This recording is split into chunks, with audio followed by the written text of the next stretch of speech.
And doubtless the sergeant was right. If Jarmer could provide a clerk, then the clerk could provide a full set of accounts. And if Dillip was blamed for the late arrival of the Pioneer stores, then Torrance would be off that particularly sharp and nasty hook. As ever, it seemed as though Hexwell could find his way through the thorniest of problems. "Just leave it to me, sir," Hexwell said. "I'll look after everything, sir, I will." He bared his teeth at Claire, who'd brought his mug of tea. "You're the flower of womanhood," he told her, then watched appreciatively as she scuttled back to the kitchen. "Her and me, sir, are meant for each other. Says so in the scriptures." "Not till Sharpe's dead," Torrance said. "He'll be dead, sir," Hexwell promised, and the sergeant shivered as he anticipated the riches that would follow that death. Not just Claire Wall, but the jewels, the jewels. Hexwell had divined that it had been Sharpe who'd killed the Tipu Sultan in Seringapatam, and Sharpe, who must have stripped the ruler's body of its diamonds and emeralds and sapphires and rubies, was still hiding those stones. From far away, dulled by the heat of the day, came the sound of artillery firing. Gavilgur, Hexwell thought, where Sharpe should not reach, on account of Sharpe being Hexwell's business, and no one else's. "I will be rich," the sergeant promised himself. "I will be rich." Colonel William Dodd stood on the southernmost battlements of Gavilgur with his back against the parapet, so that he was staring down into a palace courtyard where Benny Singh had erected a striped pavilion. Small silver bells that tinkled prettily in the small breeze were hung from the pavilion's fringed hem, while under the canopy a group of musicians played the strange, long-necked stringed instruments which made a music that, to Dodd's ears, sounded like the slow strangulation of cats. Benny Singh and a dozen pretty creatures in saris were playing some form of blind man's buff, and their laughter rose to the ramparts, making Dodd scowl. Though if truth were told, he was inordinately jealous of Benny Singh. The man was plump, short, and timid, yet he seemed to work some magical spell on the ladies, while Dodd, who was tall, hard, and scarred to prove his bravery, had to make do with a whore. Damn the Killadar! Dodd turned sharply away and stared over the heat-baked plain. Beneath him, and just far enough to the east to be out of range of Gavilgur's largest guns, the edge of the British encampment showed. From this height, the rows of dull white tents looked like speckles. To the south, still a long way off, Dodd could see the enemy baggage train trudging towards its new encampment. It was odd, he thought, that they should make the oxen carry their burdens through the hottest part of the day. Usually the baggage marched just after midnight, and camped not long after dawn. But today the great herd was stirring the dust into the broiling afternoon air, and it looked, Dodd thought, like a migrating tribe.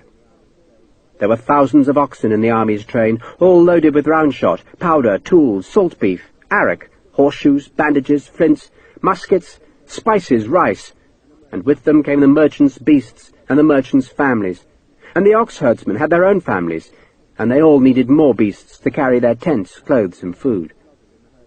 A dozen elephants plodded in the herd's centre, while a score of dromedaries swayed elegantly behind the elephants. Mysore cavalry guarded the great caravan, while beyond the mounted pickets, half-naked grass-cutters spread into the fields to collect fodder that they stuffed into nets and loaded onto yet more oxen. Dodd glanced at the sentries who guarded the southern stretch of Gavilgur's walls, and he saw the awe on their faces as they watched the enormous herd approach. The dust from the hooves rose to smear the southern skyline like a vast sea fog. "They're only oxen," Dodd growled to the men. "Only oxen. Oxen don't fire guns.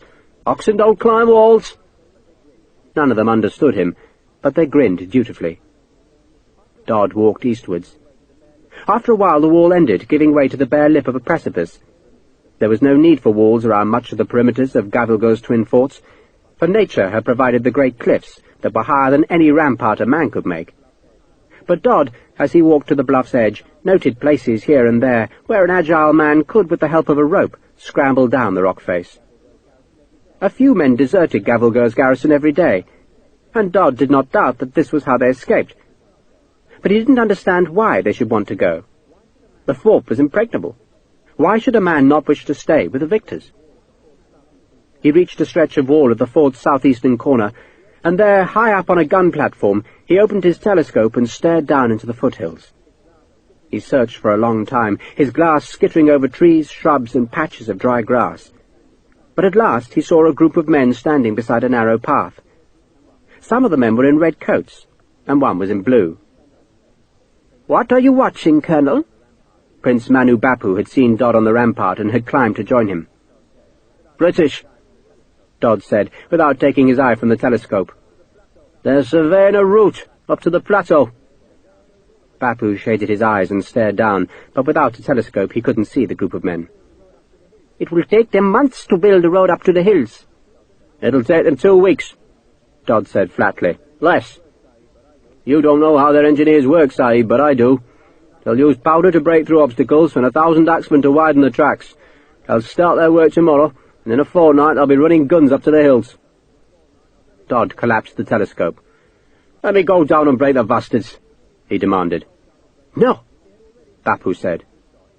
He had already had this argument with Dodd, who wanted to take his cobras down into the foothills and there harass the roadmakers. Dodd didn't want a stand-up fight, a battle of musket line against musket line, but instead wanted to raid, ambush and scare the enemy. He wanted to slow the British work, to dishearten the sappers, and, by such delaying tactics, force Wellesley to send forage parties far into the countryside, where they'd be prey to the Maratha horsemen who still roamed the Deccan Plain. Bapu knew Dodd was right, and that the British road could be slowed by a campaign of harassment, but he feared to let the white-coated cobras leave the fortress. The garrison was already nervous, awed by the victories of Wellesley's small army, and if they saw the cobras march out of the fort, then many would think they were being abandoned, and the trickle of deserters would become a flood. "We have to slow them down," Dodd snarled. "We shall," said. "I shall send Thiladas, Colonel, and reward them for every weapon they bring to the fort. But you will stay here and help prepare the defences." He spoke firmly, showing that the subject was beyond discussion, then offered Dodd a gap-toothed smile and gestured towards the palace at the centre of the inner fort. "Come, Colonel, I want to show you something." The two men walked through the small houses that surrounded the palace, past an Arab sentry who protected the palace precincts, then through some flowering trees where monkeys crouched. Dodd could hear the tinkle of the bells where Benny Singh was playing with his women, but that sound faded as the path twisted deeper into the trees. The path ended at a rock face that was pierced by an arched wooden door. Dodd looked up while Bapu unlocked the door and saw that the great rock slab formed the palace foundations, and when Bapu thrust back the creaking door, he understood that it led into the palace cellars. A lantern stood on a shelf just inside the door, and there was a pause while Bapu lit its wick. "Come," Bapu said, and led Dodd into the marvellous coolness of the huge low cellar. "It is rumoured," Bapu said, "that we store the treasures of Berar in here, and in one sense it is true, but they are not the treasures that men usually dream of." He stopped by a row of barrels and casually knocked off their lids, revealing that the tubs were filled with copper coins. "No gold or silver," Bapu said, "but money all the same. Money to hire new mercenaries, to buy new weapons, and to make a new army." Bapu trickled a stream of the newly minted coins through his fingers. "We have been lax in paying our men," he confessed. "My brother, for all his virtues, is not generous with his treasury." Dodd grunted. He was not sure what virtues the Rajah of Berar did possess, certainly not valour nor generosity. But the Rajah was fortunate in his brother, for Bapu was loyal and evidently determined to make up for the Rajah's shortcomings. "Gold and silver," Dodd said, "will buy better arms and more men." "My brother will not give me gold or silver, only copper. And we must work with what we have, not with what we dream of." Bapu put the lids back onto the barrels, then edged between them to where rack after rack of muskets stood. "These, Colonel," he said, "are the weapons for that new army." There were thousands of muskets, all brand new, and all equipped with bayonets and cartridge boxes. Some of the guns were locally made copies of French muskets, but several hundred looked at Dodd to be of British make. He lifted one from the racks and saw the tower mark on its lock. "How did you get these?" he asked, surprised. Bapu shrugged. "We have agents in the British camp. They arrange it. We meet some of their supply convoys well to the south and pay for their contents. It seems there are traitors in the British army who would rather make money than seek victory." "You buy guns with copper?" Dodd asked scathingly. He couldn't imagine any man selling a tar musket for a handful of copper. "No," Bapu confessed. "To buy the weapons and the cartridges we need gold, so I use my own. My brother, I trust, will repay me one day." Dodd frowned at the hawk-faced Bapu. "You're using your money to keep your brother on the throne?" he asked. And though he waited for an answer, none came. Dodd shook his head, implying that Bapu's nobility was beyond understanding. Then he cocked and fired the unloaded musket. The spark of the flint flashed a sparkle of red light against the stone ceiling. "A musket in its rack kills no one," he said. "True, but as yet we don't have the men to carry these muskets. But we will, Colonel. Once we have defeated the British, the other kingdoms will join us." That, Dodd reflected, was true enough. Scindia, Dodd's erstwhile employer, was suing for peace, while Holkar, the most formidable of the Maratha monarchs, was staying aloof from the contest. But if Bapu did win his victory, those chieftains would be eager to share future spoils. "And not just the other kingdoms," Bapu went on, "but warriors from all India will come to our banner.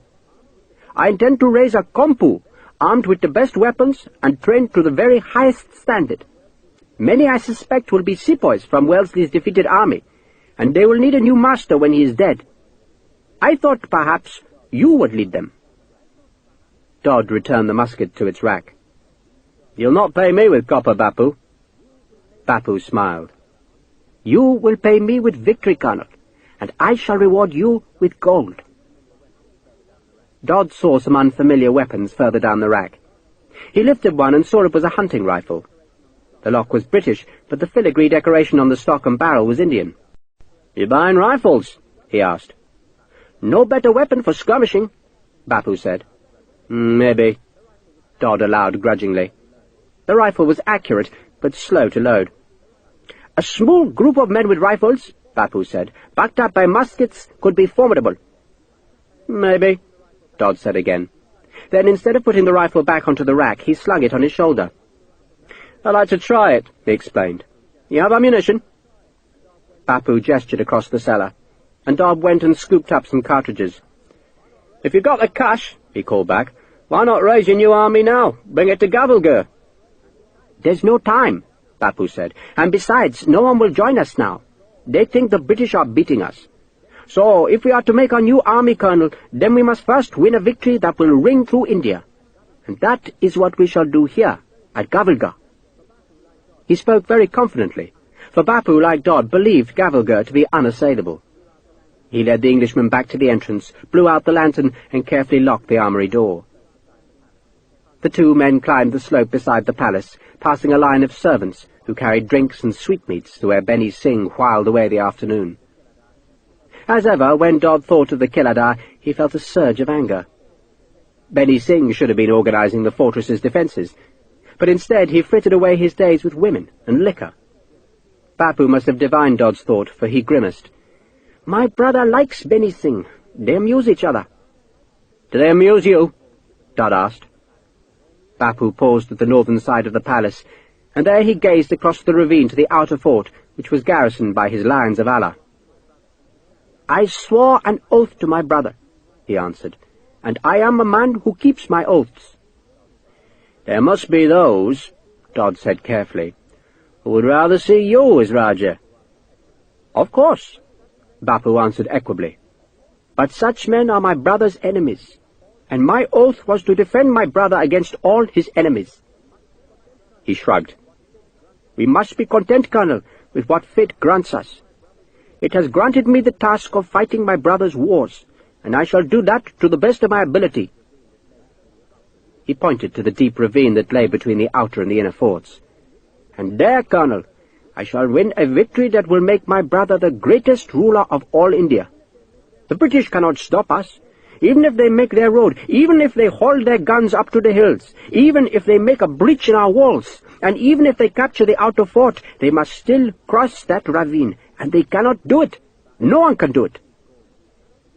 Bapu stared at the steep gorge, as if he could already see its rock soaked in enemy blood.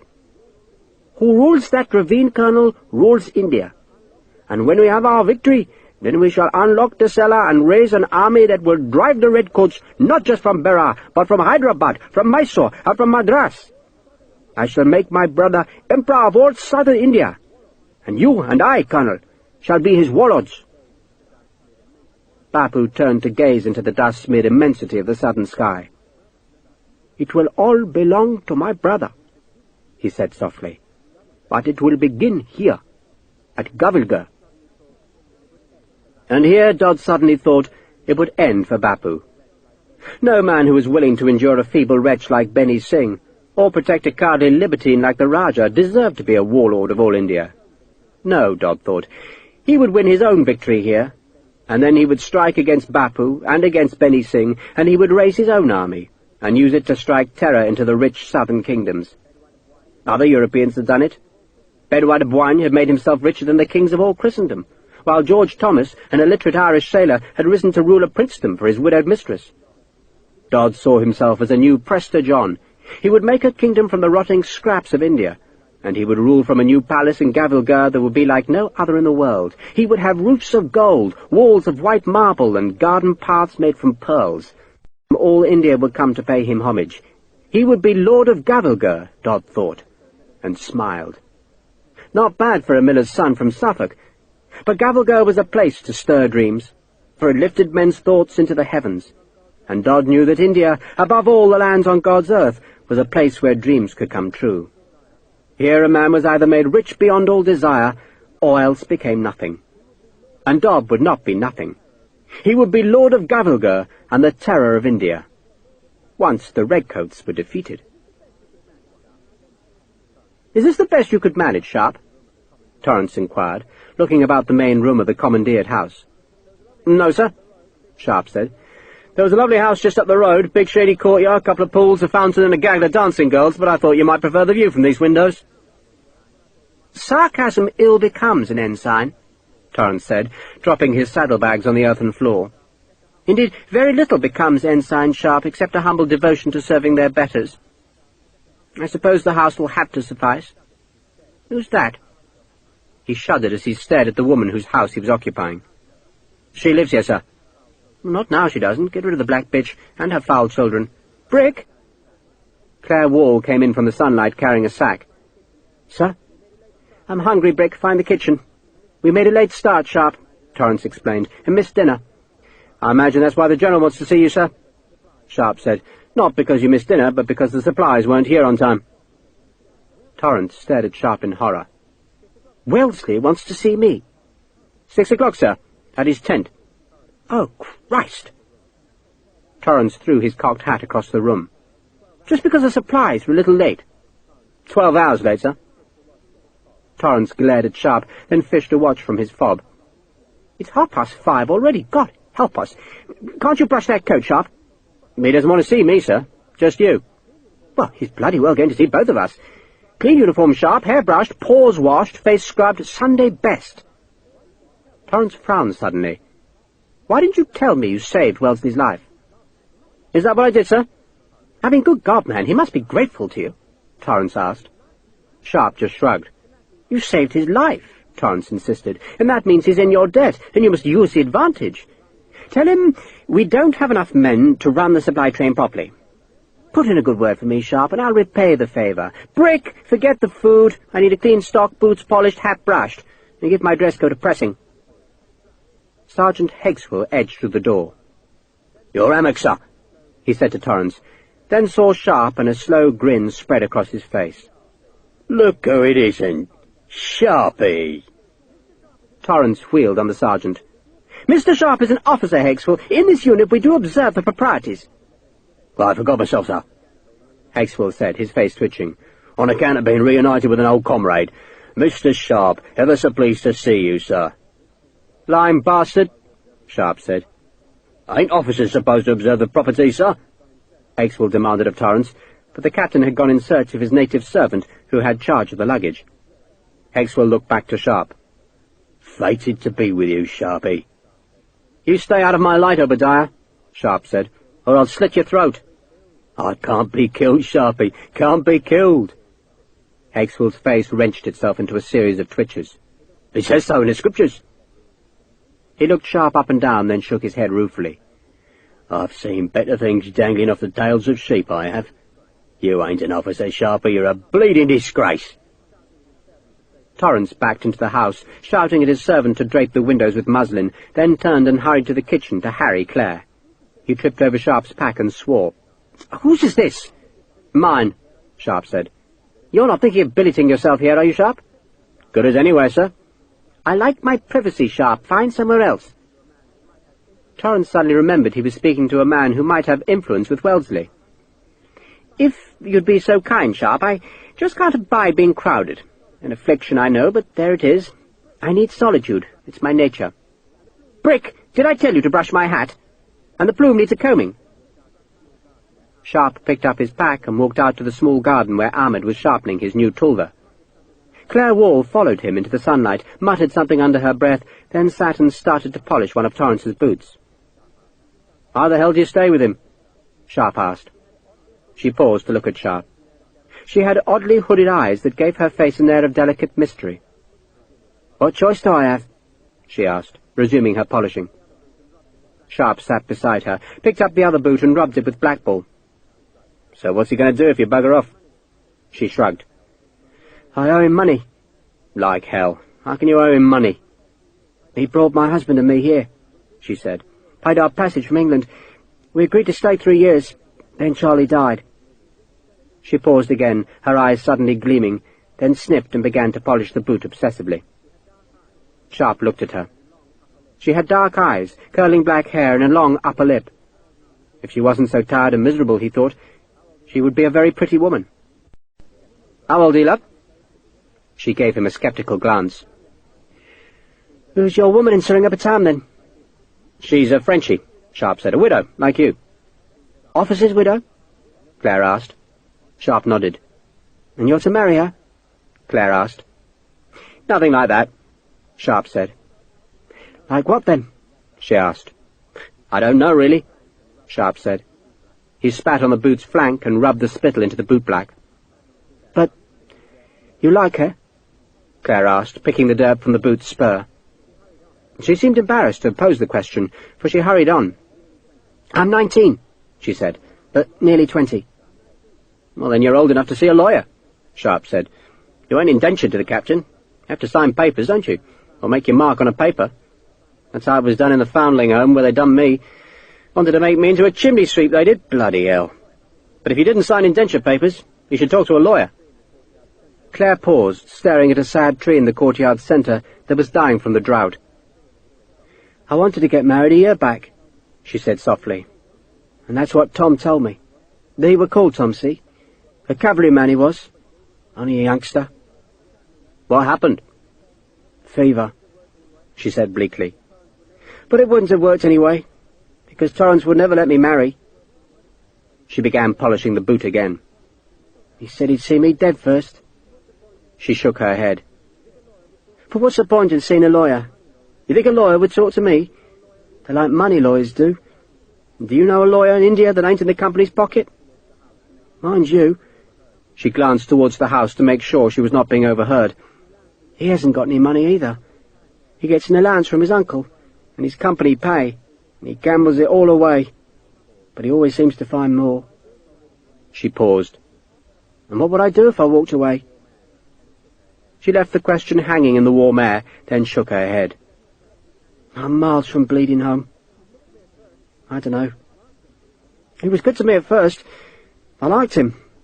I didn't know him then, you see." She half smiled. "Funny, isn't it? You think because someone's a gentleman and the son of a clergyman, they have to be kind. But he ain't." She vigorously brushed the boot's tassel. "And he's been worse since he met that Hakeswill. I do hate him." She sighed. "Just 14 months to go," she said wearily, "and then I'll have paid the debt." "Hell no," Sharpe said. "Walk away from the bugger." She picked up Torrance's hat and began brushing it. "I don't have family," she said, "so where would I go?" "You're an orphan?" She nodded.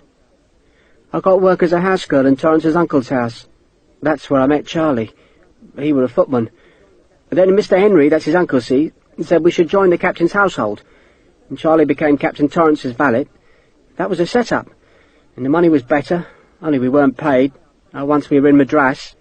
He said we had to pay our passage. What the devil are you doing, Sharpe? Torrance had come into the garden. You're not supposed to clean boots, you're an officer. Sharpe tossed the boot at Torrance. I keep forgetting, sir. If you must clean boots, Sharpe, start with your own. Good God, man, you look like a tinker. The General's seen me looking worse, Sharpe said. Besides, he never did care what men look like, sir, so long as they do their job properly. I do mine properly. Torrance bridled at the implication. I just need more staff. You tell him that, Sharpe, you tell him. Give me that hat, Brick, we're late. In fact, Torrance arrived early at the General's tent and had to kick his heels in the evening sunshine. What exactly did the General say when he summoned me? He asked Sharpe. He sent an aide, sir, Captain Campbell, wanted to know where the supplies were. You told him they were coming? Told him the truth, sir. Which was? I didn't bloody well know where they were. Oh, Christ! Thank you, Sharpe, thank you very much. Torrance twitched at his sash, making the silk fall more elegantly. Do you know what loyalty is? Before Sharpe could answer, the tent flaps were pushed aside, and Captain Campbell ducked out into the sunlight. Wasn't expecting you, Sharpe, he said genially, holding out his hand. Sharpe shook hands. How are you, sir? Pussy, Campbell said. You don't have to go in if you don't want. He does, Torrance said. Sharpe shrugged. Might as well, he said, then ducked into the tent's yellow light as Campbell pulled back the flap. The General was in his shirt-sleeves, sitting behind a table that was covered with Major Blackiston's sketches of the land bridge to Gavilga. Blackiston was beside him, travel-stained and tired, while an irascible-looking major of the Royal Engineers stood 2 paces behind the table. If the General was surprised to see Sharpe, he showed no sign of it, but instead looked back to the drawings. How wide is the approach? He asked. At its narrowest, sir, about 50 feet. Blackiston tapped one of the sketches. It's wide enough for most of the approach, 200 or 300 yards, but just here there's a tank, and it squeezes the path cruelly. A ravine to the left, a tank to the right. Fall to your death on one side, the General said, and drown on the other. And doubtless the 50 feet between is covered by their guns. Smothered, sir. Must be 20 heavy cannon looking down the throat of the approach, and God knows how much smarter metal. Plenty. Wellesley removed the inkwells that had been serving as weights, so that the drawings rolled up with a snap. Not much choice, though, is there? He asked. None, sir. Wellesley looked up suddenly, his eyes seeming very blue in the tense half-light. The supply train is 12 hours late, Captain. Why? He spoke quietly, but even Sharpe felt a shiver go through him. Torrance, his cocked hat held beneath his left arm, was sweating. I he said, too nervous to speak properly, but then he took a deep breath. I was ill, sir, and unable to supervise properly, and my clerk failed to issue the chitteries. It was a most regrettable occurrence, sir, and I can assure you it will not happen again. The General stared at Torrance in silence for a few seconds. Colonel Wallace gave you Ensign Sharpe as an assistant. Did Sharpe also fail to obey your orders? I had sent Mr. Sharpe ahead, sir, Torrance said. The sweat was now pouring down his face and dripping from his chin. So why did the clerk fail in his duties? Treachery, sir, Torrance said. The answer surprised Wellesley, as it was meant to. He tapped his pencil on the table's edge. Treachery? He asked in a low voice.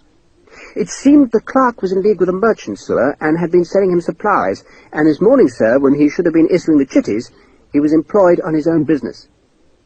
And you were too ill to detect his treachery? Yes, sir, Torrance said almost pleadingly. At first, sir, yes, sir. Wellesley gazed at Torrance for a few silent seconds, and the captain had the uncomfortable feeling that the blue eyes saw right into his soul. So where is this treacherous clerk now, Captain? Wellesley asked at last. We hanged him, sir, Torrance said, and Sharpe, who hadn't heard of Dillip's death, stared at him in astonishment. The General slapped the table, making Torrance jump in alarm. You seem very fond of hanging, Captain Torrance. A necessary remedy for theft, sir, as you have made plain. Aye, sir. Aye? The General's voice, when he became angry, did not become louder, but more precise, and therefore more chilling. "The general order mandating summary death by hanging for thievery, Captain, applies to men in uniform. King's and company men only. It does not apply to civilians." "Does the dead man have family?" "No, sir," Torrance said. He didn't really know the answer, but decided it was better to say no than to prevaricate.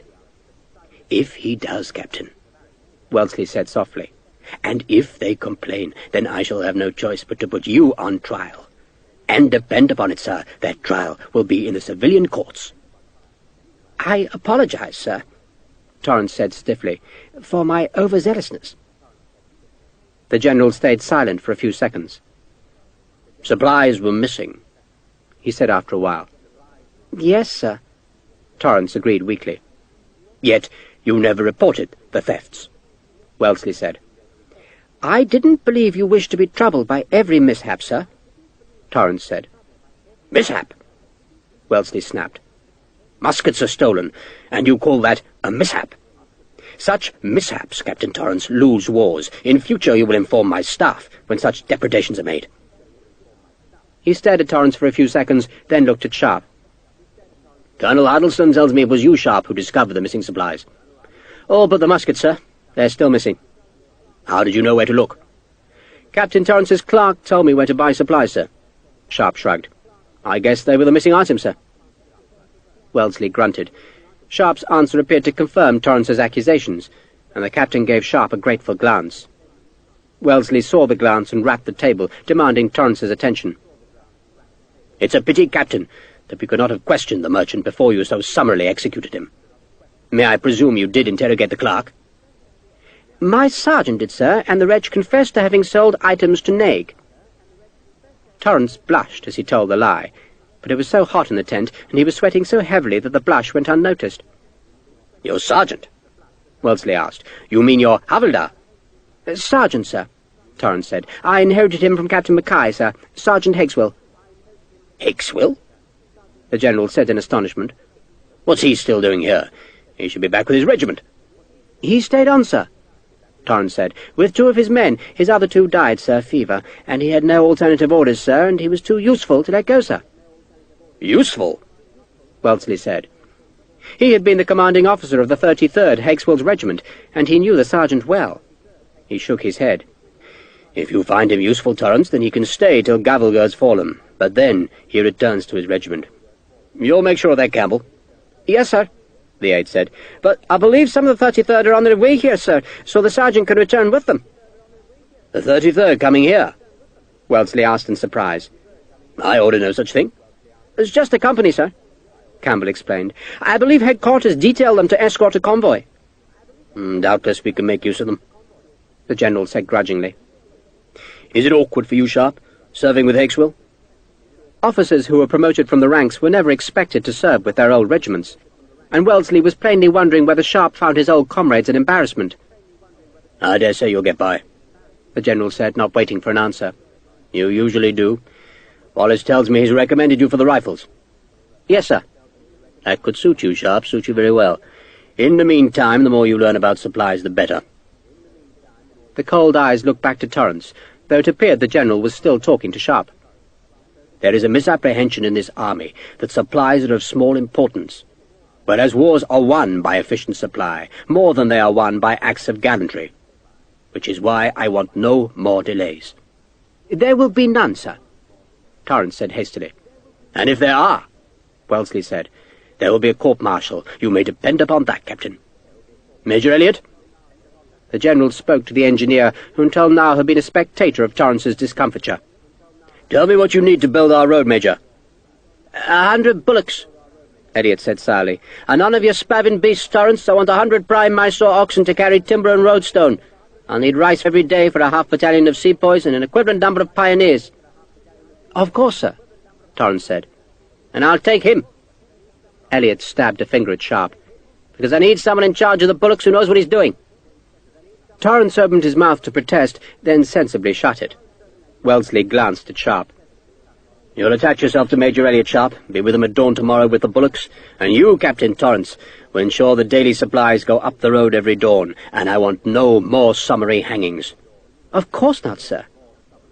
Torrance, relieved to be let off so lightly, ducked his head in an awkward bow.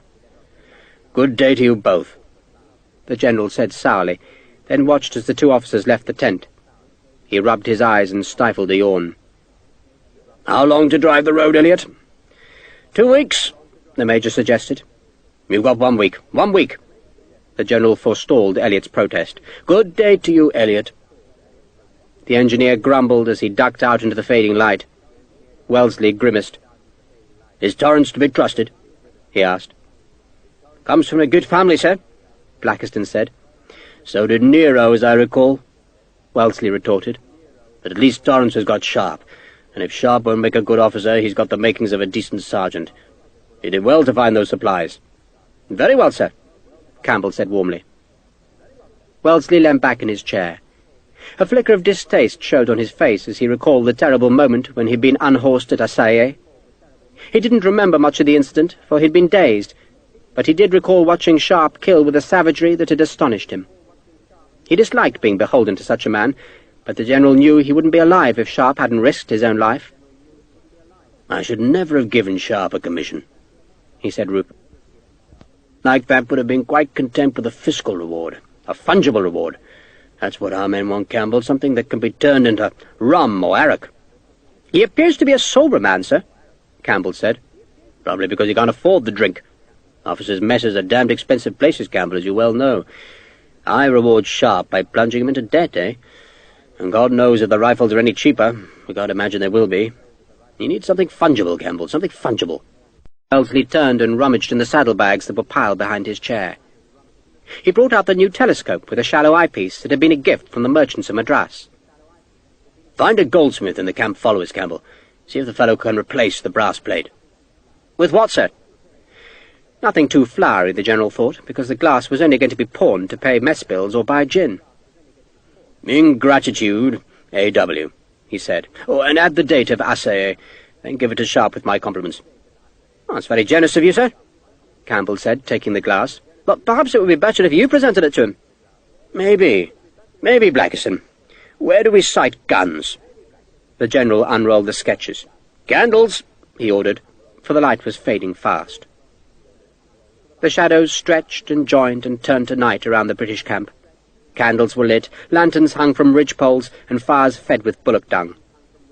The pickets stared at shadows in the darkness, but some, lifting their gaze, saw that high above them the tops of the cliffs were still in daylight, and there, like the home of the gods, the walls of a fortress showed deadly black, where Gavelga awaited their coming.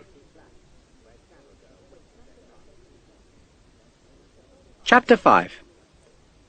The first part of the road was easy enough to build, for the existing track wound up the gentler slopes of the foothills.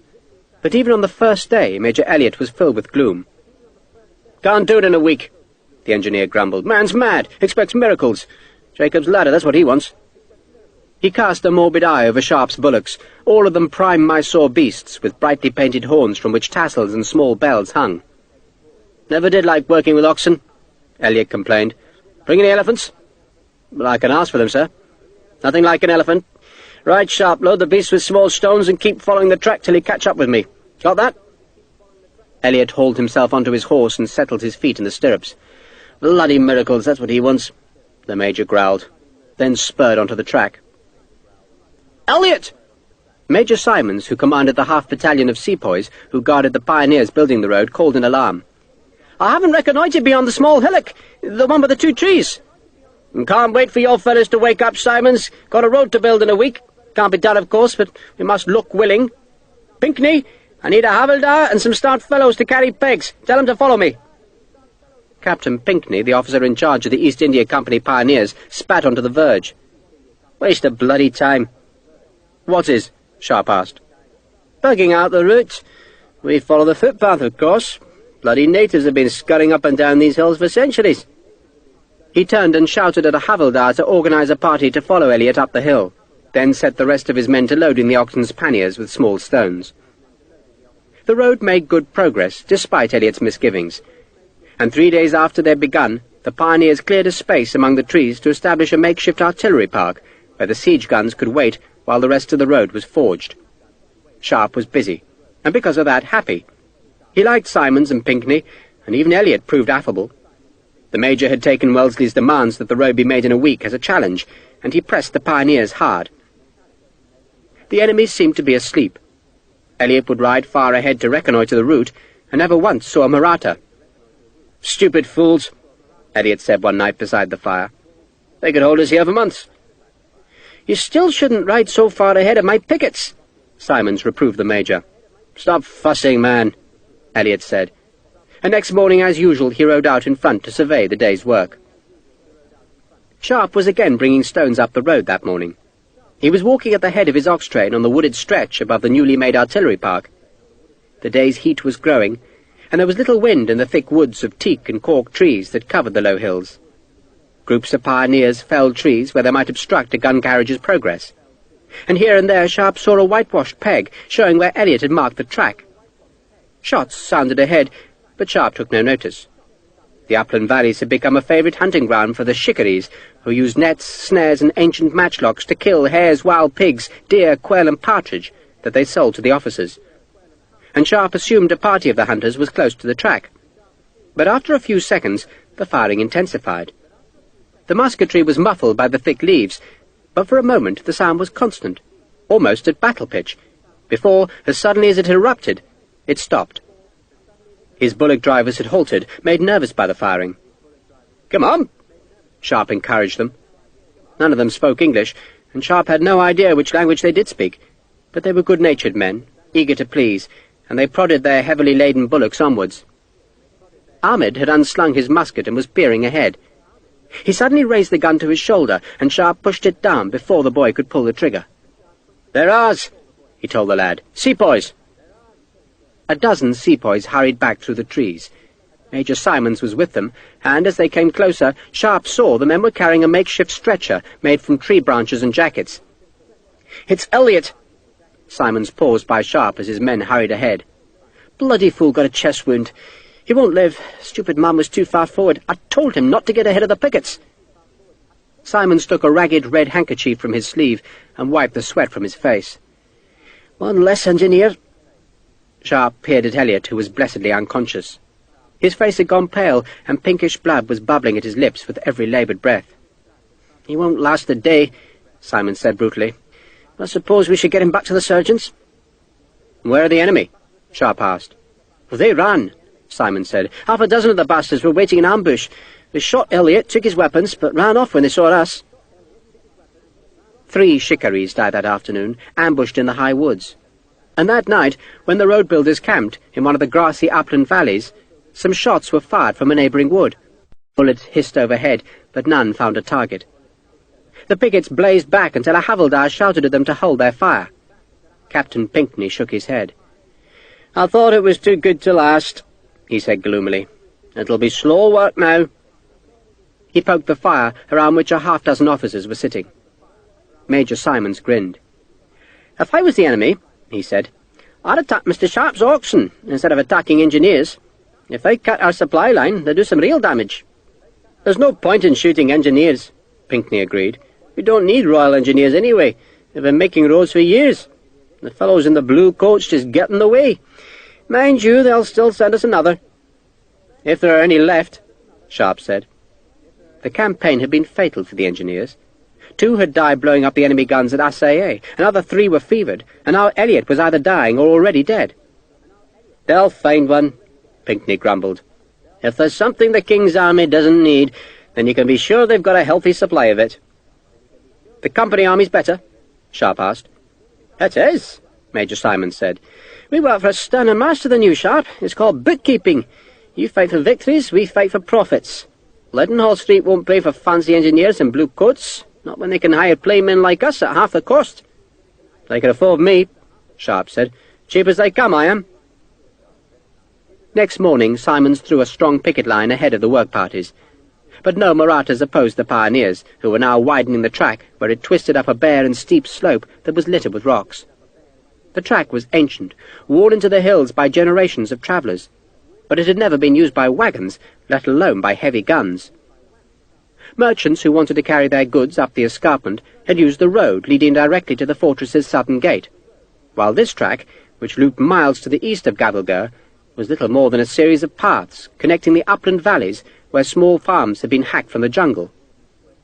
It was supposed to be tiger country, but Sharpe saw none of the beasts. At dawn, he'd returned to Deogorm to collect rice for the sepoys, and then spent the next 4 hours climbing back to where the pioneers were working. He was nervous at first, both of tigers and of an enemy ambush, but the worst he suffered was a series of drenching rainstorms that swept up the mountains. The rain stopped when he reached the working parties who were driving the road through a small ridge. Pinckney was setting a charge of gunpowder that would loosen the rock and let him cut out a mile of looping track. His servant brought a mug of tea that Sharpe drank sitting on a rock. He stared southwards, watching the veils of grey rain sweep across the plain. "Did Wellesley say anything about sending a new engineer?" Major Simons asked him. "I just collected the rice, sir," Sharpe said. "I didn't see the General." "I thought you were supposed to be a friend of his," Simons observed sourly. "Everyone thinks that," Sharpe said, "except him and me." "But you saved his life." Sharpe shrugged. "I reckon so. Either that or stopped him getting captured. And killed a few men doing it, I hear." Sharpe looked at the tall Simons with some surprise, for he had not realized that his exploit had become common knowledge. "Don't remember much about it." "I suppose not. Still," Simons said, "a feather in your cap?" "I don't think Wellesley thinks that," Sharpe said. "You're a king's officer now, Sharpe," Simons said enviously.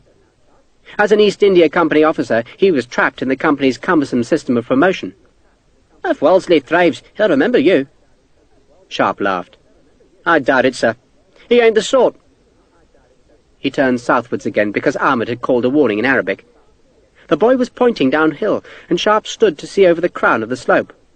Far beneath him, where the road passed through one of the lush valleys, a small party of horsemen was approaching, and one of the riders was in a blue coat. "Friends, Ahmed," he called. "Looks like the new engineer," Sharpe said to Simons. "Pinckney will be delighted," Simons said sarcastically. Pinckney came back to inspect the approaching party through a telescope and spat when he saw the blue coat of the Royal Engineers. "Another interfering bastard to teach me how to suck eggs," he said. "So let's blow the charge before he gets here, otherwise he'll tell us we're doing it all wrong." A crowd of grinning sepoys waited expectantly about the end of the fuse. Pinckney struck a light, put it to the quick match, then watched the sparks smoke their way towards the distant charge. The smoke trail vanished in grass, and it seemed to Sharpe that it must have extinguished itself. But then there was a violent coughing sound, and the small ridge heaved upwards. Soil and stone flew upwards in a cloud of filthy smoke. The sepoys cheered. The explosion had seemed small to Sharpe, but when the smoke and dust cleared, he could see that the ridge now had a deep notch through which the road could climb to the next high valley. The pioneers went to shovel the loosened earth away, and Sharpe sat again. Ahmed squatted beside him. "What am I going to do with you?" Sharpe asked. "I go to England," Ahmed said carefully. "You won't like it there. Cold as freezing." Sharpe mimicked a shiver, but plainly it meant nothing to the Arab boy. "I go to England," Ahmed insisted. A half hour later, the new engineer appeared just beneath Sharpe. He wore a wide-brimmed straw hat, rode a grey horse, and was trailed by 3 servants who led pack mules laden with luggage, amongst which Sharpe could see a tripod, a surveyor's level, and a vast leather tube that he guessed held a telescope. The engineer took off his hat and fanned his face as he rounded the last bend. "'Pon my soul," he said cheerfully, "but thank God the horse does the climbing and not me." Pinckney had come back to greet the engineer and held out his hand as the blue-coated major slid from his saddle. "Captain Pinckney, sir," he introduced himself. "Pinckney, eh?" the white-haired engineer said cheerfully. "I knew a Pinckney in Hertfordshire. He made ploughshares and damn fine ones, too. My Uncle Joshua, sir." "Then you must be Hugh's boy, yes? An honour." He shook Pinckney's hand vigorously. "Major John Stokes at your service, though I don't suppose you need me, do you? You must have built more roads than I ever did." Major Stokes looked towards Sharpe, who had stood and was now smiling. "Good God in his blessed heaven," Stokes said. "It can't be, but it is. My dear Sharpe, my dear Mr. Sharpe, I heard all about your commission. Couldn't... An officer, eh?" Sharpe smiled broadly. "Only an ensign, sir. Every ladder has a first rung, Sharpe," Stokes said in gentle reproof of Sharpe's modesty, then held out his hand. "We shall be messmates, as they say in the Navy. Well, I never. Messmates indeed. And with a Pinkney, too. Hugh Pinkney forges mill gears, Sharpe. Never seen a man make better tooth wheels in all my life." He clasped Sharpe's hand in both of his. "They grubbed me out of Seringapatam, Sharpe. Can you believe that? Told me all the other engineers had the pox, and summoned me here just in time to discover that poor Elliot's dead. I suppose I shouldn't complain. It's awfully good for my promotion prospects." He let go of Sharpe's. "Oh, and by the way, I travelled north with some of your old comrades. Captain Charles Morris and his company. Not the most charming creature, is he?" "Not one of my favourites, sir," Sharpe admitted. "Good God. Bloody Morris was here. First Hakeswell, then Morris." "He didn't want to come," Stokes said, "but higher powers deemed that I had to be protected from the ungodly, so they insisted on an infantry escort." He turned as a rattle of gunfire sounded higher up the escarpment. "Bless my soul, is that musketry?" "Picket line, sir," Pinkney explained. "The enemy harasses us, but they're not thrusting home." They should. A battalion of skirmishers in these hills could keep us at bay for a month." "Well, I never. Sharpe. An ensign!" The Major turned back to Pinkney. "Sharpe and I ran the armoury at Seringapatam for 4 years." "You ran it, sir," Sharpe said. "I was just your sergeant." "Best sergeant I ever had," Stokes told Pinkney enthusiastically. "And it's not Sir," he turned to Sharpe, "but John." He grinned at Sharpe. "They were 4 good years, best we'll ever have, I dare say. And here you are now an officer. My dear fellow, I couldn't be more overjoyed." He sniffed the air. "Been blowing things up, Pinkney?" "Cutting through that ridge, sir. I trust you don't mind that we didn't wait for you." "Mind? Why should I mind? You go ahead, dear fellow. I'm sure you know your business better than I do. God knows why they need an engineer here at all. Probably to be decorative, eh? Still, I'll make myself useful. I thought I might map the escarpment. Hasn't been done, you see. Of course, Pinkney, if you need advice, just ask away, but I'll probably be at 6s and 7s, groping for an answer." He beamed at the delighted Pinkney, then looked at the rough country through which the road led. "This is fine landscape, isn't it? Such a relief after the plains. It reminds me of Scotland." "There are tigers here, Major," Sharpe said. "And there's all kind of fierce things in Scotland too, Sharpe. I was once posted to Fort William, and might as well have been in darkest China. It was worse than Newfoundland. And speaking of America, Sharpe, that young lady you sent me has travelled there. Extraordinary thing to do, I thought, and I advised her to abandon the whole wretched idea. There are bears, I told her, fierce bears. But she wouldn't be persuaded." "Simon, sir?" Sharpe asked, at first not believing his ears, then feeling a dreadful premonition. "A charming creature, I thought, and to be widowed so young." Stokes tutted and shook his head. "She went to a fortune-teller, one of those naked fellows who makes funny faces in the alley by the Hindu temple, and said she was advised to go to a new world. Whatever next, eh?" "I thought she was waiting for me, sir," Sharpe said. "Waiting for you? Oh, good Lord, no. Gone to Louisiana, she says. She stayed in my house for a week. I moved out, of course, to stop any scandal. And then she travelled to Madras with Mrs. Pennington. Remember Charlotte Pennington, the clergyman's widow? I can't think the two of them will get along, but your friend said the fortune-teller was adamant, and so she chose to go." The Major was eager to give Sharpe the rest of the news from Seringapatam. The armoury was closing down, he said, now that the frontier of the British-held territory was so much further north. But Stokes had kept himself busy dismantling the town's inner fortifications. "Very ill-made, Sharpe. Disgraceful work. Quite disgraceful. Walls crumbled to the touch." But Sharpe wasn't listening. He was thinking of Simone. She had gone. By now she was probably in Madras, and maybe already on board a ship. And she had taken his jewels. Only a few of them, true, but enough. He touched the seam of his jacket where a good many of the Tipu's other jewels were hidden. "Did Madame Joubert leave any message?" he asked Stokes when the Major paused to draw breath. What did he hope, Sharpe wondered? That Simone would want him to join her in America? "A message? None, Sharpe. Too busy to write, I dare say. She's a remarkably wealthy woman. Did you know? She bought half the raw silk in town, hired a score of bearers, and off she went. Every officer in town was leaving a card for her, but she didn't have the time of day for any of them. Off to Louisiana." Stokes suddenly frowned. "What's the matter, Sharpe? You look as if you've seen a ghost. You're not sickening, are you?" No, it's just... I thought she might have written." "Oh, I see. You were sweet on her." Stokes shook his head. "I feel for you, Sharpe. On my soul I do. But what hope could you have? A woman with her sort of fortune doesn't look at fellows like us. Upon my soul, no. She's rich. She'll marry high, Sharpe, or as high as a woman can in French America." Her sort of fortune, indeed. Simone had no fortune. She'd been penniless when Sharpe met her. But he'd trusted her. God damn the frog bitch, stolen a small fortune. "Doesn't matter," he told Stokes. But somehow it did. Simone's betrayal was like a stab to the belly.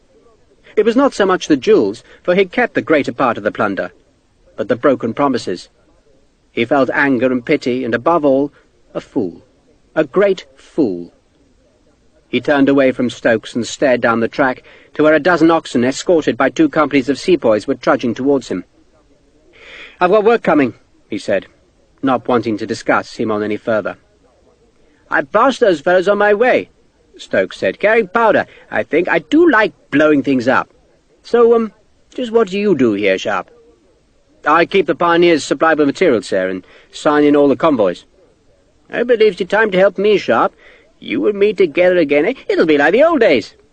"That'd be good, sir," Sharpe said with as much enthusiasm as he could muster. Then he walked down the track and pointed to where the ox drivers should drop their barrels of gunpowder. The men crowded about him with their chitties, and he pulled out a pencil and scrawled his initials in the corner of each one, thus confirming that they completed and were owed for one journey.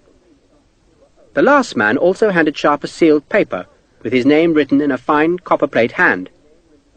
"From the clerk, Sahib," the man said, the phrase plainly much practice, for he spoke no other English. Sharpe tore the seal off as he walked back up the hill. The letter was not from the clerk at all, but from Torrance. "Bloody hell!" he cursed. "What is it?" Stokes asked. "A man called Torrance," Sharpe complained. "He's in charge of the bullocks. He wants me back at Deargorm because he reckons there are forged chitties in the camp." "In the far south of India," Stokes said, "they call them shits." Sharpe blinked at the Major. "Sorry, sir?" "You mustn't call me Sir, Sharpe, upon my soul, yes. I had a Tamil servant who was forever asking me to sign his shits. Had me all in a dither at first, I can tell you." Sharpe crumpled Torrance's note into a ball. Why the hell can't Torrance sort out his own shits? He knew why. Torrance was scared of another meeting with Wellesley, which meant the captain would now follow the rules to the letter. "It won't take long," Stokes said. "Not if you take my horse, but keep her to a steady walk, Richard, because she's tired. Oh, and have her rubbed down and watered while you're sorting out the shits." Sharpe was touched by Stokes's generosity. "Are you sure?" "What are friends for? Go on, Richard. On horseback you'll be home for supper. I have my cook brew up one of those musalas you like so much." Sharpe left his pack with Stokes' baggage. The big ruby and a score of other stones were in the pack, and Sharpe was half tempted to carry it to Deargorm and back. But if he couldn't trust Stokes, who could he trust? He tried to persuade Ahmed to stay behind and keep an eye on the baggage, but the boy refused to be parted from Sharpe, and insisted on trotting along behind the horse. "Stokes won't hurt you," Sharpe told Ahmed. "I'm your Havildar," Ahmed insisted, hefting his musket and peering about the deserted landscape for enemies. There was none in sight, but Ahmed's gesture reminded Sharpe of Elliot's death, and he wondered if he should have waited for the ox convoy to return to Deargorm, for the convoys all had escorts of sepoys or mercenary horsemen. He was tempted to kick the horse into a trot, but he resisted the impulse. The danger was more acute once he reached the lower hills, for Maratha horsemen were forever probing the perimeter of the British camp and being chased away by cavalry patrols. Twice he saw horsemen in the distance, but neither group took any notice of Sharpe, who was ready to haul Ahmed up onto the horse and then ride for his life if he was threatened. He didn't relax until he met a patrol of Madrasi cavalry under the command of a company lieutenant, who escorted him safely to the encampment. Deargorm was now surrounded by a great spread of tents and makeshift booths, homes to soldiers and camp followers. A dancing bear was performing for a crowd of infantrymen, and the animal reminded Sharpe of Major Stokes's words about America. Simone. It was his own damn fault. He should never have trusted the woman. The thought of his own foolishness plunged Sharpe into a black mood that was not helped by the sight of 2 red-coat privates lounging on a bench outside Torrance's quarters. Neither man moved as Sharpe slid from the horse. He gave the reins to Ahmed and mimed that the boy should rub the grey mare down with straw and then water her. The two redcoats shifted slightly, as if acknowledging Sharpe's presence, but neither man stood. He knew both of them.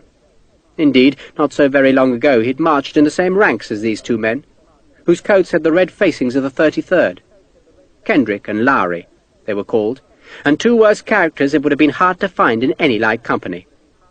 Both were cronies of Hakeswill's, and both had been among the small party Hakeswill had brought north in his failed attempt to arrest Sharpe. "On your feet," Sharpe said.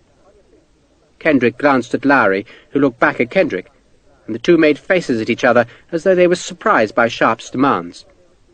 They hesitated just long enough to make their insolence plain, but not quite long enough to make it punishable, then stood to attention. "Is that your horse, Mr. Sharpe?" Kendrick asked, stressing the Mr. Sharpe ignored the question and pushed into the house to find a new clerk sitting behind the table. He was a young, good-looking Indian with oiled hair and a very white robe. He wore an apron to protect the robe from ink spots. "You have business, Sahib?" he asked brusquely. "With Captain Torrance. The captain is ill." The Indian, whose English was very good, smiled. "He's always bloody ill," Sharpe said, and walked past the protesting clerk to push open the inner door. Torrance was in his hammock, smoking his hookah, and dressed in an Indian gown embroidered with dragons, while Sergeant Hakeswill was sitting at a small table counting a pile of coins. "Sharpe!" Torrance sounded surprised. Hakeswill, looking equally surprised, suddenly stood to attention. "Wasn't expecting you till this evening," Torrance said. "I'm here," Sharpe said unnecessarily. "So it is apparent, unless you're a spectre?" Sharpe had no time for small talk. "You've got a problem with chitties?" he asked abruptly. "Tiresome, isn't it?" Seemed uncomfortable. "Very tiresome. Sergeant, you have business elsewhere?" "I've got duty, sir," Hakeswill snapped. "Attend to them, dear fellow." "Sir." Hakeswill stiffened, turned to the right, then marched from the room. "So how are you, Sharpe? Keeping busy?" Torrance had swung himself off the hammock and now scooped the coins into a leather bag. "I hear poor Elliot died." "Shot, sir." Torrance shuddered as if the news was personal. "So very sad," he sighed, then retied the belt of his elaborate gown. "I never did thank you, Sharpe, for being so supportive with Sir Arthur." Sharpe hadn't thought he had been supportive at all. "I just told the truth, sir. My father would be proud of you, and I'm deeply grateful to you. It seems Dillip was in league with Naig." "He was." Torrance heard the disbelief in Sharpe's voice. "No other explanation, is there?" he said curtly. "Someone must have been telling Naig which convoys carried the vital supplies, and it had to be Dillip. I must say I thought Wellesley was damned obtuse. There really is no point in having scruples about hanging natives. There isn't exactly a shortage of them, is there?" He smiled. "There's something wrong with the chitties?" Sharpe demanded rudely. "So there is, Sharpe, so there is. Our new clerk discovered the discrepancies. He's a smart young fellow. Sajid!" The young clerk came into the room, clasped his hands, and offered Torrance a slight bow. "Sahib?" "This is Ensign Sharpe, Sajid. He's by way of being my deputy, and thus as much your Sahib as I am." Sajid offered Sharpe a bow. "I am honoured, Sahib." "Perhaps you could show Mr. Sharpe the problematical chitties, Sajid," Torrance suggested. Sajid went back to the outer room and returned a moment later with a pile of the grubby paper slips. He placed them on the table, then invited Sharpe to inspect them. All the chitties had Sharpe's initials in the bottom right-hand corner, most of them in pencil, but some had been initialed in ink, and Sharpe set those aside. "Well, I didn't sign any of those," he said confidently. "I don't have a pen and ink." "You were right, Sajid," Torrance said. "You honour me, Sahib," Sajid said. "And every chitty is a stolen Anna," Torrance said. "So we have to discover which bullock men gave us the false ones. That's the problem, Sharpe." "They've got names on them," Sharpe said, pointing at the slips of paper. "You hardly needed to drag me down here to tell you who they were issued to." "Please don't be tedious, Sharpe," Torrance said plaintively. "Ever since the General put a shot across our bows, I'm forced to be particular. And the names mean nothing. Nothing, look." He scooped up the chitties. "At least a dozen are assigned to Ram, whoever Ram is. There are probably a dozen Rams out there. What I want you to do, Sharpe, is go round the encampment with Sajid and point out which men have visited the road. Sajid can then identify which bullock men are submitting false claims." Sharpe frowned. "Well, why doesn't Sajid just identify which men were ordered up the mountain? They must have got their chitties from him." "I want to be sure, Sharpe, I want to be sure," Torrance pleaded. "My testimony, Sahib, would not be believed," Sajid put in, "but no one would doubt the word of an English officer." "Bloody hell," Sharpe said. The last thing he felt like doing was wandering about the bullock camp identifying drivers. He wasn't sure he could do it anyway. "So why not summon the bullock men here?" he demanded. "The bad ones would run away, Sahib, rather than come," Sajid said. "Best to ambush them in their encampment, Sharpe," Torrance said.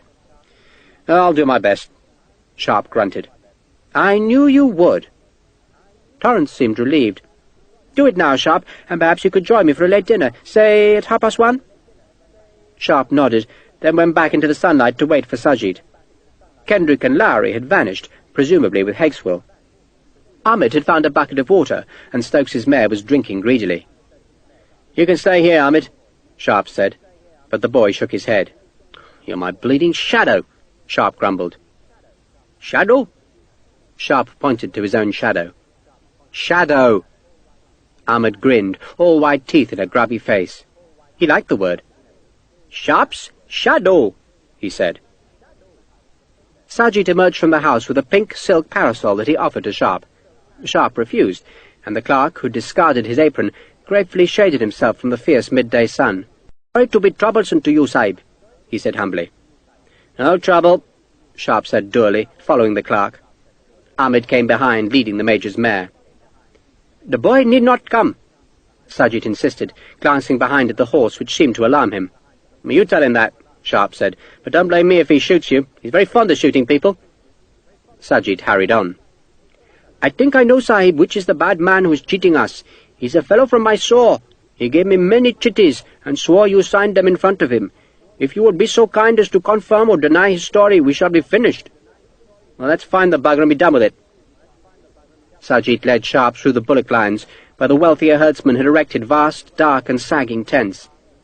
Women slapped red dough beside small ox-dung fires, and more piles of the fuel dried in the sun beside each tent entrance.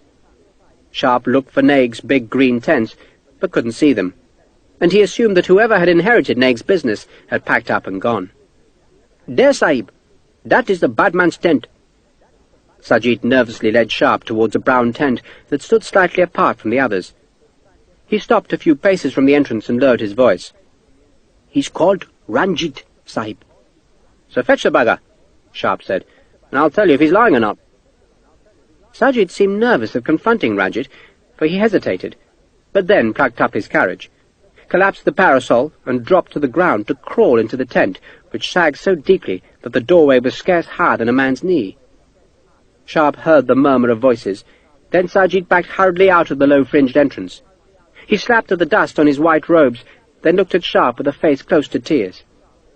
"He's a bad man, Sahib. He will not come out. I told him a Sahib was here to see him, but he used rude words." "I'll take a look at the bastard," Sharpe said. "That's all you need, isn't it, for me to say whether I've seen him or not?" "Please, Sahib," Sajid said, and gestured at the tent's entrance.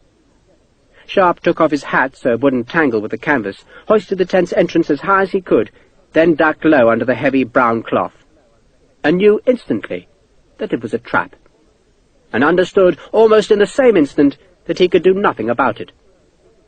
The first blow struck his forehead, and his vision exploded in streaks of lightning and shuddering stars. He fell backwards, out into the sunlight, and someone instantly grabbed one of his ankles and began pulling him into the deep shadow. He tried to kick, tried to push himself against the tent's sides, but another hand seized his second leg. Another blow hammered the side of his skull, and mercifully, he knew nothing more. "He's got a thick skull, our Sharpie," Hakeswill said with a grin. He prodded Sharpe's prone body and got no reaction. "Fast asleep he is." The sergeant's face twitched. He'd hit Sharpe with the heavy brass-bound butt of a musket, and he was amazed that Sharpe's skull wasn't broken. There was plenty of blood in his black hair, and he would have a bruise the size of a mango by nightfall, but his skull seemed to have taken the 2 blows without splintering. "He always was a thick-headed bugger," Hakeswill said. "Now strip him." "Strip him?" Kendrick asked. "When his body is found," Hakeswill explained patiently, "if it's found, and you can't rely on bleeding blackamoors to do a proper job and hide it, we don't want no one seeing he's a British officer, do we? Not that he is an officer. He's just a jumped-up bit of muck. So strip him, and cover his eyeballs." Kendrick and Lowry jerked and tugged Sharpe's coat free, then handed the garment to Hexwell, who ran his fingers along the hems. "Got it!" he exulted when he felt the lumps in the cloth. He took out a knife, slit the coat, and the two privates stared in awe as he eased the glittering jewels out of the tightly sewn seam. It was dark in the shadowed tent, but the stones gleamed bright. "Get on with it," Hexwell said. "The rest of his clothes off." "What are you doing?" Sajid had sidled into the tent and now stared at the jewels. "None of your bleeding business," Hexwell said. "You have jewels?" Sajid asked. Hexwell slid out his bayonet and stabbed it at Sajid, checking the lunge a fraction before the blade would have punctured the clerk's neck. "The jewels ain't your business, Sajid. The jewels are my business. Your business is Sharpe, got it? I agreed to give him to your bleeding uncle, but I gets what he carries." "My uncle will pay well for good stones," Sajid said. "Your Uncle Jam is a bleeding monkey who'd cheat me soon as fired at me, so forget the bleeding stones, they're mine." Hexwell thrust the first handful into a pocket and started searching the rest of Sharpe's clothes. He slit open all the seams, then cut Sharpe's boots apart to discover a score of rubies hidden in the folded boot tops. They were small rubies, scarce bigger than peas, and Hexwell was looking for one large ruby. "I saw it. I did. The bloody tipple had it on his hat. Large as life. And look at his hair." Kendrick obediently ran his fingers through Sharpe's blood-encrusted hair. "Nothing there, Sarge." "Well, turn the bugger over. Have a look you know where." "Not me." "Don't be so bloody squeamish, and tie his hands fast now. You don't want to sob waking up, do you?" The clothes and boots yielded 63 stones. There were rubies, emeralds, sapphires, and 4 small diamonds, but no large ruby. Hexwell frowned. Surely Sharpe wouldn't have sold the ruby?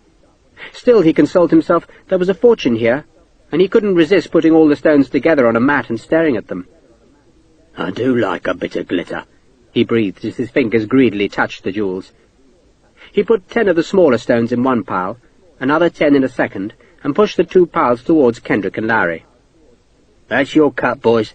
Keep you in whores for the rest of your lives, that will." "Perhaps I will tell my uncle about your stones," Sajid said, staring at the jewels. "I expect you will," Hexwell said. "And so bleeding what? I ain't as dozy as Sharpe, you won't catch me." "Then maybe I shall tell Captain Torrance." Sajid had positioned himself close to the entrance so that he could flee if Hexwell attacked him. "Captain Torrance likes wealth." Likes it too much, Hexwell thought, and if Torrance knew about the stones, he'd make Hexwell's life hell until he yielded a share. The sergeant's face juddered in a series of uncontrollable twitches. "You're a bright lad, Sajid, ain't you?" he said. "You might be nothing but a bleeding heathen blackamoor, but you got more than bullock dung for brains, ain't you? Here." He tossed Sajid 3 of the stones. "That keeps your tongue quiet, and if it don't, I'll cut it out and have a feed on it. Partial to a plate of tongue, I am. Nice piece of tongue, knob of butter and some gravy. Proper food, that." He pushed the rest of the stones into his pocket, then stared broodingly at Sharpe's naked, trussed body. "He had more," Hexwell said with a frown. "I know he had more." The sergeant suddenly clicked his fingers. "What about his pack?" "What pack?" Lowry asked. "The bleeding pack he carries, which he shouldn't been an officer, which he ain't. Where's his pack?" The private shrugged. Sajid frowned. "He had no pack when he came to the captain's house." "You're sure?" "He came on a horse," Lowry said helpfully. "It was a grey horse. He didn't have no pack." "So where's the horse?" Hexwell demanded angrily. "We should look in his saddlebags." Lowry frowned, trying to remember. "A bleeding kid had it," he said at last. "So where's the kid?" "He ran off," Sajid said. "Ran off?" Hexwell said threateningly. "Why?" "He saw you hit him," Sajid said. "I saw it. He fell out of the tent. There was blood on his face." "You shouldn't have hit him till he was right inside the tent," Kendrick said chidingly. "Shut your bloody face," Hexwell said, then frowned. "So where did the kid run?" "Away," Sajid said. "I chased him, but he climbed onto the horse." "Kid don't speak English," Kendrick said helpfully. How the hell do you know that? "'Cause I talked to him." "And who's going to believe a heathen black kid what don't speak English?" Lowry asked. Hakeswell's face was racked by a quick series of twitches. He suspected he was safe. Lowry was right. Who would believe the kid? Even so, the sergeant wished that Jarmer's men were coming earlier to fetch Sharpe. Jarmer himself had gone away from the camp, reckoning that if he was going to murder a British officer, then it was best done a long way from the British Army. Hakeswell had warned Jarmer not to expect Sharpe until the evening, and now he had to guard him until dusk. "I told you to put a bandage on his eyes," Hakeswell snapped. "Don't want him to see us." "It don't matter if he does," Hendrick said. "He ain't going to see the dawn, is he?" "Got more lives than a basket full of bleeding cats, that one," Hakeswell said. "If I had any sense, I'd slit his throat now." "No," Sargent said. "He was promised to my uncle." "And your uncle's paying us, yes?" "That too is agreed," Sargent said. Hakeswell stood and walked to Sharpe's unconscious body. "I put those stripes on his back," he said proudly. "Lied through my teeth, I did, and had Sharpe flogged. Now I'll have him killed." He remembered how Sharpe had flung him among the tigers, and his face twitched as he recalled the elephant trying to crush him to death.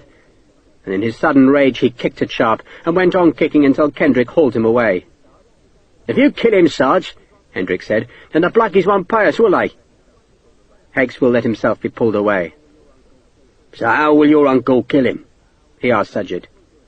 "His jetties will do it." "I've seen them bastards at work," Hakeswell said in a tone of admiration. "Just make it slow. Make it slow, and make it bleeding painful."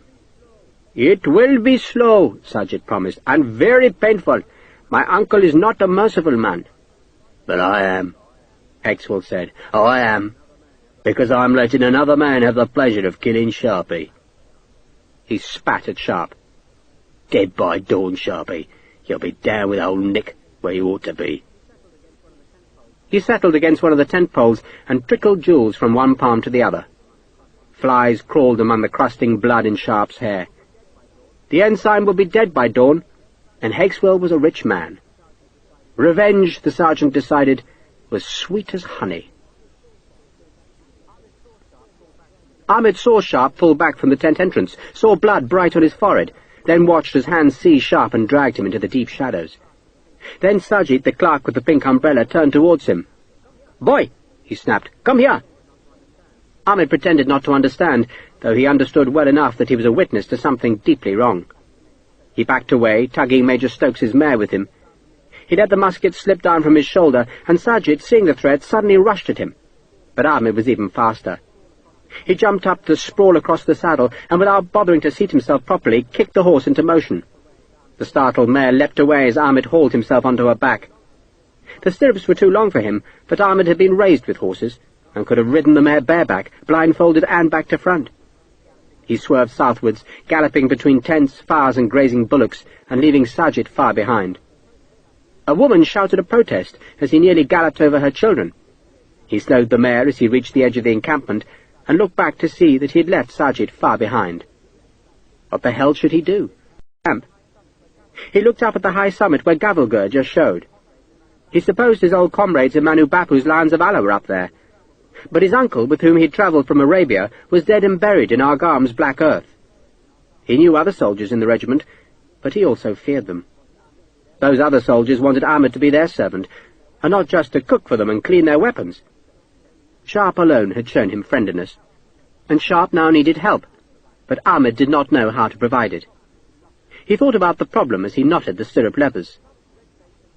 The plump, red-faced and white-haired man in the hills had been friendly, but how was Ahmed to talk to him? He decided he ought to try, and so he turned the horse, planning to ride her all about the camp perimeter, and then back up the road into the hills. But an officer of the camp pickets saw him. The man was riding a horse, and he spurred it close to Ahmed and noted the British saddlecloth. "What are you doing, boy?" he asked. The officer presumed Ahmed was exercising the horse, but Ahmed took fright at the challenge and kicked back. "Thief!" the officer shouted and gave chase. "Stop, thief!" A sepoy turned with his musket, and Ahmed nudged the horse so that she ran the man down. There was a group of houses close by, and Ahmed turned towards them, jumped a garden wall, thumped through some beds of vegetables, jumped another wall, ducked under some fruit trees, jumped a hedge, and splashed through a muddy pond, before kicking the horse up a bank and into some trees.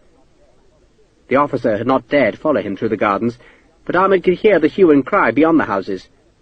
He patted the mare's neck as she threaded through the trees, then curbed her at the wood's edge. There was about a half-mile of open country, then more thick woods that promised safety, if only the tired mare could make the distance without faltering. "If Allah wills it," Ahmed said, then kicked the horse into a gallop. His pursuers were well behind, but they saw him break cover, and now a dozen horsemen were chasing him. Someone fired at him. He heard the musket shot, but the ball went nowhere near him. He leaned over the mane and just let the horse run. He looked back once and saw the pursuers bunching in his path, and then he was in the trees, and he twisted northwards, cut back west, then went north again, going ever deeper into the woods, until at last he slowed the blowing horse so that the sound of her thumping hooves would not betray him. He listened. He could hear other horses blundering through the leaves, but they were not coming any closer. And then he began to wonder if it wouldn't be better to let himself be caught after all, for surely someone among the British would speak his language. Maybe if he went all the way to where the men were making the road in the hills, it'd be too late to help Sharpe. He felt miserable, utterly unsure what he should do. And then he decided he must go back and find help within the encampment, and so he turned the horse back towards his pursuers, and saw a musket pointing straight at his throat. The man holding the musket was an Indian, and had one of the spiralling brass helmets that the Marathas wore. He was a cavalryman, but he'd picketed his horse a few yards away and had crept up on Ahmed on foot. The man grinned. Ahmed wondered if he should just kick the tired mare and risk his luck. But then another Maratha stepped from the leaves, and this one held a curved tulwar. A third man appeared, and then more men came, all mounted, to surround him. And Ahmed, who knew he'd panicked and failed, wept. It seemed to Dodd that Prince Manu Bapu's policy of rewarding freebooters with cash for weapons captured from the British was failing miserably. So far they'd fetched in 3 ancient matchlocks that must have belonged to shikarris, a broken musket of local manufacture, and a fine pistol and sword that had been taken from an engineer officer. No scabbard for the sword, of course, but the 2 trophies, so far as Dodd was concerned, were the only evidence the Marathas had tried to stop the British approach. He pestered Manu Bapu, pleading to be allowed to take his cobras down to where the pioneers were driving the road, but the Rajah's brother adamantly refused to let Dodd's men leave the fortress. Dodd himself was allowed to leave, but only to exercise his horse, which he did each day by riding west along the brink of the plateau. He didn't go far. There was a tempting price on his head, and though no enemy cavalry had been seen on the plateau since the engineer had made his reconnaissance, Dodd still feared that he might be captured, and so he only rode until he could see the British works far beneath him. Then, protected by a handful of Bapu's horsemen, he would stare through a telescope at the ant-like figures labouring so far below. He watched the road widen and lengthen, and one morning he saw that 2 battalions of infantry had camped in one of the high valleys, and next day he saw the beginnings of an artillery park, 3 guns, a forage cart, a spare wheel wagon, and 4 ammunition limbers. He cursed Bapu, knowing that his cobras could destroy that small park and hurl the British into dazed confusion. Yet the prince was content to let the enemy climb the escarpment unopposed. The road was being remade, yet even so it was still steep enough in places to need 100 men to haul 1 gun. Yet, day by day, Dodd saw the number of guns increase in the artillery park, then inch up the hill, and he knew it wouldn't be long before the British reached the plateau, and their besieging forces would seal off the narrow isthmus of rock that led from the cliffs to the great fortress. Still, Manu Bapu made no proper effort to harry the redcoats. "We shall stop them here," the prince told Dodd. "Here!" And he would gesture at Gavilgur's walls. But William Dodd was not so sure that the redcoats would be stopped so easily. Bapu might be convinced of the fortress's strength, but Bapu knew nothing of modern siegecraft. Each morning, as he returned from his excursion along the cliff-top, Dodd would dismount as he reached the isthmus and give his horse to one of his escort, so that he could walk the attacker's route. He tried to see the fortress as the redcoats would see it, tried to anticipate where their attack would come, and how it would be made. It was, he had to admit, a brutal place to attack. Two great walls protected the outer fort, and though the British could undoubtedly breach those walls with cannon fire, the two ramparts stood on a steep slope, so that the attackers would need to fight their way uphill to where the defenders would be waiting among the ruins of the breaches. And those breaches would be flanked by the massive round bastions that were too big to be collapsed by the 12 or 18-pounder guns Dodd expected the British to deploy. The bastions would spit round-shot, musket balls and rockets down into the British, who'd be struggling towards the nearer breach, their approach route getting ever narrower until it was finally constricted by the vast tank of water that blocked most of the approach. Dodd walked the route obsessively, and could almost feel sorry for the men who'd have to do it under fire. 100 paces from the fort, where the defenders' fire would be most lethal, the attackers would be squeezed between the reservoir and the cliff edge, compressed into a space just 20 paces wide. Dodd stood in that space each day and stared up at the double walls and counted the artillery pieces. 22 cannon were pointing at him, and when the redcoats came, those barrels would be loaded with canister.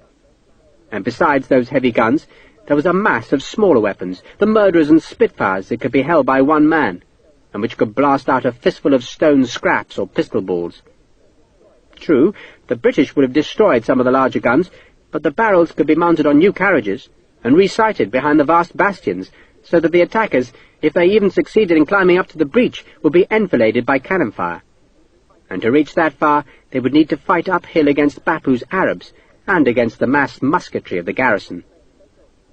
It was a prospect so daunting that Prince Manu Bapu expected most of the attackers would sheer away from the breaches and run to the Delhi Gate, the outer fort's northern entrance. That gate would undoubtedly have been shattered by British cannon fire, but once inside its arch, the attackers would find themselves in a trap. The road inside the gate curled up beside the wall, with another great wall outside it, so that anyone on the cobbles was dwarfed by the stone ramparts on either side, and those would be lined with men firing down, or else throwing the great rocks that Bapu had ordered piled onto the fire steps. Inch by bloody inch, the redcoats would fight their way up the narrow road between the walls, only to turn the corner to see an even greater gate standing in front of them, and one, moreover, that couldn't be reached by the besiegers' cannon fire. Thus, Bapu reckoned, the British assault would be thwarted. Dodd wasn't so sure. The prince was right in thinking that there was no way in through the Delhi Gate, but Dodd suspected the breaches would be less formidable. He'd begun to see weaknesses in the ancient walls, old cracks that were half hidden by weeds and lichen, and he knew the skill of the British gunners. The wall would break easily, and that meant the breaches would be big and wide, and Dodd reckoned the British would fight their way through. It might be a hard fight, but they'd win it, and that meant the British would capture the outer fort. But Dodd didn't express that opinion to Bapu, nor did he urge the prince to build an earthen glacis outside the wall to soak up the fire of the breaching batteries. Such a glacis would delay the British for days, even weeks. But Dodd encouraged the prince to believe the outer fort was impregnable, for in that misapprehension lay Dodd's opportunity. Manu Bapu had once told Dodd that the outer fort was a trap. An enemy, if they captured the outer fort, would think their battle won. But then they would come to Gavilgur's central ravine and find a second, even greater fort waiting on its far side. But for Dodd, the outer fort was Manu Bapu's trap. If Manu Bapu lost the outer fort, then he, like the enemy, would have to cross the ravine and climb to the inner fort, and it was there that Dodd commanded, and try as Dodd might, he could see no weaknesses in the inner fort's defences. Neither Manu Bapu nor the British could ever cross the ravine, not if Dodd opposed them. The inner fort was quite separate from the outer. No wall joined them, only a track that dropped steeply to the bed of the ravine, and then climbed even more steeply to the intricate gateway of the inner fort. Dodd used that track each day, and he tried to imagine himself as an attacker. 20 more guns faced him from the inner fort's single wall as he descended the ravine. Guns would have been dismounted by cannon fire. Muskets would be pouring their shot down into the rocky ravine, and rockets would be slashing bloodily through the British ranks. The redcoats would die here like rats being pounded in a bucket. And even if some did survive to climb the track towards the gate, they would only reach Gavilgur's last horror. That horror was the entrance, where 4 vast gates barred the inner fort. 4 gates set one after another in a steep passage that was flanked by towering walls. There was no other way in.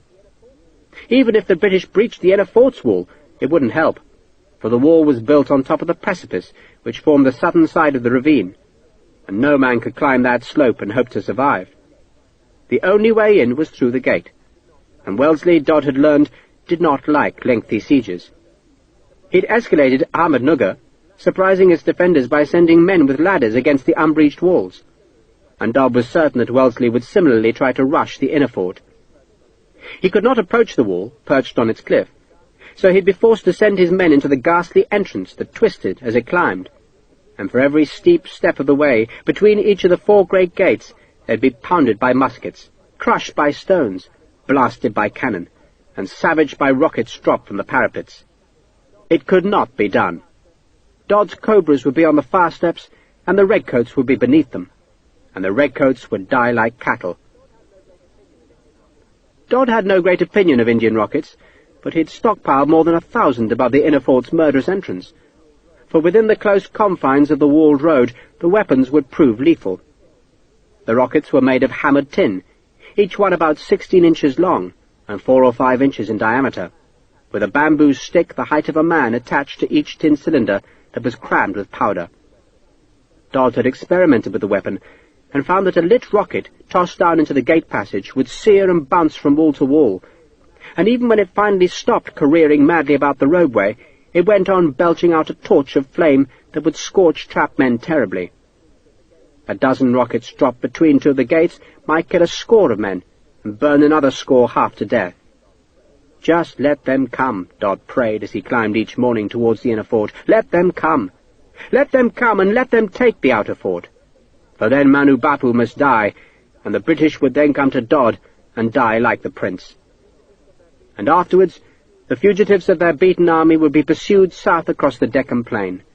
Their bodies would rot in the heat, and their bones whiten in the sun. And the British power in India would be broken, and Dodd would be lord of Gavilgur.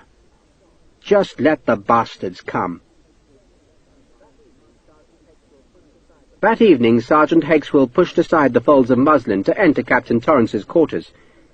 The captain was lying naked in his hammock, where he was being fanned by a bamboo punkah that had been rigged to a ceiling beam. His native servant kept the punkah moving by tugging on a string, while Claire Wall trimmed the captain's fingernails. "Not too close, Brick," Torrance said. "Leave me enough to scratch with, as a good girl." He raised his eyes to Hexwell. "Did you knock, Sergeant?" "Twice, sir," Hexwell lied. "Loud and clear, sir." "Brick will have to ream out my ears. Say good evening to the sergeant, Brick. Where are manners tonight?" Claire lifted her eyes briefly to acknowledge Hexwell's presence, and mumbled something barely audible. Hexwell snatched off his hat. "Pleased to see you, Mrs. Wall," he said eagerly. "A proper pleasure, my jewel." He bobbed his head to her and winked at Torrance, who flinched. "Brick," Torrance said, "the sergeant and I have military matters to discuss, so take yourself to the garden." He patted her hand and watched her leave. "And no listening at the window," he added archly. He waited until Claire had sidled past the muslin that hung over the kitchen entrance, then leaned precariously from the hammock to pick up a green silk robe that he draped over his crotch. "I'd hate to shock you, Sergeant." "Beyond shock, sir, me, sir. Ain't nothing living I ain't seen naked, sir. All of 'em naked as needles, and never once was I shocked, sir. Ever since they strung me up by the neck, I've been beyond shock, sir." And beyond sense, too, Torrance thought, but he suppressed the comment. "Has Brick left the kitchen?" Hexwell peered past the muslin. "She's gone, sir." "He's not at the window?" Hexwell checked the window. "On the far side of the yard, sir, like a good girl." "I trust you brought me news?" "Better than news, sir, better than news." The sergeant crossed to the table and emptied his pocket. "Your notes to Jama, sir, all of them. 10,000 rupees and all paid off. You're out of debt, sir, out of debt." Relief seared through Torrance. Debt was a terrible thing, a dreadful thing, yet seemingly inescapable if a man was to live to the full. 1,200 guineas. How could he ever have gambled that much away? It had been madness. Yet now it was paid, and paid in full. "Burn the notes," he ordered Hexwell. Hexwell held the notes into a candle flame one by one, then let them shrivel and burn on the table. The draught from the punkah disturbed the smoke and scattered the little scraps of black ash that rose from the small fires. And Jarmer, sir, being a gentleman despite being a heathen bastard blackamoor, added a thankee, Hexwell said, putting some gold coins on the table. How much? 700 rupees there, sir. He gave us more, I know that. You're cheating me, Sergeant. Sir? Hexwell straightened indignantly. On my life, sir, and I speak as a Christian, I ain't ever cheated a soul in me life, sir.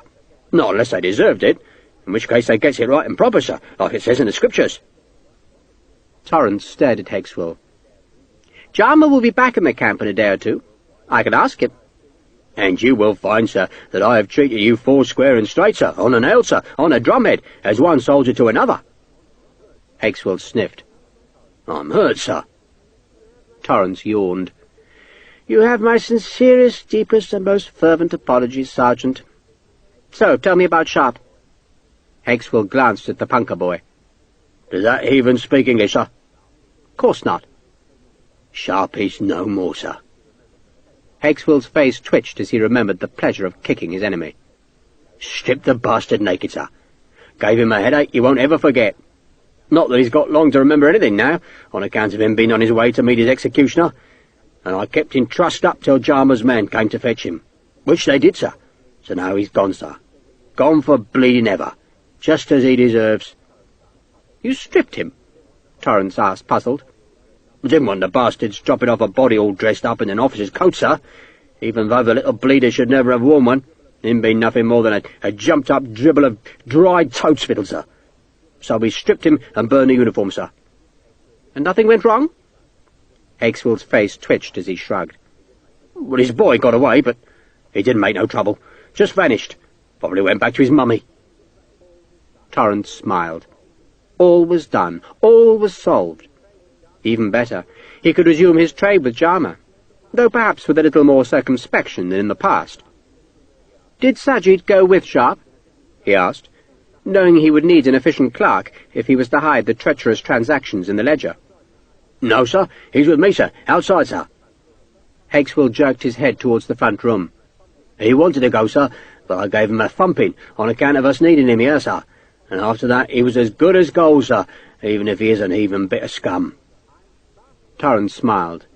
I'm vastly in your debt, Sergeant Hexwell, he said. Just doing my duty, sir.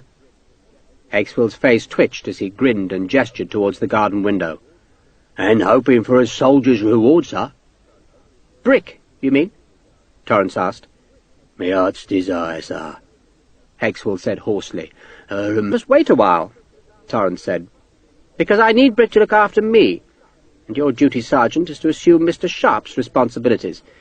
We shall wait till someone notices that he's missing, then claim that he must have been ambushed by Marathas while on his way here. Then you'll go up the mountain to help the engineers. Me, sir? Hexwell sounded alarmed at the prospect of having to do some real work. Up the mountain? Someone has to be there. You can't expect me to do it, Torrance said indignantly. Someone must stay here and shoulder the heavier responsibilities. It won't be for long, Sergeant, not for long. And once the campaign's over, I can assure you that your heart's desires will be fully met. But not, he decided, before Hexwell paid him the money Claire owed for her passage out from England. That money could come from the cash that Jarmer had given Hexwell this night, which, Torrance was sure, was a great deal more than the sergeant had admitted. Make yourself ready, Sergeant, Torrance ordered. Doubtless you'll be needed up the road tomorrow. Yes, sir, Hexwell said sullenly. Well done, good and faithful Hexwell, Torrance said grandly. Don't let any moths in as you leave. Hexwell went. He had 3,300 rupees in his pocket, and a fortune in precious stones hidden in his cartridge box. He would like to have celebrated with Claire Wall, but he didn't doubt that his chance would come, and so for the moment he was a satisfied man. He looked at the first stars pricking the sky above Gavilger's plateau, and reflected that he had rarely been more content. He had taken his revenge, he had become wealthy, and thus all was well in Obadiah Hexwell's world. Chapter 6. Sharpe knew he was in an ox cart. He could tell that from the jolting motion, and from the terrible squeal of the ungreased axles. The ox carts that followed the army made a noise like the shrieking of souls in perdition. He was naked, bruised, and in pain. It hurt even to breathe. His mouth was gagged and his hands and feet were tied, but even if they had been free, he doubted he could have moved, for he was wrapped in a thick, dusty carpet. Hakeswill. The bastard had ambushed him, stripped him and robbed him. He knew it was Hakeswill, for Sharpe had heard the sergeant's hoarse voice as he was rolled into the rug. Then he had been carried out of the tent and slung into the cart, and he wasn't sure how long ago that had been, because he was in too much pain, and he kept slipping in and out of a dreamlike daze, a nightmare daze. There was blood in his mouth, a tooth was loose, a rib was probably cracked, and the rest of him simply ached or hurt. His head throbbed. He wanted to be sick, but knew he would choke on his vomit because of the gag, and so he willed his belly to be calm. Calm. The only blessing was that he was alive, and he suspected that was no blessing at all. Why had Hakeswill not killed him? Not out of mercy, that was for sure. So presumably he was to be killed somewhere else, though why Hakeswill had run the terrible risk of having a British officer tied hand and foot and smuggled past the picket line, Sharpe could not tell. It made no sense. All he did know was that by now Obadiah Hakeswill would have teased Sharpe's gems from their hiding places. God damn it all to hell. First Simon, now Hakeswill, and Hakeswill, Sharpe realized, could never have trapped Sharpe if Torrance hadn't helped. But knowing his enemies would not help Sharpe now. He knew he had as much hope of living as those dogs who were hurled onto the mudflats beside the Thames in London with stones tied to their necks. The children used to laugh as they watched the dogs struggle. Some of the dogs had come from wealthy homes. They used to be snatched, and if their owners didn't produce the ransom money within a couple of days, the dogs were thrown to the river. Usually the ransom was paid, brought by a nervous footman to a sordid public house near the docks. But no one would ransom Sharpe. Who would care?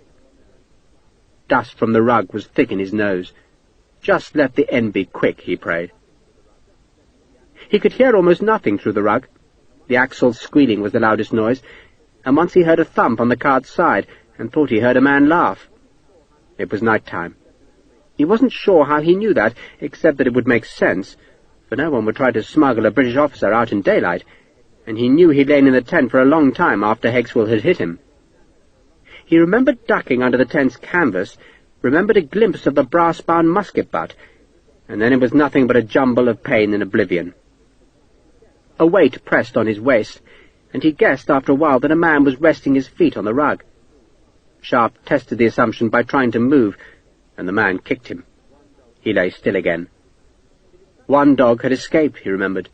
It had somehow slipped the rope over its neck and had paddled away downstream with the children shrieking along the bank and hurling stones at the frightened head. Did the dog die? Sharpe couldn't remember. God, he thought, but he'd been a wild child, wild as a hawk. They'd tried to beat the wildness out of him, beat him till the blood ran, then told him he'd come to a bad end. They'd prophesied that he'd be strung up by the neck at Tyburn Hill, Dick Sharpe dangling, pissing down his legs while the rope burned into his gullet. But it hadn't happened. He was an officer, a gentleman, and he was still alive, and he pulled at the tether about his wrists, but it wouldn't shift. Was Hakeswill riding in the cart? That seemed possible, and suggested the sergeant wanted somewhere safe and private to kill Sharpe. But how? Quick, with a knife? That was a forlorn wish, for Hakeswill was not merciful. Perhaps he planned to repay Sharpe by putting him beneath an elephant's foot, and he would scream and writhe until the great weight would not let him scream ever again, and his bones would crack and splinter like eggshells. Be sure your sin will find you out. How many times had he heard those words from the Bible? Usually thumped into him at the foundling home with a blow across the skull for every syllable, and the blows would keep coming as they chanted the reference. The Book of Numbers, chapter 32, verse 23, syllable by syllable, blow by blow. And now his sin was finding him out, and he was to be punished for all the unpunished offences. So die well, he told himself. Don't cry out. Whatever was about to happen couldn't be worse than the flogging he'd taken because of Hakeswill's lies. That had hurt. Hurt like buggery, but he hadn't cried out. So take the pain and go like a man. And what had Sergeant Major Bywater said as he'd thrust the leather gag into Sharpe's mouth? Be brave, boy. Don't let the regiment down. So he would be brave, and die well. And then what? Hell, he supposed, and an eternity of torment at the hands of a legion of Hakeswills. Just like the army, really. The cart stopped. He heard feet thump on the wagon boards, the murmur of voices, then hands seized the rug and dragged him off. He banged hard down onto the ground, then the rug was picked up and carried. Die well, he told himself, die well. But that was easier said than done. Not all men died well. Sharpe had seen strong men reduced to shuddering despair as they waited for the cart to be run out from under the gallows, eternity with a defiance so brittle and hard that it had silenced the watching crowd. Yet all men, the brave and the cowardly, danced the gallows dance in the end, jerking from a length of Bridport hemp, and the crowd would laugh at their twitching antics. Best puppet show in London, they said. There was no good way to die except in bed, asleep, unknowing, or maybe in battle, at the cannon's mouth, blown to kingdom come in an instant of oblivion. He heard the footsteps of the men who carried him slap on stone, then heard a loud murmur of voices. There were a lot of voices, all apparently talking at once, and all excited, and he felt the rug being jostled by a crowd, and then he seemed to be carried down some steps, and the crowd was gone, and he was thrown onto a hard floor. The voices seemed louder now, as if he was indoors, and he was suddenly possessed by the absurd notion that he had been brought into a cockfighting arena, like the one off Vinegar Street, where, as a child, he had earned farthings by carrying pots of porter to spectators who were alternatively morose or maniacally excited. He lay for a long time. He could hear the voices, even sometimes a burst of laughter. He remembered the fat man in Vinegar Street, whose trade, rat-catching, took him to the great houses in West London that he reconnoitred for his thieving friends. "You make a good snaffler, Dickie," he'd say to Sharpe. Then he'd cut Sharpe's arm and point to the cockerels waiting to fight. "Which one'll win, lad, which one?" And Sharpe would make a haphazard choice, and, as often as not, the bird did win. "He's a lucky boy," the rat-catcher would boast to his friends as he tossed Sharpe a farthing. "Nipper's got the luck of the devil." But not tonight, Sharpe thought. And suddenly the rug was seized, unwound, and Sharpe was spilt naked onto hard stones. A cheer greeted his appearance. Light flared in Sharpe's eyes, dazzling him, but after a while he saw he was in a great stone courtyard lit by the flames of torches mounted on pillars that surrounded the yard. 2 white-robed men seized him, dragged him upright, and pushed him onto a stone bench, where to his surprise his hands and feet were loosed and the gag taken from his mouth. He sat, flexing his fingers and gasping deep breaths of humid air. He could see no sign of Hexwell. He could now see that he was in a temple. A kind of cloister ran around the courtyard, and, because the cloister was raised 3 or 4 feet, it made the stone-paved floor into a natural arena. He hadn't been so wrong about the cockfighting pit, though Vinegar Street had never aspired to ornately carved stone arches, smothered with writhing gods and snarling beasts. The raised cloister was packed with men who were in obvious good humour. There were hundreds of them, all anticipating a night's rare entertainment. Sharpe touched his swollen lip and winced at the pain. He was thirsty, and with every deep breath his bruised or broken ribs hurt. There was a swelling on his forehead that was thick with dried blood. He looked about the crowd, seeking one friendly face, and finding none. He just saw Indian peasants with dark eyes that reflected the flame-light. They must have come from every village within 10 miles to witness whatever was about to happen. In the centre of the courtyard was a small stone building, fantastically carved with elephants and dancing girls, and crowned by a stepped tower that had been sculpted with yet more gods, and animals painted in red, yellow, green, and black. The crowd's noise subsided as a man showed at the doorway of the small shrine and raised his arms as a signal for silence.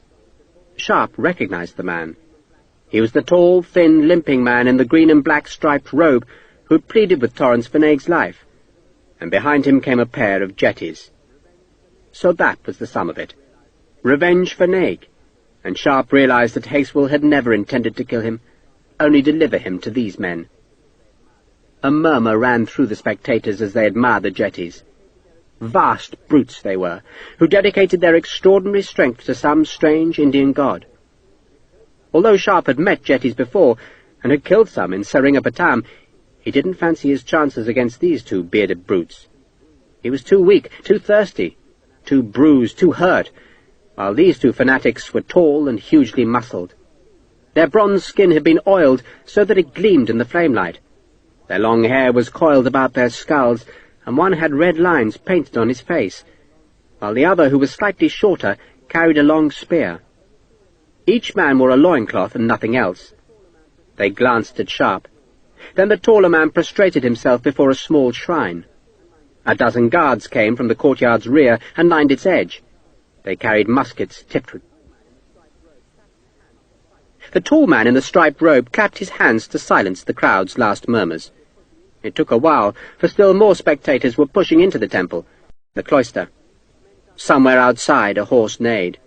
Men shouted protests as the newcomers shoved their way inside, but at last the commotion ended, and the tall man stepped to the edge of the stone platform on which the small shrine stood. He spoke for a long time, and every few moments his words would provoke a growl of agreement, and then the crowd would look at Sharpe, and some would spit at him. Sharpe stared sullenly back at them. They were getting a rare night's amusement, he reckoned. A captured Englishman was to be killed in front of them, and Sharpe couldn't blame them for relishing the prospect. But he was damned if he would die easy. He could do some damage, he reckoned, maybe not much, but enough so that the jetties remembered the night they were given a redcoat to kill. The tall man finished his speech, then limped down the short flight of steps and approached Sharpe. He carried himself with dignity, like a man who knows his own worth to be high. He stopped a few paces from Sharpe, and his face showed derision as he stared at the Englishman's sorry state.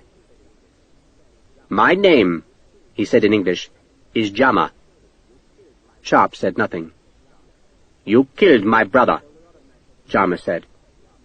"I've killed a lot of men," Sharpe said, his voice hoarse so that it scarcely carried the few paces that separated the two men. He spat to clear his throat.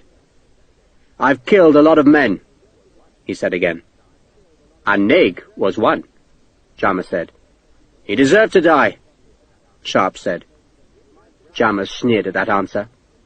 "If my brother deserved to die, then so did the British who traded with him." That was probably true, Sharpe thought, but he said nothing. He could see some pointed helmets at the back of the crowd, and he guessed that some of the Mahratta horsemen who still roamed the Deccan plain had come to see his death. Maybe the same Mahrattas who bought the 2,000 missing muskets that Hakesville had supplied and Torrance had lied about to conceal the theft. "So now you will die," Jama said simply. Sharpe shrugged. Run to the right, he was thinking, and grab the nearest musket, but he knew he'd be slowed by the pain. Besides, the men on the cloister would jump down to overpower him, but he had to do something, anything. A man couldn't just be killed like a dog. "You will die slowly," Jama said, "to satisfy the debt of blood that is owed to my family." "You want a death?" Sharpe asked. "To balance your brother's death?" "Exactly so," Jama said gravely. "Then kill a rat," Sharpe said, "or strangle a toad. Your brother deserved to die. He was a thief." "And you English have come to steal all India," Jama said equably. He looked again at Sharpe's wounds and seemed to get satisfaction from them. "You will soon be pleading for my mercy," he said. "Do you know what jetties are?" "I know," Sharpe said. "Prithviraj," Jama said, gesturing towards the taller jetty who was bowing before the small altar, "has castrated a man with his bare hands. He will do that to you and more. For tonight I have promised these people they will see the death of 100 parts. You will be torn to pieces, Englishmen, but you will live as your body is divided, for that is a jetty's skill. To kill a man slowly without weapons, tearing him piece by piece, and only when your screams have assuaged the pain of my brother's death will I show you mercy." Jama gave Sharpe one last look of disdain, then turned and walked back to the shrine's steps. Prithviraj leant forward and rang a tiny handbell to draw the god's attention, then put his hands together and bowed his head a last time. The second jetty, the one with the spear, watched Sharpe with an expressionless face. Sharpe forced himself to stand. His back ached and his legs were weak, so that he tottered, making the crowd laugh at him. He took a step to his right, but the closest guard just edged away. A carved stool had been fetched from the shrine, and Jama was now sitting at the top of the steps. A huge bat flickered in and out of the torchlight. Sharpe walked forward, testing his legs, and was amazed he could stand at all. The crowd jeered his faltering gait, and the sound made sense. He saw that Sharpe posed no danger, and so turned back to the god. Sharpe staggered. He did it deliberately, making himself look weaker than he really was. He swayed, pretending that he was about to fall, then took some slurred sideways steps to get close to one of the guards. "Seize a musket," he told himself, then ram its muzzle into Jama's face. He swayed sideways again, and the closest guard just stepped back and levelled the bayonet at Sharpe. The dozen sentries plainly had orders to keep Sharpe inside the jetty's killing ground. Sharpe measured the distance, wondering if he could get past the bayonet to seize the musket, but a second guard came to reinforce the first. Then Prithviraj stood. He was a bloody giant, Sharpe thought, a giant with an oiled skin and upper arms as thick as most men's thighs. The crowd murmured in admiration again. And then Prithviraj undid his loincloth and let it fall, so that he was naked like Sharpe. The gesture seemed to imply that he sought no advantage over his opponent, though as the huge man came down from the shrine, the second jetty took care to stay close beside him. 2 against 1, and the second had a spear, and Sharpe had nothing. He glanced at the burning torches, wondering if he could seize one and brandish it as a weapon, but they were mounted too high. Christ, he thought, but do something, anything! Panic began to close in on him, fluttering like the bat which swooped into the flame-light again. He backed away from the jetties, and the crowd jeered him. He didn't care. He was watching Prithviraj, a slow-moving man, too muscle-bound to be quick, and Sharpe guessed that was why the second jetty was present. His job would be to herd Sharpe with the glittering spear, and afterwards to hold him still as Prithviraj tore off fingers, toes, and ears. "So take the spearman first," Sharpe told himself. "Put the bastard down and take his weapon." He edged to his left, circling the courtyard to try and position himself closer to the spear-carrying jetty. The crowd sighed as he moved, enjoying the thought that the Englishman would put up a fight. The spear followed Sharpe's movements. He'd have to be quick, Sharpe thought, desperately quick, and he doubted he could do it. Hakeswill's kicking had slowed him, but he had to try, and so he kept on circling.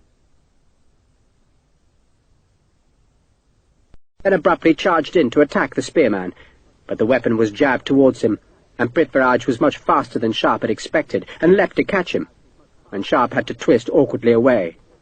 The crowd laughed at his clumsiness. "Accept your death," Jama called. A servant was fanning the merchant's face. Sweat poured down Sharpe's cheeks. He'd been forced towards that part of the courtyard nearest the temple's entrance, where there were 2 stone flights of stairs leading up to the cloister. The steps, jutting into the yard, formed a bay, in which Sharpe suddenly realized he was trapped. He moved sideways, but the spear-carrying jetty covered him. The 2 men knew he was cornered now, and came slowly towards him, and Sharpe could only back away until his spine touched the cloister's edge. One of the spectators kicked him, but with more malice than force. The jetties came on slowly, wary in case he suddenly broke to right or left. Prithviraj was flexing his huge fingers, making them supple for the night's work. Scraps of smouldering ash whirled away from the torches, one settling on Sharpe's shoulder. He brushed it off. "Sahib!" A voice hissed from behind Sharpe. "Sahib!" Prithviraj looked calm and confident. No bloody wonder, Sharpe thought. So kick the naked bugger in the crotch. He reckoned that was his last chance. One good kick, and hope that Prithviraj doubled over. Either that or run onto the spear and hope the blade killed him quickly. "Sahib!" The voice hissed again. Prithviraj was turning sideways so that he wouldn't expose his groin to Sharpe. Then he beckoned for the other jetty to close in on the Englishman and drive him out from the wall with his spear. "You bugger!" the voice said impatiently. Sharpe turned to see that Ahmed was on hands and knees among the legs of the spectators, and what was more, the child was pushing forward the hilt of the tulva he'd captured at Deogorm. Sharpe leant on the cloister edge, and the crowd, seeing him rest against the stone, believed he'd given up. Some groaned, for they'd been anticipating more of a fight, but most of the watching men just jeered at him for being a weakling. Sharpe winked at Ahmed, then reached for the tulva. He seized the handle, pushed away from the stone and turned, dragging the blade from the scabbard that was still in Ahmed's grasp. He turned fast as a striking snake, the curved steel silver-red in the courtyard's flame-light, and the jetties, thinking he was a beaten man, were not prepared. The man with the spear was closest, and the curved blade slashed across his face, springing blood, and he instinctively clutched his eyes and let the spear drop. Sharpe moved to the right, scooped up the fallen spear, and Prithviraj at last looked worried. The guards raised their muskets. Sharpe heard the clicks as the dogheads were hauled back. So let them shoot him, he thought, for that was a quicker death than being dismembered and gelded by a naked giant. Jama was standing, one hand in the air, reluctant to let his guards shoot Sharpe before he'd suffered pain. The wounded jetty was on his knees, his hands clutched to his face, which was streaming blood. Then a musket fired. It sounded unnaturally loud in the confines of the courtyard's carved walls. One of the guards flinched as the musket ball whipped past his head to chip a flake of stone from one of the decorated arches. Then a voice shouted from the cloister by the temple entrance. The man spoke in an Indian language, and he spoke to Jama, who was staring appalled as a group of armed men pushed their way to the very front of the crowd. It was Syud Sevaji who had fired, and who had spoken to Jama, and who now grinned down at Sharpe. "I've told him it must be a fair fight, Ensign." "Me against him?" Sharpe jerked his chin at Prithviraj. "We came for entertainment," Syud Sevaji said. "The least you can do is provide us with some." "Why don't you just shoot the bugger and have done with it?" Sevaji smiled. "This crowd will accept the result of a fair fight, Ensign. They might not like it if I simply rescue you. Besides, you don't want to be in my debt, do you?" "I'm in your debt already," Sharpe said, "up to my bloody eyeballs." He turned and looked at Prithviraj, who was waiting for a sign from Jama. "Hey, Goliath!" Sharpe shouted. "Here!" He threw the tulva at the man keeping the spear. "You want a fair fight? So you've got a weapon now?" The pain seemed to have vanished, and even the thirst had gone away.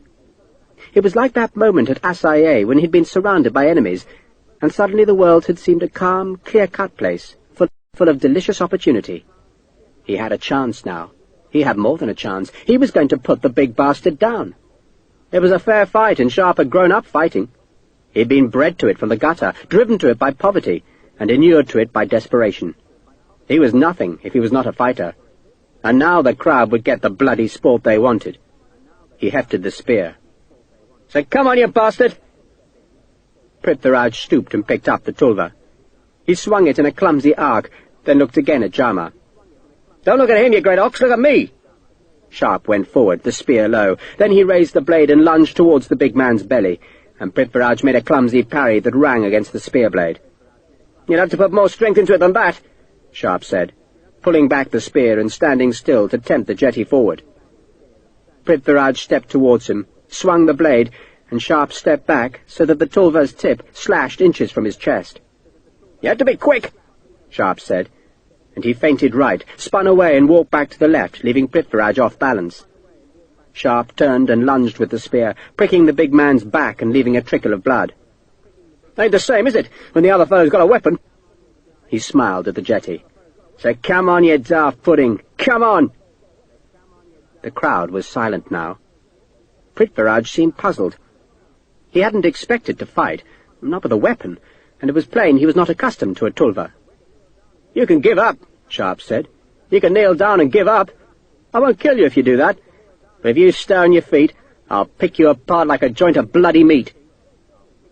Prithviraj didn't understand a word, but he knew Sharpe was dangerous, and he was trying to work out how best to kill him. He glanced at the spear, wishing he had that weapon instead of the tulva. But Sharpe knew the point should always beat the edge, which was why he'd kept the spear. "You want it quick or slow, Sevaji?" Sharpe called. "Whichever you prefer, Ensign," Sevaji said, smiling. "It's not for the audience to tell the actors how the play should go." "Then I'll make it quick," Sharpe said, and he pointed at Prithviraj with his free hand and motioned that the jetty could kneel down. "Just kneel," he said, "and I'll spare you. Tell him that, Sevaji." Sevaji called out in an Indian language, and Prithviraj must have decided the offer was an insult, for he suddenly ran forward, tulva swinging, and Sharpe had to step quickly aside and parry one of the cuts with the spear's staff. The blade cut a sliver of wood from the shaft, but went nowhere near Sharpe. "No good doing that," Sharpe said. "You're not making hay, you great pudding. You're trying to stay alive." Prithviraj attacked again, but all he could think to do was make great swings with the blade, any one of which might have split Sharpe into two. But the attacks were clumsy, and Sharpe backed away, always circling around to the middle of the courtyard so that he wasn't trapped against its edges. The crowd, sensing that Prithviraj might win, began to urge him on. But some noticed that the Englishman was not even trying to fight yet. He was taunting the jetty, he was evading him, and he was keeping his spear low. "I thought you said it would be quick," Savaji said. "You want it over?" Sharpe asked. He crouched, raising the spear blade, and the motion checked Prithviraj, who stared at him warily. "What I'm going to do," Sharpe said, "is cut your belly open, then slit your throat. Are you ready?"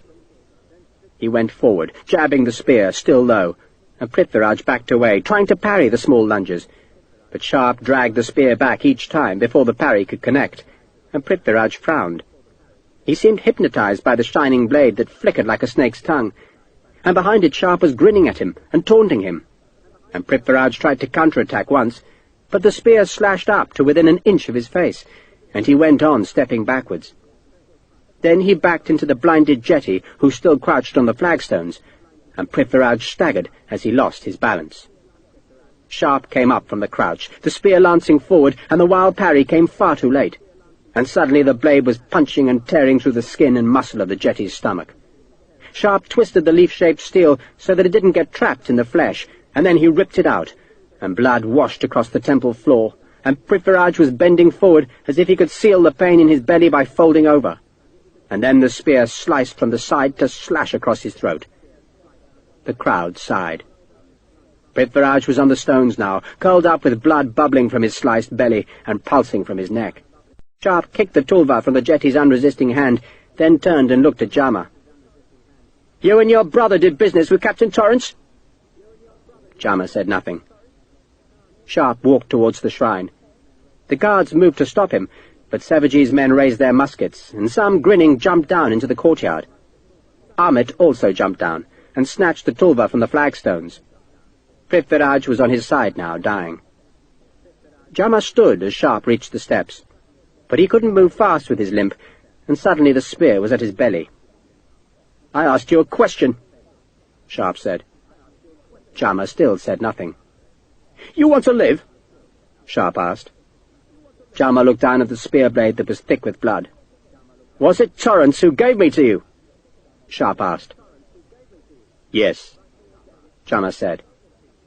"If I see you again," Sharpe said, "I'll kill you.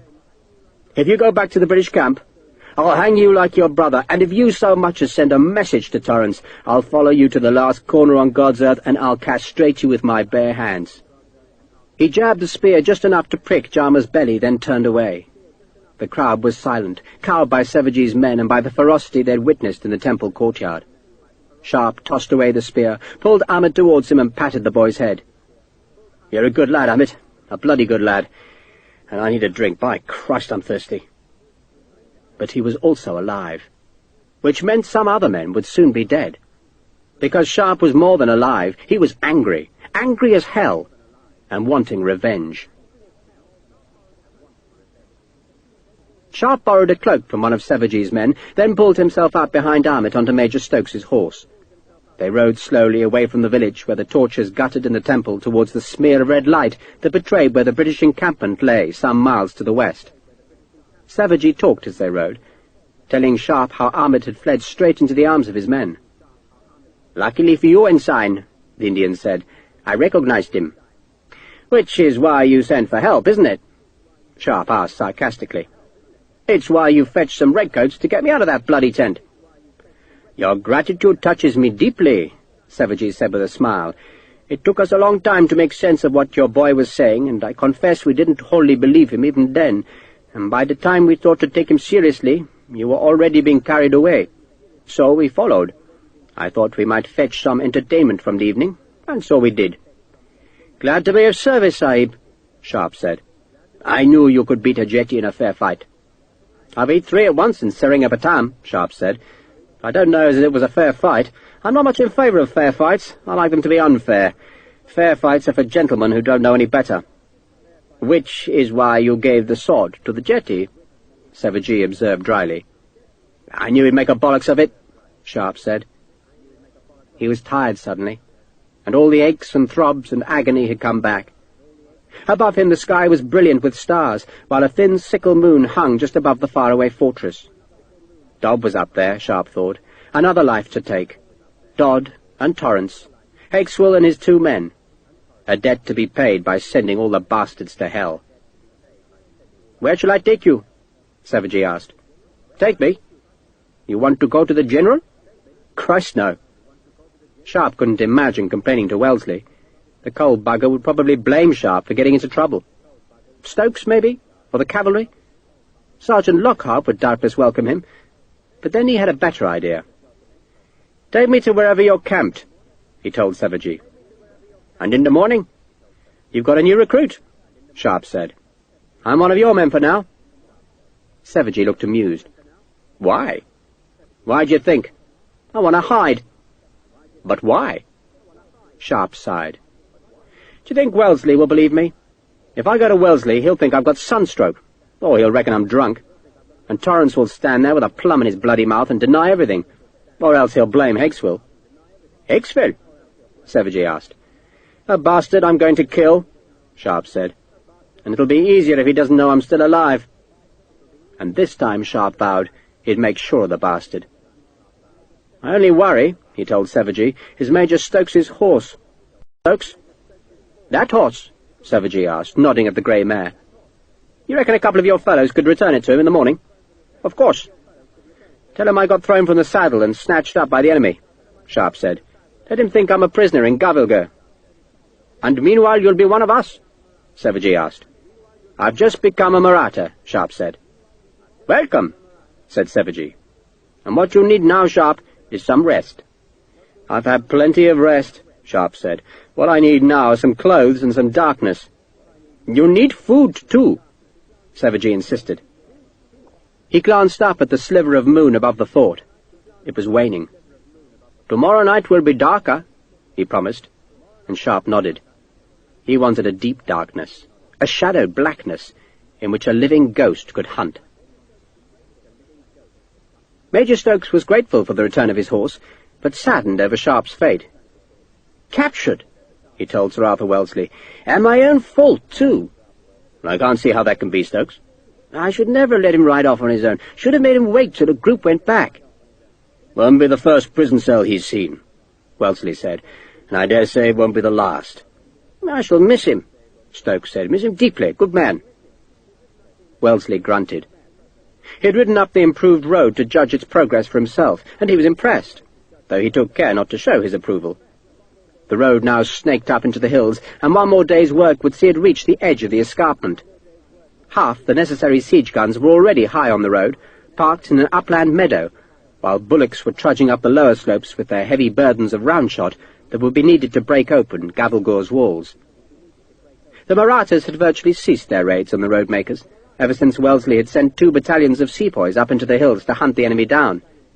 Every once in a while a musket shot would be fired from a long distance, but the balls were usually spent before they reached a target. "Your work won't end with the road," Wellesley told Stokes, as the general and his staff followed the engineer on foot towards some higher ground from where they could inspect the fortress. "I doubted it would, sir." "You know Stevenson?" "I've dined with the colonel." "I'm sending him up here. His troops will make the assault. My men will stay below and climb the 2 roads." Wellesley spoke curtly, almost offhandedly. He was proposing to divide his army into 2 again, just as it had been split for most of the war against the Marathas. Stevenson's part of the army would climb to the plateau and make the main assault on the fortress.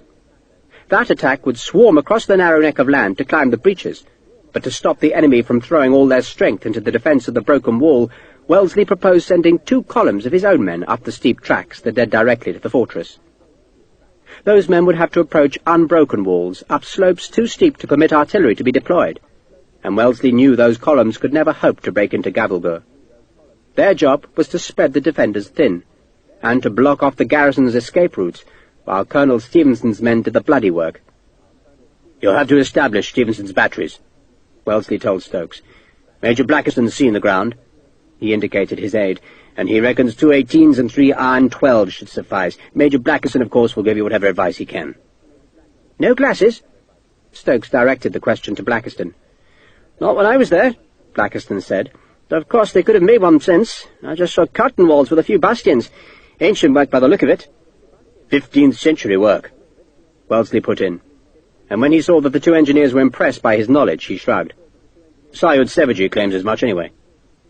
Old walls break fastest, Stokes said cheerfully. The 2 big guns with the 3 smaller cannon would batter the wall head-on to crumble the ancient stone that was probably unprotected by glacis of embanked earth to soak up the force of the bombardment. And the Major had yet to find a fortress wall in India that could resist the strike of an shot travelling half a mile every 2 seconds. "But you'll want some enfilading fire," he warned Wellesley. "I'll send you some more 12s, Wellesley promised. "A battery of 12s and a howitzer," Stokes suggested. "I'd like to drop some nasties over the wall. There's nothing like a howitzer for spreading gloom." "I'll send an howitzer," Wellesley promised. The enfilading batteries would fire at an angle through the growing breaches to keep the enemy from making repairs, and the howitzer, which fired high in the air so that its shells dropped steeply down, could bombard the repair parties behind the fortress ramparts. "And I want the batteries established quickly," Wellesley said. "No dallying, Major." "I'm not a man to dally, Sir Arthur," Stokes said cheerfully. The Major was leading the General and his staff up a particularly steep patch of road, where an elephant, supplemented by over 60 sweating sepoys, forced an 18-pounder gun up the twisting road. The officers dodged the sepoys, then climbed a knoll from where they could stare across at Gavelgur. By now they were nearly as high as the stronghold itself, and the profile of the twin forts stood clear against the bright sky beyond. It formed a double hump. The narrow neck of land led from the plateau to the first, lower hump, on which the outer fortress stood. It was that fortress which would receive Stokes's breaching fire, and that fortress which would be assailed by Stevenson's men. But beyond it the ground dropped into a deep ravine, then climbed steeply to the much larger second hump, on which the inner fortress with its palace and its lakes and its houses stood. Sir Arthur spent a long time staring through his glass, but said nothing. "I'll warrant I can get you into the smaller fortress," Stokes said. "But how do you cross the central ravine into the main stronghold?" It was that question that Wellesley had yet to answer in his own mind, and he suspected there was no simple solution. He hoped that the attackers would simply surge across the ravine and flood up the second slope like an irresistible wave that had broken through one barrier and would now overcome everything in its path. But he dared not admit to such impractical optimism. He dared not confess that he was condemning his men to an attack on an inner fortress that would have unbreached walls and well-prepared defenders. "If we can't take it by escalade," he said curtly, collapsing his glass, "we'll have to dig breaching batteries in the outer fortress and do it the hard way." In other words, Stokes thought, Sir Arthur had no idea how it was to be done. Only that it must be done. By escalade or by breach, and by God's mercy if they were lucky. For once they were into the central ravine, the attackers would be in the devil's hands. It was a hot December day, but Stokes shivered, for he feared for the men who must go up against Gavelgur. Captain Torrance had enjoyed a remarkably lucky evening. Jama had still not returned to the camp, and his big green tents with their varied delights stood empty. But there were plenty of other diversions in the British camp. A group of Scottish officers, augmented by a sergeant who played the flute, gave a concert, and though Torrance had no great taste for chamber music, he found the melodies were in tune with his jaunty mood. Sharpe was gone, Torrance's debts were paid. He had survived, and he had strolled on from the concert to the cavalry lines, where he knew he'd find a game of whist. Torrance had succeeded in taking 53 guineas from an irascible major, and another 12 from a whey-cheeked ensign who kept scratching his groin. "If you've got the pox," the major had finally said, "then get the hell to a surgeon." "It's lice, sir." "And for Christ's sake, stop wriggling, you're distracting me." "Scratch on," Torrance had said, laying down a winning hand. He had yawned, scooped up the coins, and bid his partners a good night. "Well, it's devilish early," the major had grumbled, wanting a chance to win his money back. "Duty," Torrance had said vaguely. Then he'd strolled to the merchant encampment and inspected the women who fanned themselves in the torrid night heat. An hour later, well pleased with himself, he had returned to his quarters. His servant squatted on the porch, but he waved the man away. Sajid was still at his candle-lit desk, unclogging his pen of the soggy paper scraps that collected on the nib. He stood, touched his inky hands together, and bowed as Torrance entered. "Sahib?" "All well?" "All is well, Sahib. Tomorrow's chitties?" He pushed a pile of papers across the desk. "I'm sure they're in order," Torrance said, quite confident that he spoke true. Sajib was proving to be an excellent clerk.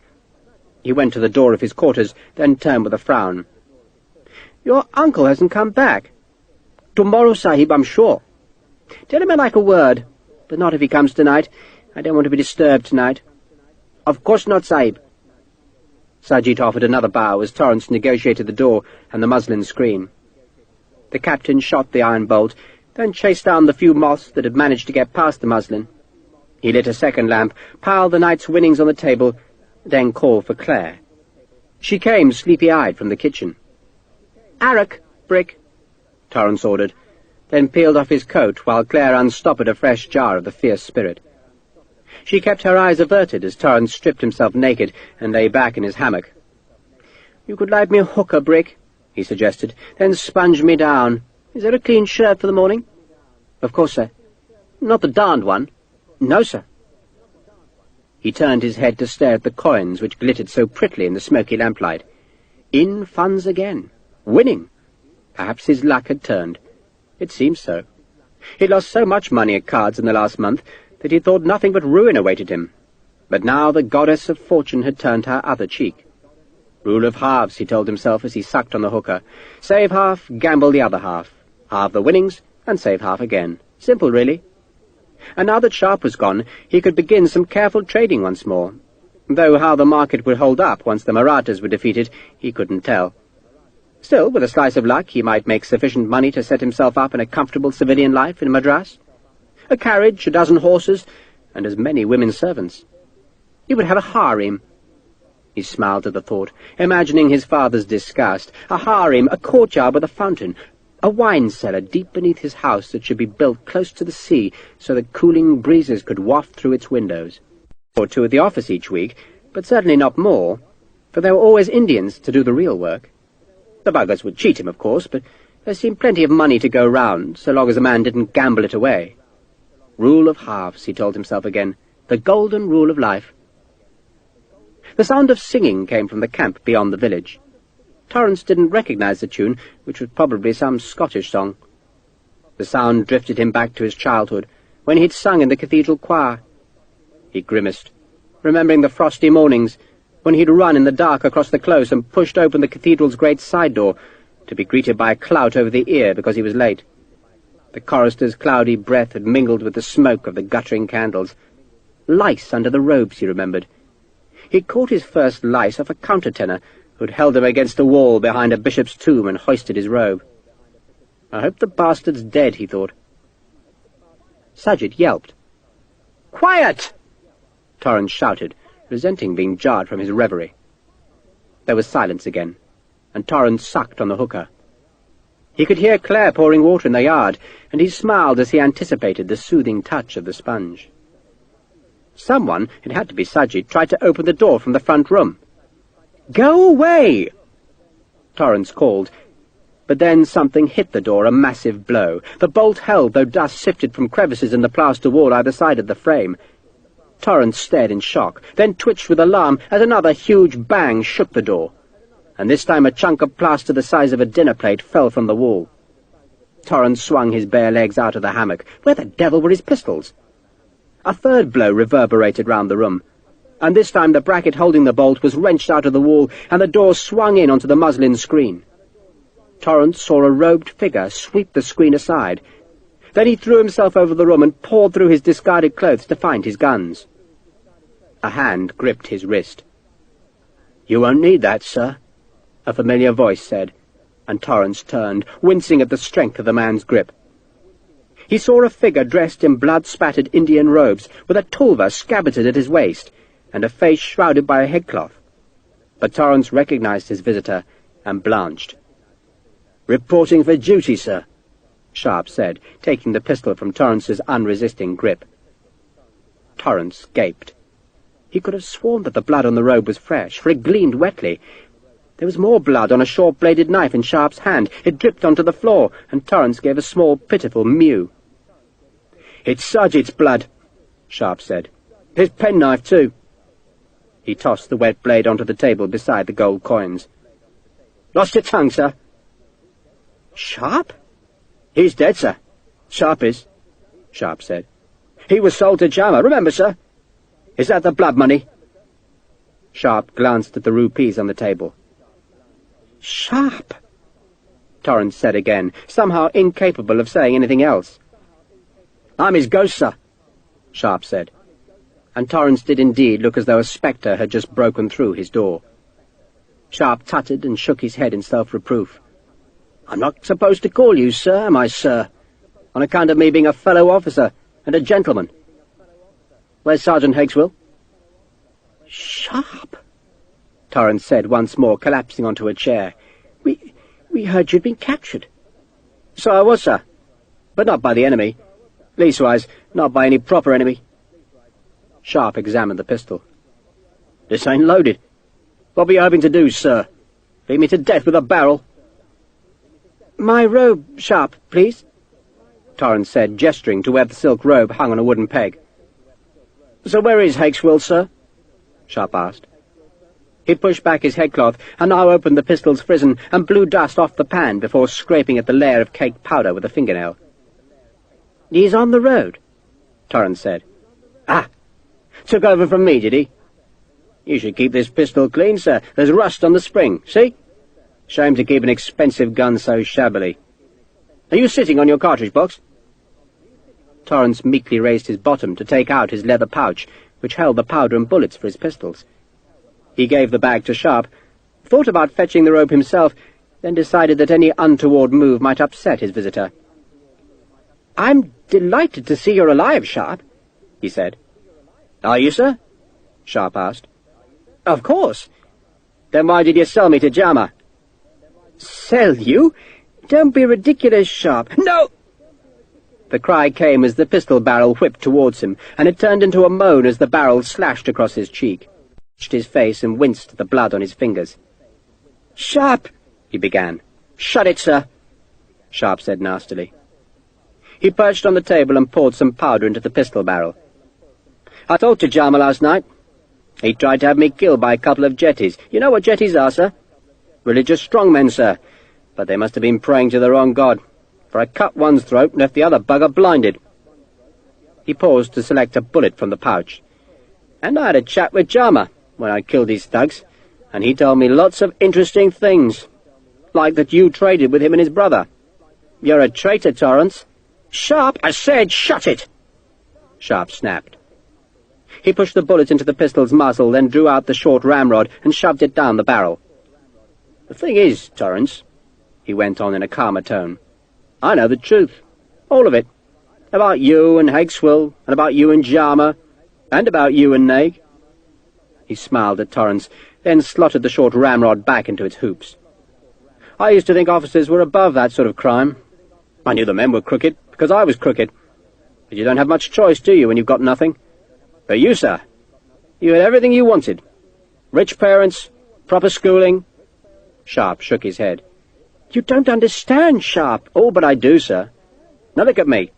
My ma was a whore, and not a very good one by all accounts, and she went and died and left me with nothing, bloody nothing. And the thing is, sir, that when I go to General Wellesley and I tells him about you selling muskets to the enemy, who's he going to believe? You, with your proper education, or me, with a dead Frau as a mother?" Sharpe looked at Torrance as though he expected an answer, but none came. "He's going to believe you, sir, isn't he?" "He'd never believe me, on account of me not being a proper gentleman, who knows his Latin. And you know what that means, sir?" "Sharpe?" "It means justice won't be done, sir. But, on the other hand, you're a gentleman, so you knows your duty, don't you?" Sharpe edged off the table and gave the pistol butt first to Torrance. "Hold it just in front of your ear," he advised Torrance, "or else put it in your mouth. Makes more mess that way, but it's surer." "Sharpe!" Torrance said, and found he had nothing to say. The pistol felt heavy in his hand. "It won't hurt, sir," Sharpe said comfortingly. "You'll be dead in the blink of an eyelid."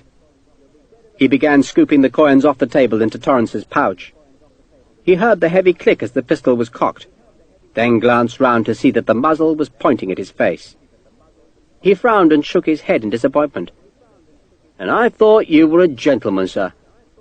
"I'm not a fool, Sharpe," Torrance said vengefully. He stood up and took a pace closer to the ensign. "And I'm worth 10 of you. Up from the ranks. You know what that makes you, Sharpe? It makes you a brute, a lucky brute, but it don't make you a real officer. You're not going to be welcome anywhere, Sharpe. You'll be endured, Sharpe, because officers have manners. But they won't welcome you, because you ain't a proper officer. You weren't born to it, Sharpe. Torrance laughed at the look of horrified outrage on Sharpe's face. Christ, I despise you, he said savagely. You're like a dressed-up monkey, Sharpe, only you can't even wear clothes properly. I could give you lace and braid, you'd still look like a peasant, because that's what you are, Sharpe. Officers should have style, they should have wit, and all you could do is grunt. You know what you are, Sharpe? You're an embarrassment, you're... He paused, trying to find the right insult, and shook his head in frustration as the words wouldn't come. You're a lump, Sharpe. That's what you are, a lump. And the kindest thing is to finish you off. Torrance smiled. Goodbye, Mr. Sharpe. He pulled the trigger. The flint smashed down on the steel, and the spark flashed into the empty pan. Sharpe reached out in the silence and took the pistol from Torrance's hand. I loaded it, sir, but I didn't prime it. On account of the fact that I might be a lump, but I ain't any kind of fool.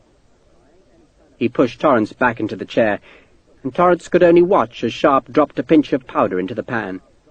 He flinched as Sharpe closed the prison, then shuddered as Sharpe walked towards him. No, Sharpe, no! Sharpe stood behind Torrance. You tried to have me killed, sir, and I don't like that. He pressed the pistol into the side of the captain's head. Sharpe! Torrance pleaded. He was shaking, but he seemed powerless to offer any resistance. Then the muslin curtain from the kitchen was swept aside, and Claire Wall came into the room. She stopped and stared with huge eyes at Sharpe. Claire! Torrance pleaded. Fetch help, quickly now! Claire did not move. Fetch help, my dear, Torrance said. She'll be a witness against you, Sharpe. Torrance had turned to look at Sharpe and was babbling now. So the best thing you can do is to put the gun down. But there's nothing, just a touch of fever in you, I expect. It's all a misunderstanding, and we shall forget it ever happened. Maybe we could share a bottle of arrack. Claire, my dear, maybe you could find a bottle. Claire stepped towards Sharpe and held out her hand. Fetch help, my dear, Torrance said. He's not going to give you the gun. He is, Sharpe said, and he gave Claire the pistol. Torrance breathed a great sigh of relief. Then Claire clumsily turned the gun and pointed it at Torrance's head. The captain just stared at her. "Eyes front, Captain," Sharpe said, and turned Torrance's head so that the bullet would enter from the side, just as it might if Torrance had committed suicide. "You sure?" he asked Claire. "God help me," she said, "but I've dreamt of doing this." She straightened her arm so that the pistol's muzzle touched Torrance's temple. "No!" he called. "No, please, no!" But she couldn't pull the trigger. Sharpe could see she wanted to, but her finger would not tighten. And so Sharpe took the gun from her, edged her gently aside, then pushed the barrel into Torrance's oiled hair. "No, please!" the captain appealed. He was weeping. "I beg you, Sharpe, please!" Sharpe pulled the trigger, stepping back as a gush of blood spouted from the shattered skull. The sound of the pistol had been hugely loud in the small room that was now hazed with smoke. Sharpe knelt and pushed the pistol into Torrance's dead hand, then picked up the pouch with its gold and thrust it into Claire's hands. "We're going," he told her, "right now." She understood the haste, and without bothering to fetch any of her belongings, followed him back into the outer room where Sajid's body lay slumped over the table. His blood had soaked the chitties. Claire whimpered when she saw the blood. "I didn't really mean to kill him," Sharpe explained, "then realized he'd be a witness if I didn't." He saw the fear on Claire's face. "I trust you, love. You and me? We're the same, aren't we? So come on, let's get the hell out of here." Sharpe had already taken the 3 jewels from Sajid, and he added those to the pouch of gold, then went to the port to linger. "I've got you some gold, Ahmed," Sharpe said. "Gold? Oh, you know that word, you little bugger, don't you?" Sharpe grinned, then took Claire's hand and led her into the shadows. A dog barked briefly. A horse whinnied from the cavalry lines, and afterwards there was silence.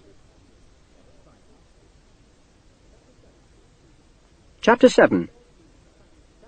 Dodd needed to practice with the rifle, and so on the day that the British reached the top of the high escarpment, he settled himself in some rocks at the top of the cliff, engaged the range to the party of sepoys who were levelling the last few yards of the road. Unlike a musket, the rifle had proper sights, and he set the range at 200 yards, then propped the barrel in a stone cleft and aimed at a blue-coated engineer who was standing just beneath the sweating sepoys. A gust of wind swept up the cliffs, driving some circling buzzards high up into the air. Dodd waited until the wind settled, then squeezed the trigger. The rifle slammed into his shoulder with surprising force. The smoke blotted his view instantly, but another billow of wind carried it away, and he was rewarded by the sight of the engineer bent double. He thought he must have hit the man, but then saw the engineer had been picking up his straw hat that must have fallen as he reacted to the close passage of the spinning bullet. The engineer beat dust from the hat against his thigh and stared up at the drifting patch of smoke. Dodd wriggled back out of view and reloaded the rifle. It was hard work. The barrel of a rifle, unlike a musket, had spiralling grooves cast into the barrel to spin the bullet. The spin made the weapon extraordinarily accurate, but the grooves resisted the rammer, and the resistance was made worse because the bullet, if it was to be spun by the grooves, had to fit the barrel tightly. Dodd wrapped a bullet in one of the small greased leather patches that gave the barrel purchase, then grunted as he shoved the ramrod hard down. One of the Mahratta cavalrymen who escorted Dodd on his daily ride shouted a warning, and Dodd peered over the rock to see that a company of sepoy infantry was scrambling to the top of the slope. The first of them were already on the plateau and coming towards him. He primed the rifle, settled it on the makeshift fire step again, and reckoned that he hadn't allowed for the effect of the wind on the last bullet. He aimed at the sepoy's officer, a man whose small round spectacles reflected the sun, and, letting the barrel edge slightly windwards, he fired again. The rifle hammered back onto his shoulder.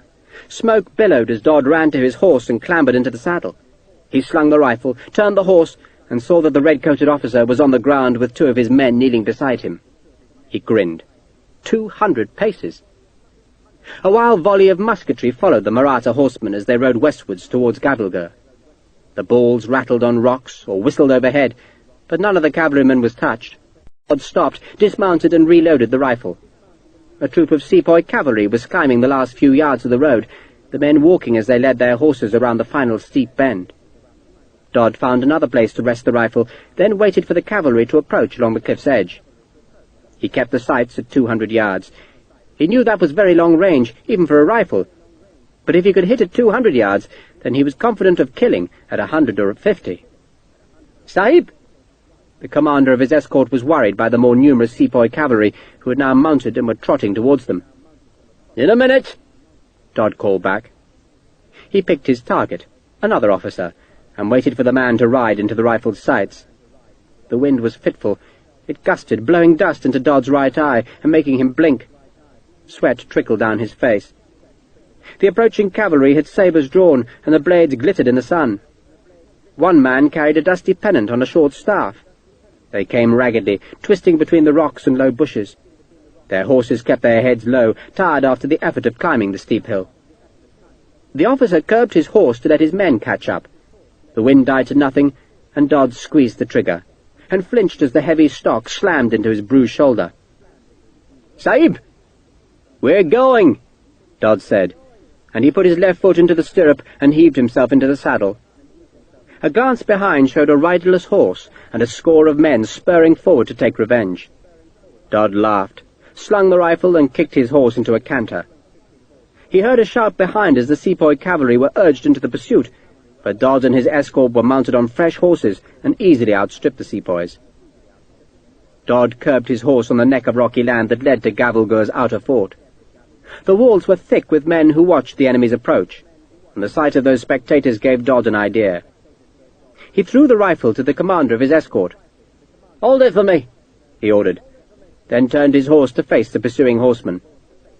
He waved his escort on towards the fortress and drew his sword.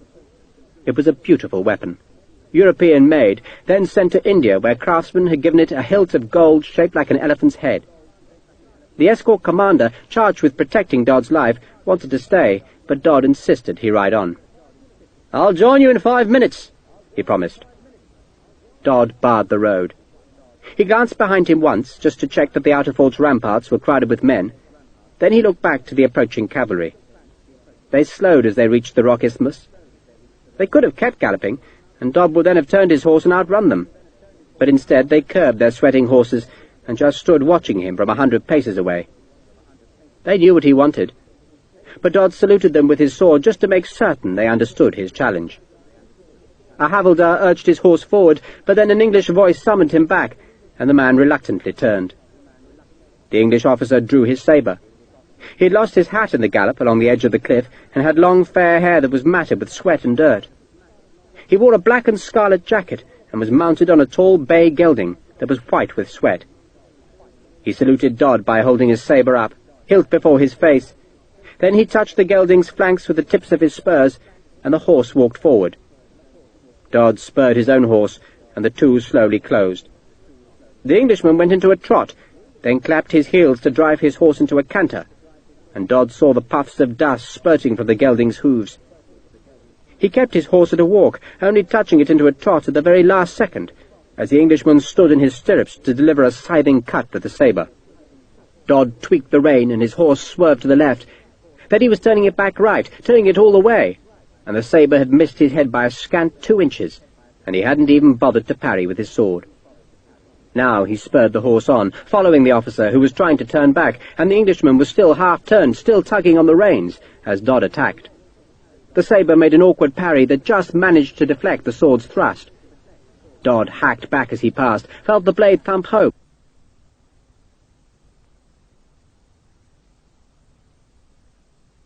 Then he hauled on the reins and was turning again.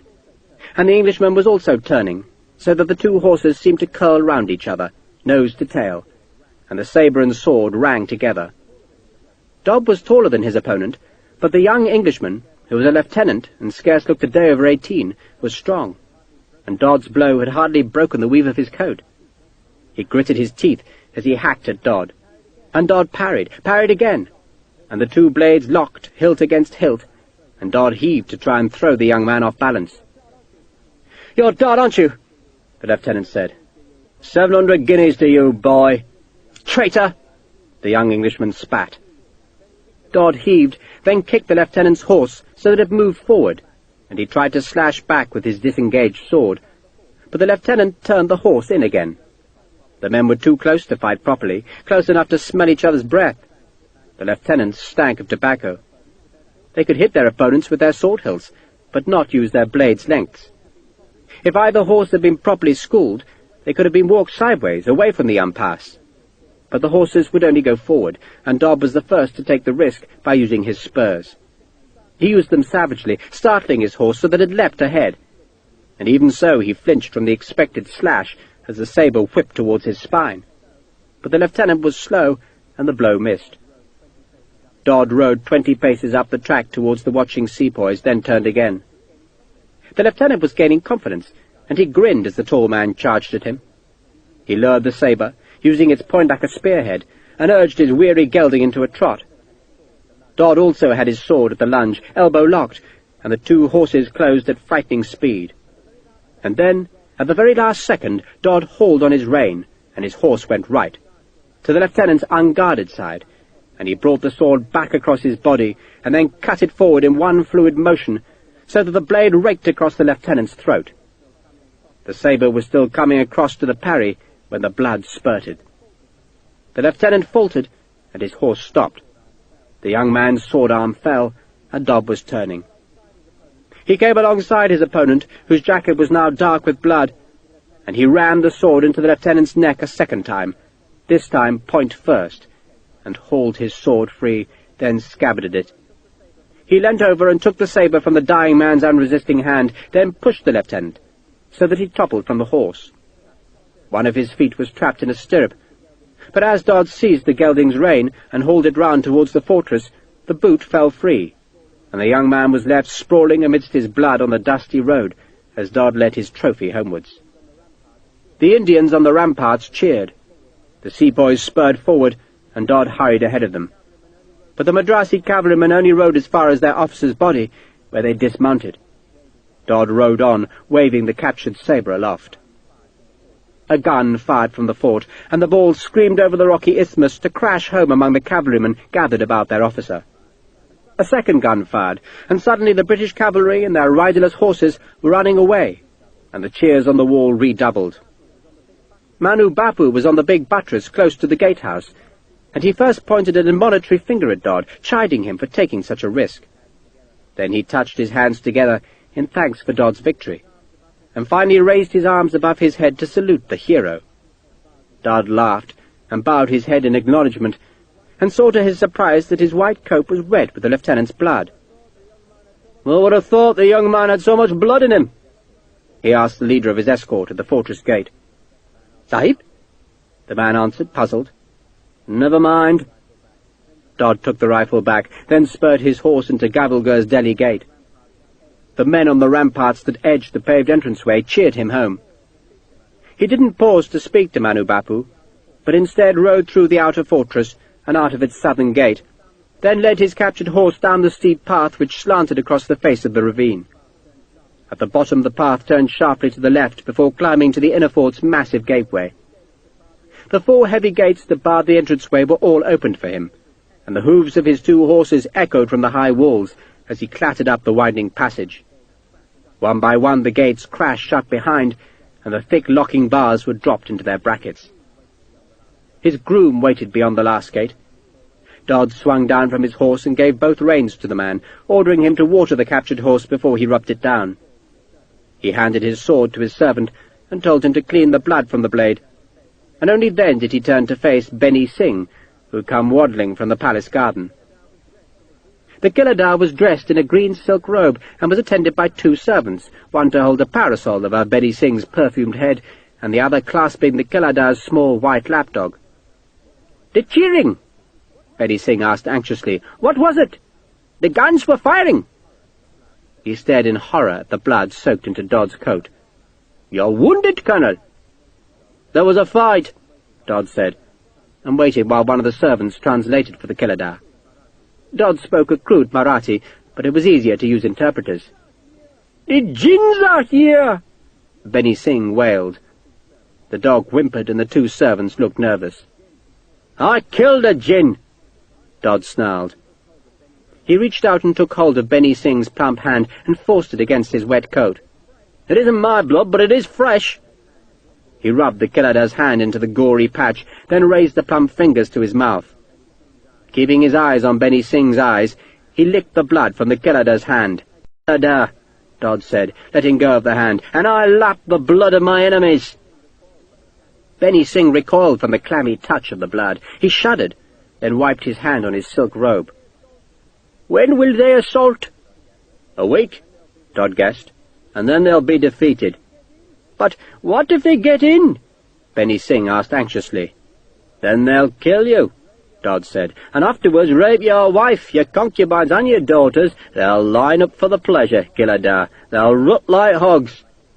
And Dodd grunted like a pig and jerked his groin forward, driving Beni Singh back.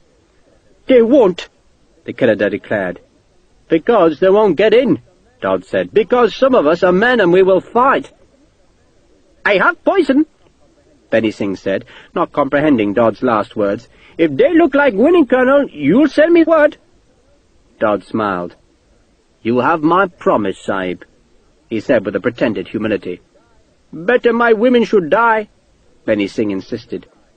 "Better that you should die," Dodd said, "unless you want to be forced to watch the white Jinns take their pleasure on your dying women." "They wouldn't."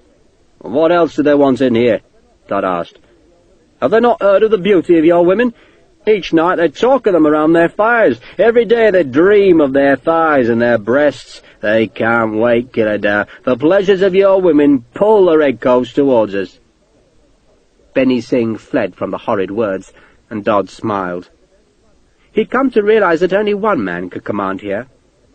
Beni Singh was the fortress commander, and though he was a despicable coward, he was also a friend of the Rajas, and that friendship ensured the loyalty of much of Gavilgur's standing garrison.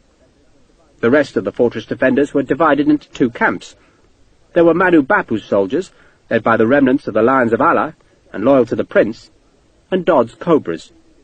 But if only one of the 3 leaders was left, then that man would rule Gavilgur, and whoever ruled Gavilgur could rule all India. Dodd touched the stock of the rifle. That would help, and Beni Singh's abject terror would render the Giladar harmless. Dodd smiled and climbed to the ramparts, from where, with a telescope, he watched the British heave the first gun up to the edge of the plateau. A week, he thought, maybe a day more, and then the British would come to his slaughter. and make his wildly ambitious dreams come true. The fellow was using a rifle, Major Stokes said in wonderment. I do declare, a rifle! Can't have been anything else at that range. 200 paces, if it was an inch, and he fanned my head. A much underestimated weapon, the rifle, don't you think? It's toy, Captain Morris said. Nothing will replace muskets. But the accuracy, Stokes declared. Soldiers can't use rifles, Morris said. It'll be like giving knives and forks to hogs. He twisted in the camp chair and gestured at his men, the 33rd Light Company. Look at them. Half of them can't work out which end of a musket is which. Useless buggers. Might as well arm the bastards with pikes. If you say so, Stokes said disapprovingly. His road had reached the plateau, and now he had to begin the construction of the breaching batteries. And the 33rd Light Company, which had escorted Stokes north from Mysore, had been charged with the job of protecting the sappers who would build the batteries. Captain Morris had been unhappy with the orders, for he would have much preferred to have been sent back south, rather than be camped by the rock isthmus that promised to be such a lively place in these next few days.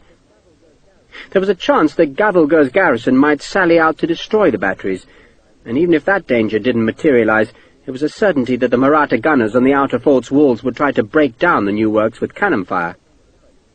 Sergeant Hakeswell approached Stokes's tent. He looked distracted, so much so that his salute was perfunctory. "You heard the news, sir?" He spoke to Morris.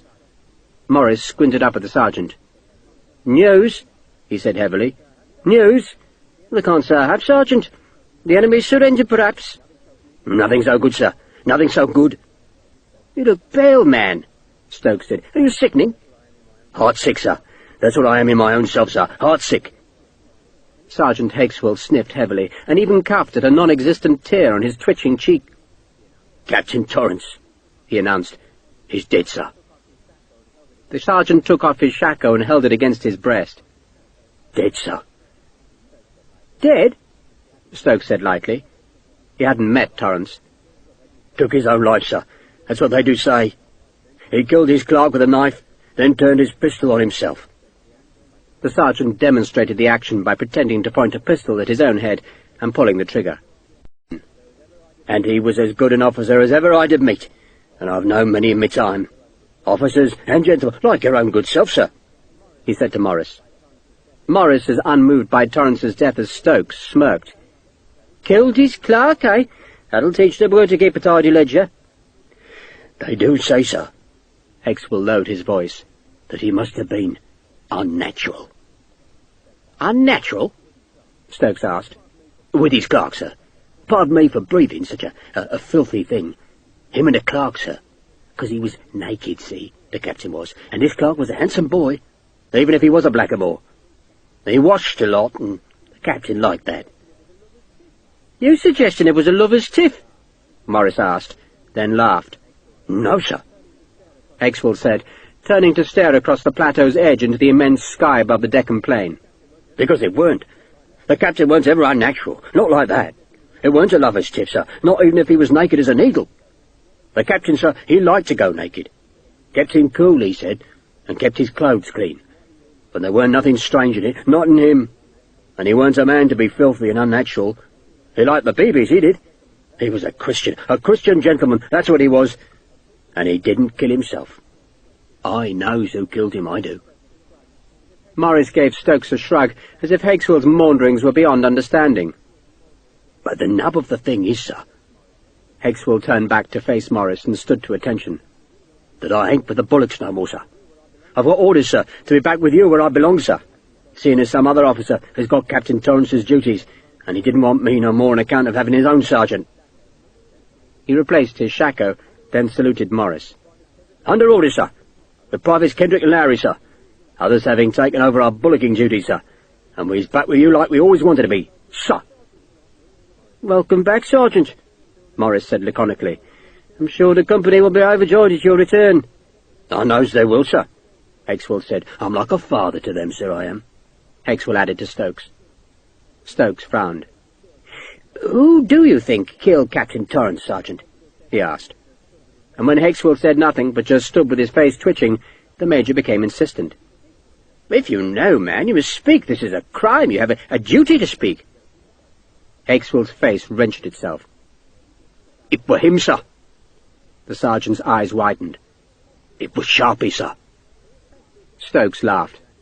"Don't be so absurd, man. Poor Sharpe is a prisoner. He's locked away in the fortress, I've no doubt." "That's what we all hear, sir," Hakeswell said, "but I knows better." "A touch of the sun," Morris explained to Stokes, then waved the sergeant away. "Put your kit with the company, Sergeant, and I'm glad you're back." "Touched by your word, sir," Hakeswell said fervently. "And I'm glad to be home, sir, back in my own kind where I belong." He saluted again, then swivelled on his heel and marched away. "Salt of the earth," Morris said. Major Stokes, from his brief acquaintance with Hakeswell, was not sure of that verdict, but he said nothing. Instead, he wandered a few paces northwards to watch the sappers who were busy scraping at the plateau's thin soil to fill gabions that had been newly woven from green bamboo. The gabions, great wicker baskets stuffed with earth, would be stacked as a screen to soak up the enemy gunfire, while the battery sites were being levelled. Stokes had already decided to do the initial work at night, for the vulnerable time for making batteries close to a fortress was the first few hours, and at night the enemy gunfire was likely to be inaccurate. The Major was making 4 batteries. 2, the breaching ones, would be constructed far down the isthmus among an outcrop of great black boulders that lay less than a quarter mile from the fortress. The rocks, with the gabions, would provide the gunners some protection from the fortress's counterfire. Sappers, hidden from the fort by the lie of the land, were already driving a road to the proposed site of the breaching guns. 2 other batteries would be constructed to the east of the isthmus, on the edge of the plateau, and those guns would enfilade the growing breaches. 3 breaches. That decision had been made when Stokes, early in the dawn, had crept as close to the fortress as he had dared, and, hidden among the tumbled rocks above the half-filled tank, had examined the outer fort's wall through his telescope. He had stared a long time, counting the gun embrasures and trying to estimate how many men were stationed on the bastions and fire steps. Those were details that didn't really concern him, for Stokes's business was confined to breaking the walls, but what he saw encouraged him. There were 2 walls, both built on the steep slope which faced the plateau. The slope was so steep that the base of the inner wall showed high above the parapet of the outer wall, and that was excellent news, for making a breach depended on being able to batter the base of a wall. These walls, built so long ago, had never been designed to stop artillery, but to deter men. Stokes knew he could lay his guns so that they would hammer both walls at once, and that when the ancient stonework crumbled, the rubble would spill forward down the slope to make natural ramps up which the attackers could climb. The masonry seemed to have stayed largely unrepaired since it had been built.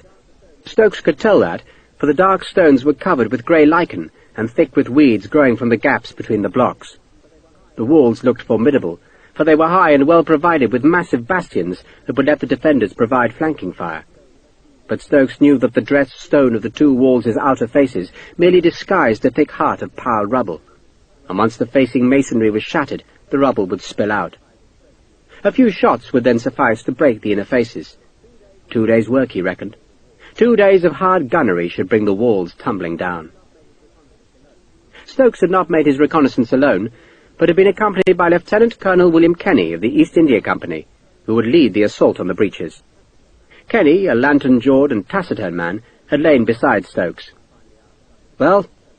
it finally asked, after Stokes had spent a silent 5 minutes examining the walls. 2 days' work, sir," Stokes said. If the Marathas had taken the trouble to build a glacis, it would have been 2 weeks' work, but such was their confidence that they hadn't bothered to protect the base of the outer wall. Kenny grunted.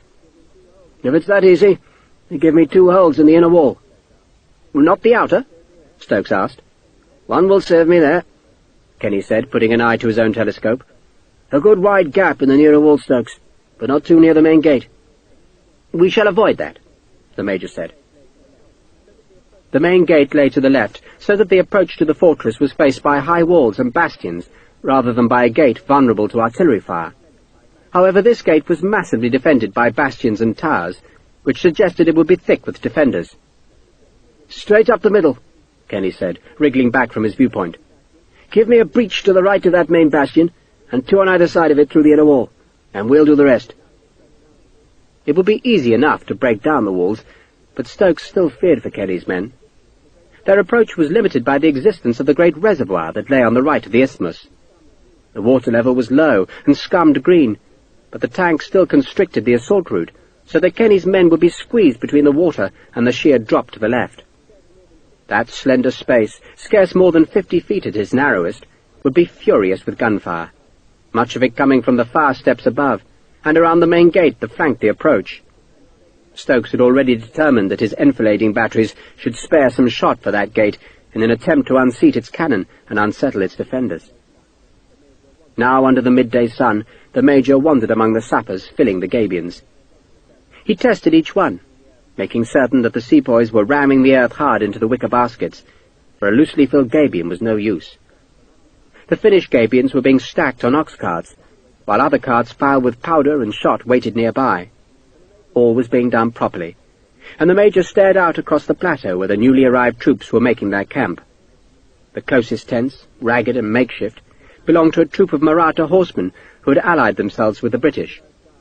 Stokes, watching the robed guards who sat close to the tents, decided it would be best if he locked his valuables away and made sure his servant kept an eye on the trunk. The rest of the Mahratta horsemen had trotted northwards, going to seek springs or wells, for it was dry up here on the plateau, dry and cooler than on the plain, though it was still damned hot. Dust devils whirled between the farther tent rows, where muskets were stacked in neat tripods. Some shirt-sleeved officers, presumably from the East India Company battalions, were playing cricket on a smoother stretch of turf, watched by bemused sepoys and men from the Scotch Brigade. "Not their game, sir, is it, sir?" Hexwell's voice disturbed Stokes. The Major turned. "Eh?" "Cricket, sir. Too complicated for blackamoors and Scotchmen, sir, on account of it being a game that needs brains, sir." "Do you play, Sergeant?" "Me, sir? No, sir. No time for frittering, sir, being as I'm a soldier back to front, sir." "Does a man good to have a pastime?" Stokes said. "Your colonel now, he plays the violin." "Sharpe does, sir," Hexwell said, plainly not believing Stokes. "He's never done it near me, sir." "I assure you he does," Stokes said. He was irritated by Hexwell's presence. He disliked the man intensely, even though Hexwell had spent only a short time as Sharpe's substitute. "So what is it, Sergeant?" Hexwell's face twitched. "Come to be of use to you, sir." The reply puzzled Stokes. "I thought you'd been returned to company duties." "Oh, that I am, sir, and not before time. But I was thinking of poor Sharpe, sir. As you tell me, he languishes in the heathen's jail, sir, which I did not know, sir, until you told me." Stokes shrugged. "He's probably being fairly treated. The Mahrattas aren't renowned for being unduly cruel to prisoners." "I was wondering if he left his pack with you, sir." "Why would he do that?" Stokes asked. "I was just wondering, sir. Officers don't like carrying their baggage everywhere, sir, not if they want to keep their dignity. And if he did leave his pack with you, sir, then I thought as how we might relieve you of the responsibility, sir, seeing as how Mr. Sharpe was a comrade of ours for so long. That's what I was thinking, sir." Stokes bridled, but was not certain why. "Well, it isn't a heavy responsibility, Sergeant." "Never thought it was, sir, but it might be a nuisance to you, sir, seeing as how you're charged with other duties, and I would relieve you of the responsibility, sir." Stokes shook his head. "As it happens, Sergeant, Mr. Sharpe did leave his pack with me, and I promised him I'd keep it safe, and I'm not a man to break promises, Sergeant. I shall keep it." "As you choose it, sir," Hexwell said sourly. "Just thought it was a Christian act, sir." He turned and marched away. Stokes watched him, then shook his head and turned back to gaze at the growing encampment. "Tonight," he thought, "tonight we shall make the batteries, and tomorrow the big guns will be hauled forward. Another day to fill the magazines with powder and shot, and then the stone-breaking could begin. 2 days of battering, of dust and rubble and smoke, and then the cricketers could lead the charge across the isthmus. Poor men, Stokes thought, poor men. "But hate night actions," Captain Morris complained to Hexwell. "Because of Suripatam, sir. A right dog's mess that was."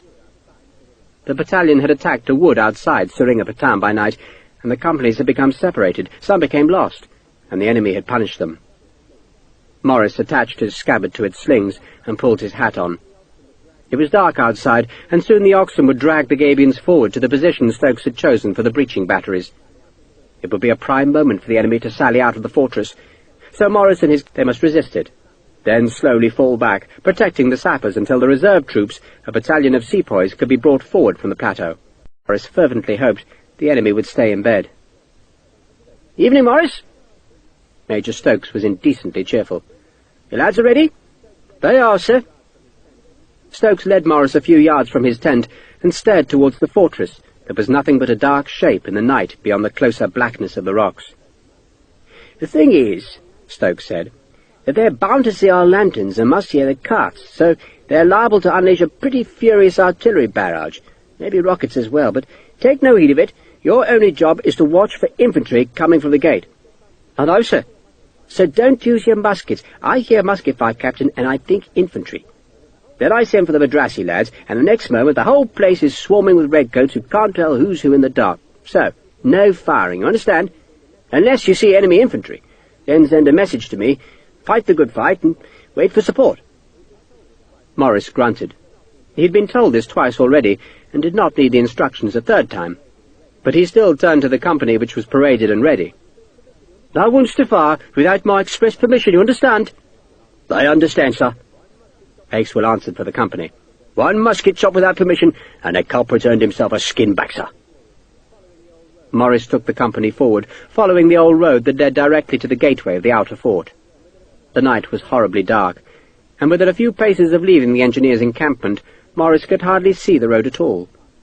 His men's boots scuffed loud on the hard-packed stones. They went slowly, feeling their way, and using what small light came from the merest sliver of moon that hung like a silver blade above Gavilgur. "Permission to speak, sir." Hakeswell's hoarse voice sounded close to Morris. "Not too loud, Sergeant." "Like a mouse, sir. Quiet I will be. But, sir, if we're here, does that mean we'll be joining the assault on the fort, sir?" "God, no," Morris said fervently. Hakeswell chuckled. "I thought I should ask, sir, on account of making a will." "A will?" Morris asked. "You need a will." "I have some wealth," Hakeswell said defensively, that Sharpe's missing pack was in Major Stokes's keeping. "You have some wealth, do you?" Morris asked sarcastically. "And who the hell will you leave it to?" "Your own self, sir, if you'll forgive me, sir. No family, apart from the army, sir, which is mother's milk to me." "By all means make your will," Morris said. "Connors can draw one up for you." Connors was the company clerk. "I trust, of course, that the document proves redundant." "Whatever that means, sir, I hope's the same." The two men fell silent. The dark loom of the fortress was much closer now, and Morris was nervous. What was the point of this futile exercise, anyway? He'd be damned if he would be able to see any enemy infantrymen, not in this pitch black, unless the fools decided to carry a lantern. Some light showed in Gavilgur. There was a glow above the outer fort that must have been cast by the fires and lights in the inner fort, while closer Morris could see a couple of flickering patches where fires or torches burned inside the nearer defences. But those scattered lights would not help him see an enemy force debouching from the gate. "Far enough!" he called. He wasn't really sure if he had gone close enough to the fort, but he had no fancy to go further, and so he stopped and hissed at Hakeswell to spread the men westwards across the isthmus. 5 paces between each pair of men, Sergeant." 5 paces it is, sir." "If anyone sees or hears anything, they're to pass the message back here to me." "They'll do so, sir." "And no fools to light a pipe, you hear me? Don't want the enemy spraying us with canister because some blockhead needs tobacco."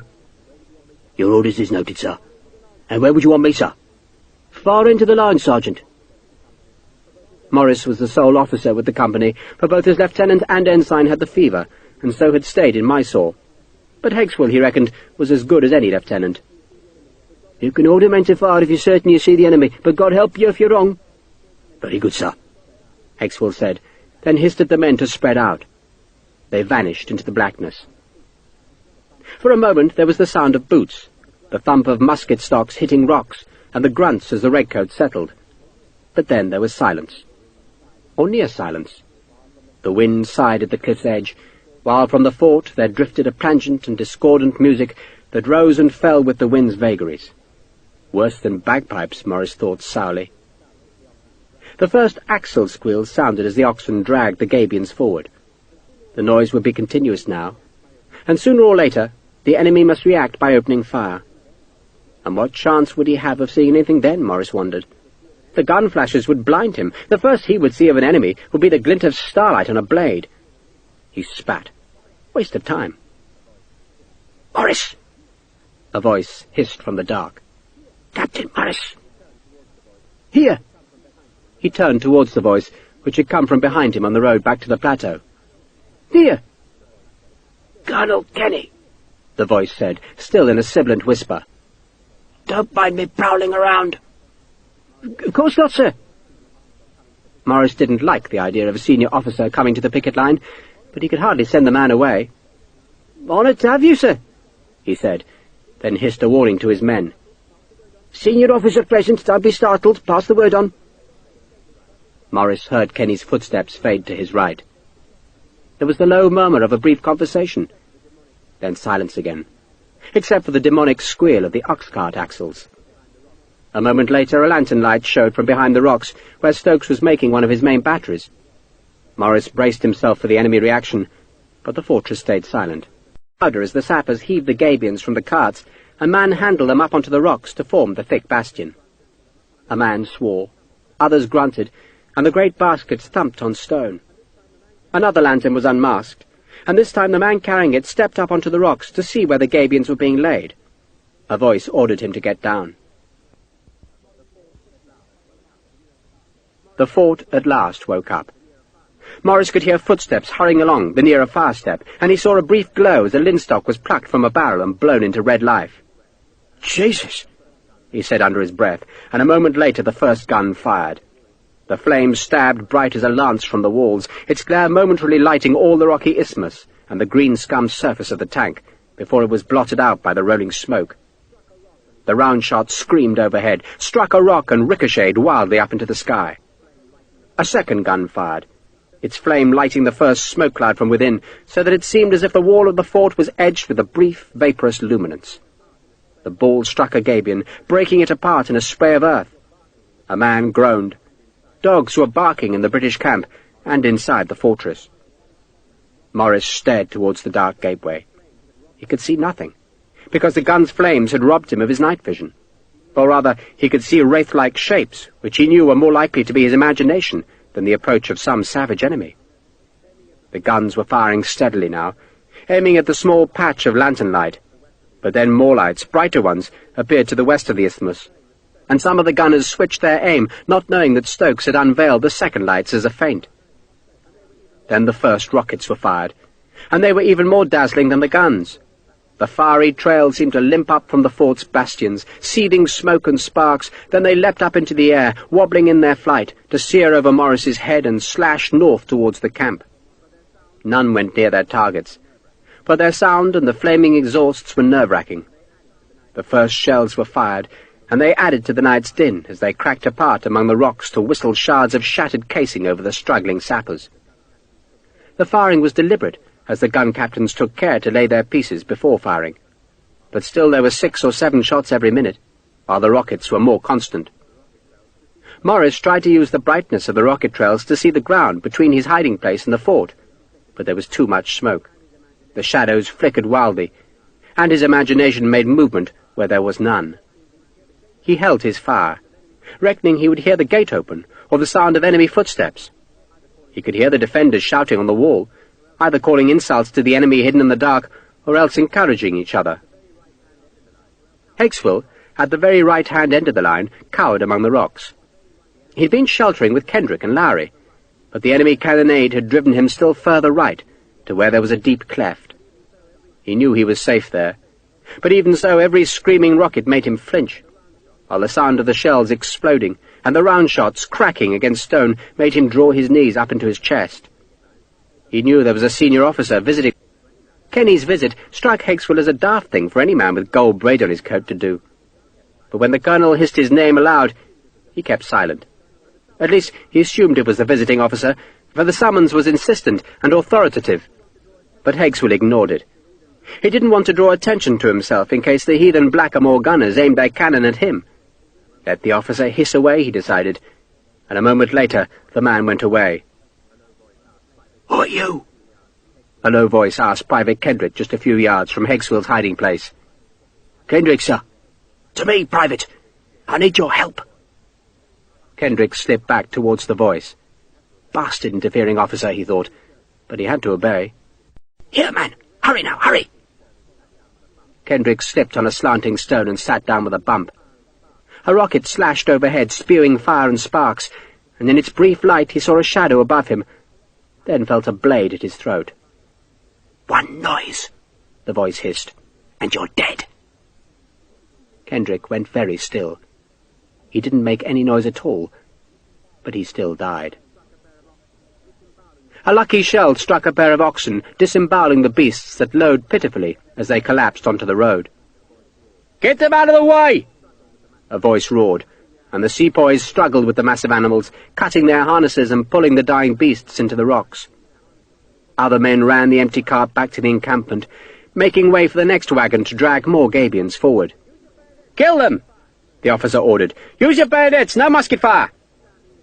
The sepoys finished off the oxen, stabbing again and again into their thick necks, while the bloody hooves thrashed violently. Another shell landed nearby, slicing its fragments among the rocks.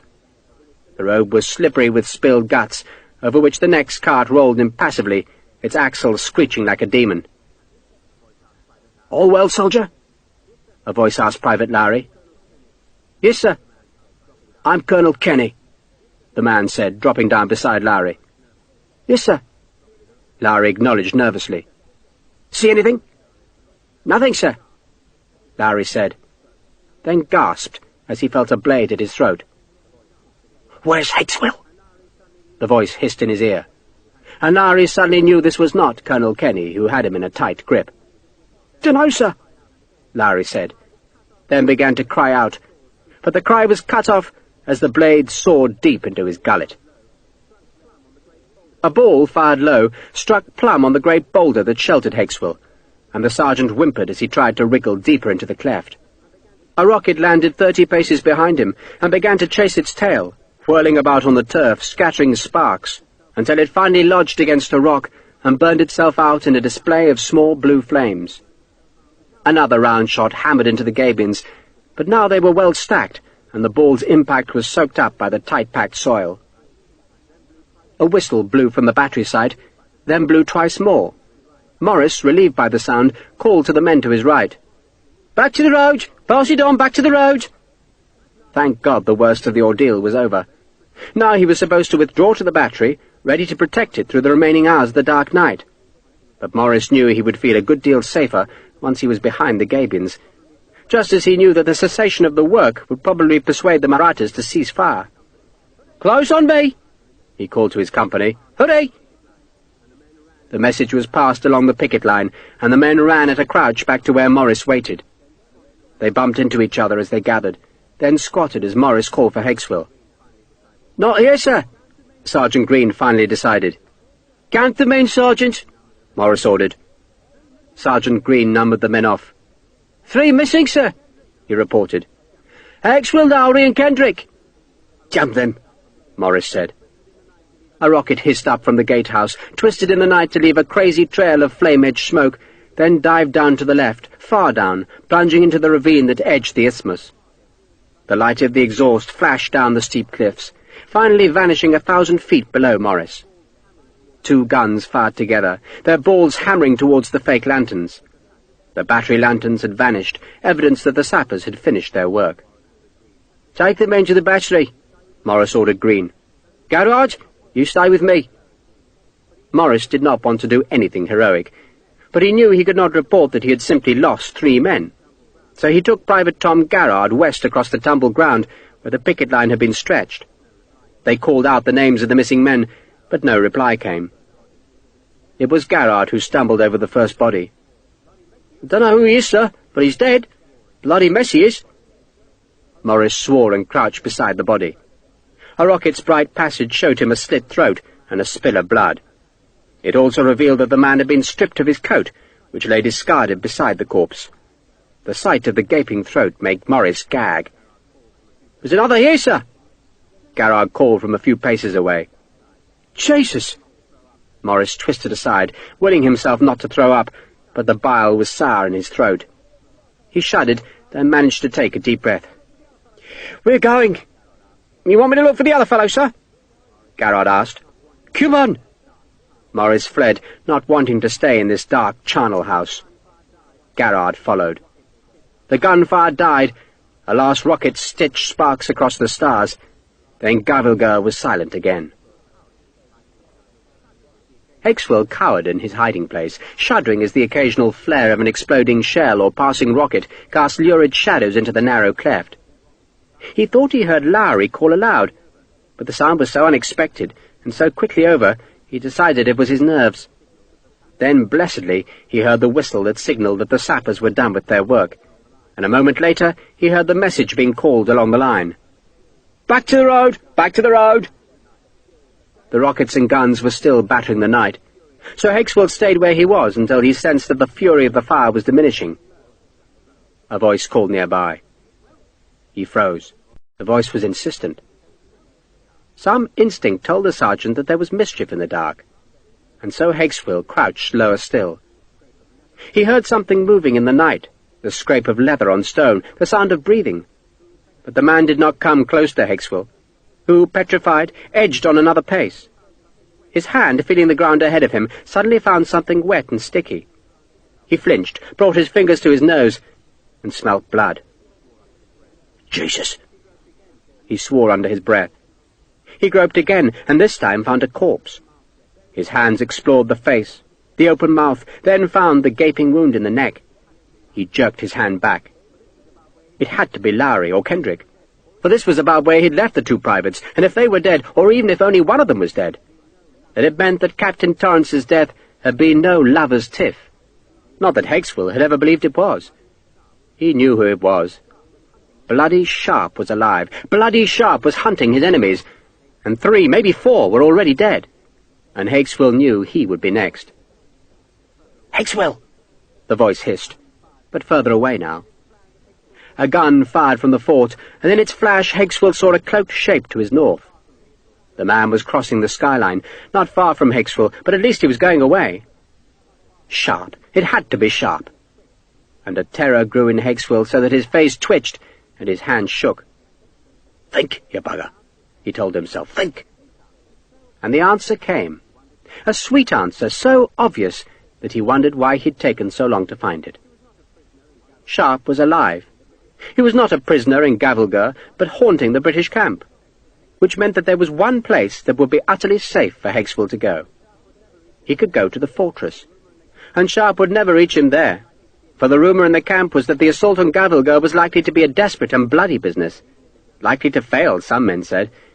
And even if it did not, Hakeswill could always pretend he'd been taken prisoner. All he wanted at this moment was to be away from Sharpe, and so he sidled southwards, down the hill, and once he reached the flatter ground, he ran towards the now dark walls of the fort, through the drifting skeins of foul-smelling powder smoke. He ran past the tank, along the approach road, and round to the left, where the great gatehouse loomed above him in the dark, and once there he pounded on the massive iron-studded doors. No one responded. He pounded again, using the butt of his musket, scared witless that the sound would bring an avenging horror from the dark behind. And suddenly a small wicket-gate in the larger door was pulled open to flood flamelight into the night. "I'm a deserter!" Hakeswill hissed. "I'm on your side!" Hands seized him and pulled him through the small doorway. A smoking torch burned high on the wall to show Hakeswill the long, narrow entranceway, the dark ramparts, and the dark faces of the men who had him prisoner. "I'm on your side!" he shouted as the gate was closed behind him, and his musket was snatched away. "I'm on your side!" A tall, hawk-faced man strode down the stone road. "Who are you?" he asked in English. "I'm someone willing to fight for you, sir. Willing and able, sir. Old soldier, sir." "My name is Manu Bapu," the man said in a sibilant voice, "and I command here." "Very good, sir. Sahib, very good." Hakeswill bobbed his head. "Hakeswill, sir, is my name. Sergeant Obadiah Hakeswill." Manu Bapu stared at the redcoat. He disliked deserters. A man who deserted his flag could not be trusted under any other flag, but the news that a white soldier had run from the enemy ranks could only hearten his garrison. Better, he decided, to leave this man alive as a witness to the enemy's crumbling morale than shoot him out of hand. "Take him to Colonel Dodd," he ordered one of his men. "Give him back his firelock. He's on our side." So Hexwell was inside Gavelgher and among the enemy. But he was safe from the terror that had turned his life to sudden nightmare. He was safe from Sharpe. Chapter 8. The sappers who'd emplaced the Gabions were too excited to go to sleep, and instead were milling about a pair of smoking fires. Their laughter rose and fell on the night wind.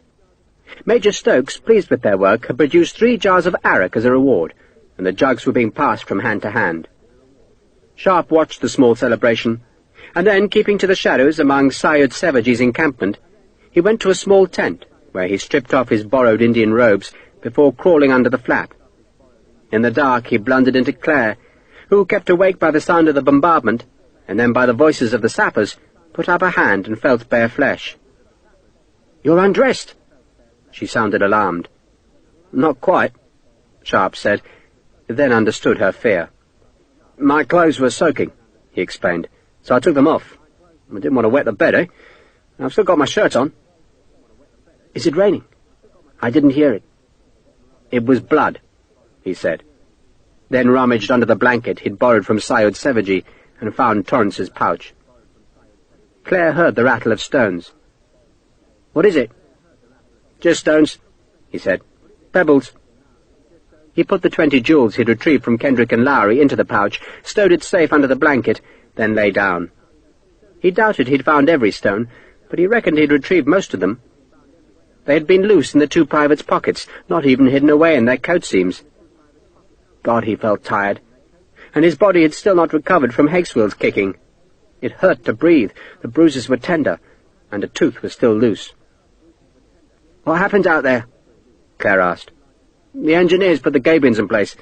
When it's light, they'll scrape the gun platform and make the magazines, and tomorrow night they'll bring up the guns." "What happened to you?" Claire amended her question. Sharpe was silent for a while. "I looked up some old friends," he said.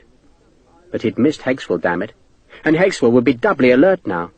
Still, a chance would come. He grinned as he remembered Morris's scared voice. The captain was a bully to his men and a toady to his superiors. "Did you kill someone?" Claire asked. 2 men, he admitted, but it should have been 3. "Why?" He sighed. "Because they were bad men," he said simply, then reflected it was a true answer. "And because they tried to kill me," he added, "and they robbed me. You knew them," he went on, "Kendrick and Lowry." "They were horrid," Claire said softly. "They used to stare at me." "I can't blame them for that, love." She was silent for a while. The laughter of the sappers was subsiding as men drifted towards their tents. The wind gusted at the tent's entrance and brought the smell of burnt powder from the rocky isthmus, where patches of grass still flamed around the exhausted rocket tubes. "Everything's gone wrong, hasn't it?" Claire said. "It's been put right," Sharpe replied. "For you," she said.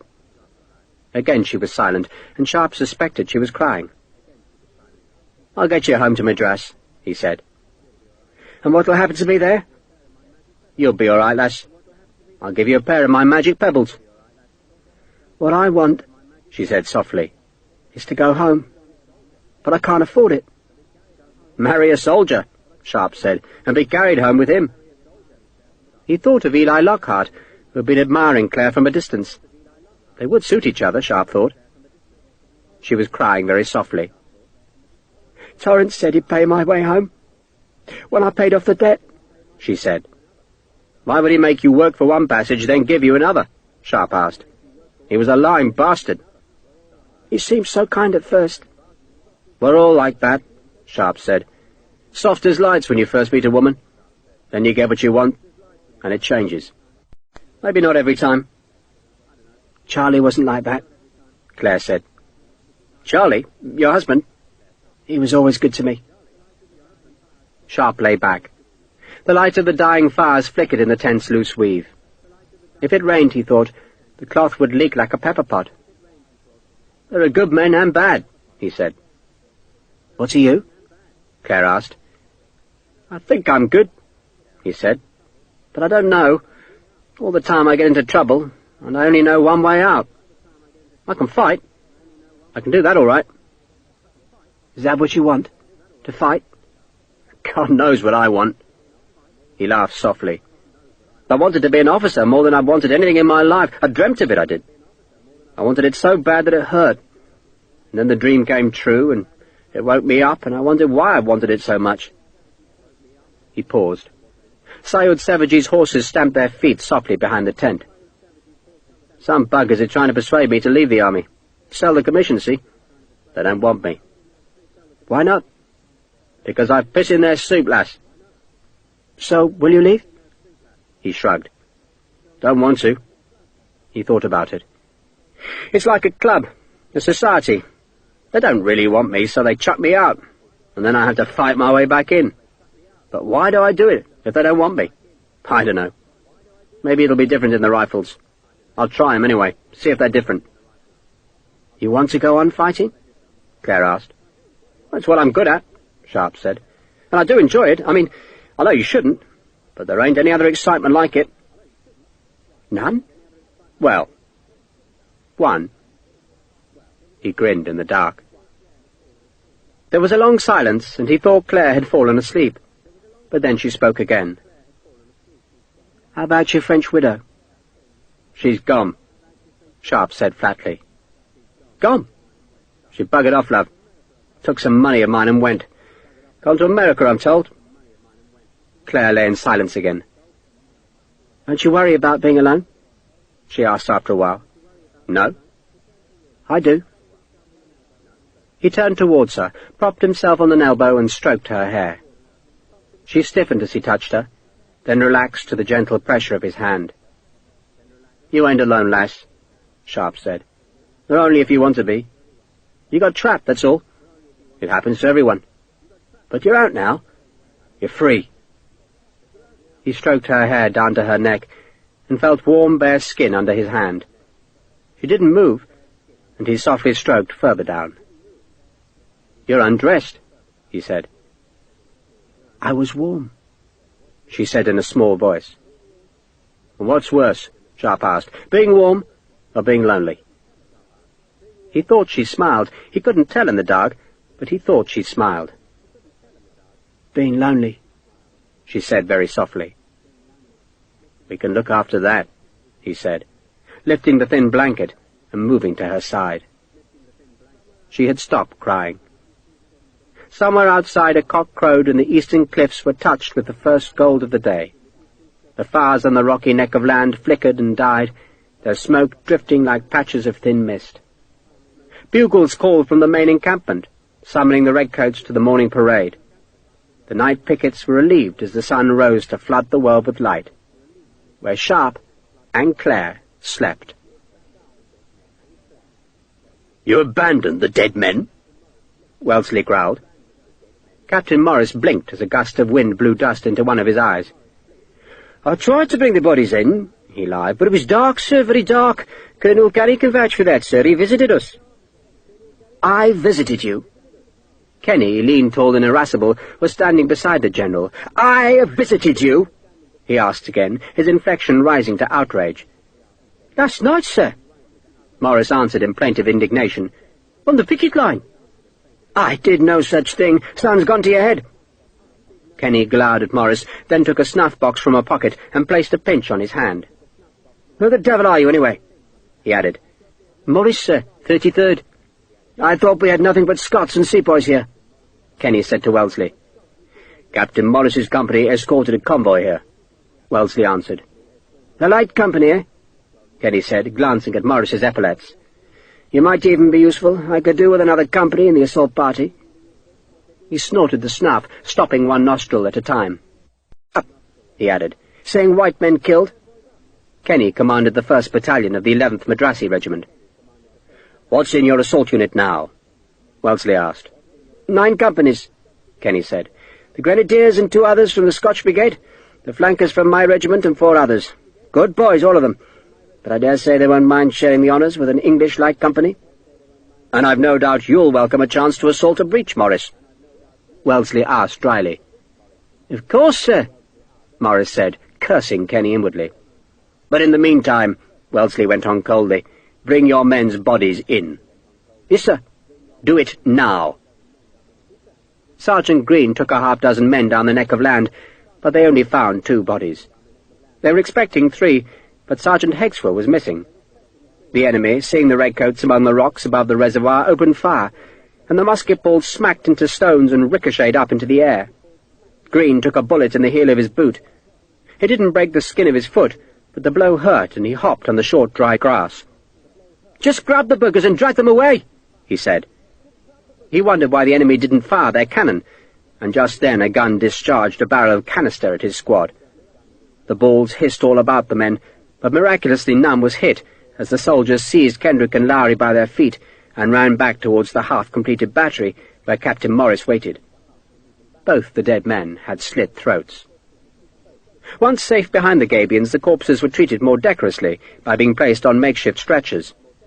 Colonel Kenny intercepted the stretcher-bearers to examine the corpses, which were already smelling foul. "They must have sent a dozen cutthroats out of the fort," he reckoned. "You say there's a sergeant missing?" "Yes, sir," Morris answered. "Poor fellow must be a prisoner. Be careful tonight, Captain. I'll probably try again, and I assure you, Captain, if I decide to take a stroll this evening, it won't be to your picket line." That night the 33rd Light Company again formed a screen in front of the new batteries, this time to protect the men dragging up the guns. It was a nervous night, for the company was expecting throat-slitting Marathas to come silently through the darkness. But nothing stirred. The fortress stayed silent and dark. Not a gun fired, and not a rocket flew, as the British cannon were hauled to their new emplacements, and as powder charges and round shot were stacked in the newly made ready magazines. Then the gunners waited. The first sign of dawn was a grey lightning of the east, followed by the flare of reflected sun, as the first rays lanced over the world's rim to touch the summit of the eastern cliffs. The fortress walls showed grey-black. Still the gunners waited. A solitary cloud glowed livid pink on the horizon. Smoke rose from the cooking fires inside the fortress, where the flags hung limp in the windless air. Bugles roused the British camp, which lay a half-mile behind the batteries, where officers trained telescopes on Gavelga's northern wall. Major Stokes's job was almost finished. He had made the batteries, and now the gunners must unmake the walls. But first Stokes wanted to be certain that the outermost breach would be made in the right place. He'd fixed the telescope to a tripod, and now he edged it from side to side, searching the lichen-covered stones just to the right of a bastion in the centre of the wall. The wall sloped back slightly, but he was sure he could see a place where the old stones bulged out of alignment, and he watched that spot as the sun rose, and cast a hint of shadow where the stones were not quite true. Finally he screwed the telescope's mount tight shut, so that the tube could not move, then summoned the gun captain of the battery's 18-pounder. A major actually commanded this battery, but he insisted that his sergeant go to the spyglass. "That's your target," Stokes told the sergeant. The sergeant stooped to the telescope, then straightened to see over the glass, then stooped again. He was chewing a wad of tobacco, and had no lower front teeth, so that the yellow spittle ran down his chin in a continuous dribble. He straightened, then stooped a third time. The telescope was powerful, and all he could see in the glass circle was a vertical joint between 2 great stones. The joint was some 4 feet above the wall's base, and when it gave way, the wall would spill forward down the slope to make the ramp up which the attackers could swarm. "Smart on the joint, sir?" the sergeant asked in a Northumbrian accent so pronounced that Stokes did not at first understand him. Low on the joint," Stokes said. "Low it is, sir," the sergeant said, and stooped to squint through the glass once more. "The joint gapes a bit, don't it?" "It does," Stokes said. The sergeant grunted. For a while, he reckoned, the battering would drive the stones in, sealing the gap. But there was pressure there, and the wall must eventually give way as the battered stones weakened. "That bugger will burst like an abscess," the sergeant said happily, straightening from the telescope. He returned to his gun and barked at his men to make some minute adjustments to its trail. He himself heaved on the elevating screw, though as yet the gun was still masked by some half-filled gabions that blocked the embrasure. Every few seconds the sergeant climbed onto the trail to see over the gabions. Then he would demand that the gun was shifted a half-inch left, or a finger's breadth to the right.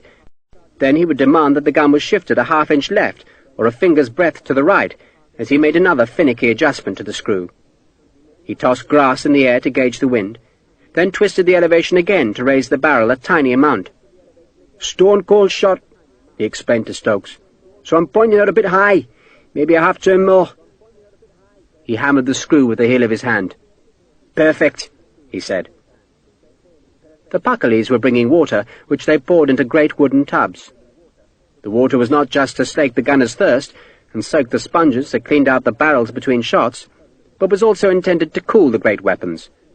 The sun was climbing. It promised to be a searing hot day, and if the huge guns were not drenched intermittently with water, they could overheat and explode the powder charges prematurely. The sergeant was choosing his shot now, rolling two 18-pounder balls up and down a stretch of bare earth to judge which was the more perfect sphere. "That one," he said, spitting tobacco juice onto his chosen missile.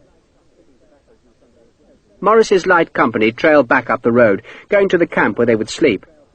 Stokes watched them pass and thought of Sharpe. Poor Sharpe. But at least, from wherever he was imprisoned inside the fortress, he would hear the siege guns and know that the redcoats were coming. If they got through the breach, Stokes thought gloomily, or if they ever managed to cross the fortress's central ravine. He tried to suppress his pessimism, telling himself that his job was simply to make the breach, not win the whole victory. The chosen shot was rolled into the gun's muzzle, then rammed down onto the canvas bags of powder. The sergeant took a length of wire that hung looped on his belt and rammed it through the cannon's touch-hole, piercing the canvas bag beneath. Then selected a priming tube, a reed filled with finely milled powder, and slid it down into the powder charge, but leaving a half-inch of the reed protruding above the touch-hole. "Ready when you are, sir," he told the major commanding the battery, who in turn looked at Stokes. Stokes shrugged. "I imagine we wait for Colonel Stevenson's permission." The gunners in the second breaching battery, which lay 50 yards west of the first, had trained their telescopes over the gabions to watch where the first shot fell. The scar it left in the wall would be their aiming mark. The two enfilading batteries also watched. Their work would begin properly when the first of the three breaches was made, but till then their 12-pounders would be aimed at the cannon mounted on Gavilger's ramparts, trying to dismount them or tumble their embrasures into rubble. "That wall won't last long," the battery major, whose name was Plummer, opined. He was staring at the wall through Stokes's telescope. "We'll have it opened up today," Stokes agreed. "Thank God there ain't a glasses," Plummer said. "Thank God indeed," Stokes echoed piously, but he'd been thinking about that lack and wasn't so sure now that it was a blessing. Perhaps the Marathas understood that their real defence was the great central ravine, and so were offering nothing but a token defence of the outer fort. And how was that ravine to be crossed? Stokes feared that he'd be asked for an engineering solution. But what could he do? Fill the thing with soil? That would take months. Stokes's gloomy presentiments were interrupted by an aide, who'd been sent by Colonel Stevenson to inquire why the batteries were silent. "I suspect those are your orders to open fire, Plummer," Stokes said. "Unmask!" Plummer shouted. 4 gunners clambered up onto the bastion and manhandled the half-filled gabions out of the cannon's way. The sergeant squinted down the barrel a last time, nodded to himself, then stepped aside. The other gunners had their hands over their ears. "You can fire, Ned," Plummer called to the sergeant, who took a glowing linstock from a protective barrel, reached across the gun's high wheel, and touched the fire to the reed. The cannon hammered back a full 5 yards as the battery filled with acrid smoke. The ball screamed low across the stony neck of land to crack against the fort's wall. There was a pause. Defenders were running along the ramparts. Stokes was peering through the glass, waiting for the smoke to thin. It took a full minute. But then he saw that a slab of stone about the size of a soup plate had been chipped from the wall. "2 inches to the right, Sergeant," he called chidingly. "Must have been a puff of wind, sir," the sergeant said. "Puff of bloody wind, because there wasn't a thing wrong with Guns Lane, begging your pardon, sir." "You did well," Stokes said with a smile. "Very well." He cupped his hands and shouted at the second breaching battery. "You have your mark! Fire on!" A billow of smoke erupted from the fortress wall, followed by the bang of a gun and a howl as a round shot whipped overhead. Stokes jumped down into the battery, clutching his hat. "It seems we've woken them up," he remarked, as a dozen more Maratha guns fired. The enemy's shots smacked into the gabions or ricocheted wildly along the rocky ground. The second British battery fired, the noise of its guns echoing off the cliff face to tell the camp far beneath that the siege of Gavilger had properly begun. Private Tom Garrard of the 33rd Light Company had wandered to the edge of the cliff to watch the bombardment of the fortress. There was much to see, other than the constantly replenished cloud of smoke that shrouded the rocky neck of land between the batteries and the fortress. But every now and then a large piece of stone would fall from Gavelger's wall. The fire from the defences was furious, but it seemed to Garrard that it was ill-aimed. Many of the shots bounced over the batteries, or else buried themselves in the great piles of protective gabions. The British fire, on the other hand, was slow and sure. The 18-pound round shots gnawed at the wall, and not one was wasted. The sky was cloudless, the sun rising ever higher, and the guns were heating, so that after every second shot the gunners poured buckets of water on the long barrels.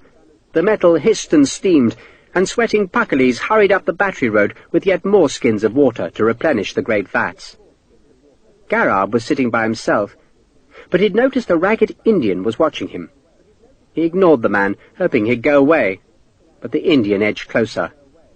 Garrard picked up a fist-sized stone and tossed it up and down in his right hand as a hint that the man should go away.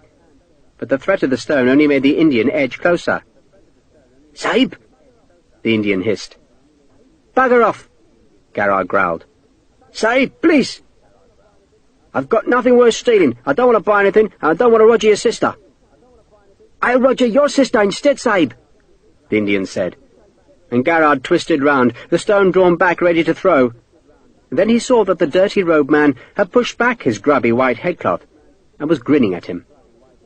"You ain't supposed to chuck rocks at officers, Tom," Sharpe said. "Mind you, I always wanted to, so I can't blame you." "Bloody hell!" Garrard dropped the stone and held out his right hand. "Dick Sharpe!" He suddenly checked his outstretched hand. "Do I have to call you sir?" "Course you don't," Sharpe said, taking Garrard's hand. "You and me, friends from way back, eh? Red sash won't change that, Tom. How are you?" "Been worse. Yourself?" "Been better." Garrard frowned. "Didn't I hear that you'd been captured?" "Got away, I did. Ain't a bugger born who can hold me, Tom. Nor you." Sharpe sat next to his friend, a man with whom he had marched in the ranks for 6 years. "Here." He gave Garrard a strip of dried meat. "What is it?" "Goat. Tastes all right, though." The two sat and watched the gunners at work. The closest guns were in the 2 enfilading batteries, and the gunners were using their 12-pounders to systematically bring down the parapets of the ramparts above Gavelger's gate. They'd already unseated a pair of enemy guns, and were now working on the next 2 embrasures. An ox-drawn limber had just delivered more ammunition. But on leaving the battery, the limber's wheel had loosened, and 5 men were now standing about the canted wheel, arguing how best to mend it. Garrard pulled a piece of stringy meat from between his teeth. "Pull the broken wheel off and put on a new one," he said scornfully. "It don't take a major and 2 lieutenants to work that out." "They're officers, Tom," Sharpe said chidingly. "Only half-brained." "You should know," Garrard grinned. "Bugger's make an inviting target, though." He pointed across the plunging chasm which separated the plateau from the inner fort. "There's a bloody great gun over there, size of a bloody hay-wain it is. Buggers have been fussing about it for half an hour now." Sharpe stared past the beleaguered outer fort to the distant cliffs. He thought he could see a wall where a gun might be mounted, but he wasn't sure. "I need a bloody telescope. You need a bloody uniform." "I'm doing something about that," Sharpe said mysteriously. Garrard slapped at a fly. "What's it like, then?" "What's what like?" "Bit of jack pudding." Sharpe shrugged, thought for a while, then shrugged again. "Don't seem real." "Well, it does. I dunno." He sighed. "I mean, I wanted it, Tom. I wanted it real bad, but I should have known the bastards wouldn't want me. Some are all right. Major Stokes, he's a fine fellow. And there are others, but most of them, God knows. They don't like me, anyway." "You've got 'em worried, that's why," Garrard said. "If you can become an officer, so can others." He saw the unhappiness on Sharpe's face. "Wishing you'd stayed a sergeant, are you?" "No," Sharpe said, and surprised himself by saying it so firmly. "I can do the job, Tom." "What job's that, for Christ's sake? Sitting around while we do all the bloody work? Having a servant to clean your boots and scrub your ass?" "No," Sharpe said, and he pointed across the shadowed chasm to the inner fort. "When we go in there, Tom, we're going to need fellows who know what the hell they're doing. That's the job. It's beating hell out of the other side and keeping your own men alive. And I can do that." Garrard looked sceptical. Yeah, well, if they let you. Aye, if they let me, Sharpe agreed. He sat in silence for a while, watching the far gun emplacement. He could see men there, but was not sure what they were doing. "Where's Hakeswill?" he asked. "I looked for him yesterday, and the bugger wasn't on parade with the rest of you." "Captured," Garrard said. "Captured? That's what Morris says. Me? I think the bugger ran. Either way, he's in the fort now." "You think he ran?" "We had 2 fellows murdered the other night. Morris says it were the enemy, but I didn't see any of the buggers. But there was some fellow creeping round saying he was a company colonel, only he weren't." Garrard stared at Sharpe, and a slow grin came to his face. "It were you, Dick." "Me?" Sharpe asked, straight-faced. "I was captured, Tom. Only escaped yesterday." "And I'm the king of bloody Persia. Larry and Kendrick were meant to arrest you, weren't they?" "It was then who died?" Sharpe asked innocently. Garrard laughed. "Serve 'em bloody right. Bastards, both of them." An enormous blossom of smoke showed at the distant wall on the top of the cliffs. 2 seconds later the sound of the great gun bellowed all around Sharpe and Garrard, while the massive round shot struck the stalled limber just behind the enfilading battery. The wooden vehicles shattered into splinters, and all 5 men were hurled to the ground, where they jerked bloodily for a few seconds, and then were still. Fragments of stone and wood hissed past Sharpe. "Bloody hell," Garrard said admiringly. 5 men with 1 shot." "That'll teach 'em to keep their heads down," Sharpe said. The sound of the enormous gun had drawn men from their tents towards the plateau's edge. Sharpe looked round and saw that Captain Morris was among them. The captain was in his shirt-sleeves, staring at the great cloud of smoke through a telescope. "I'm going to stand up in a minute," Sharpe said, "and you're going to hit me." "I'm going to do what?"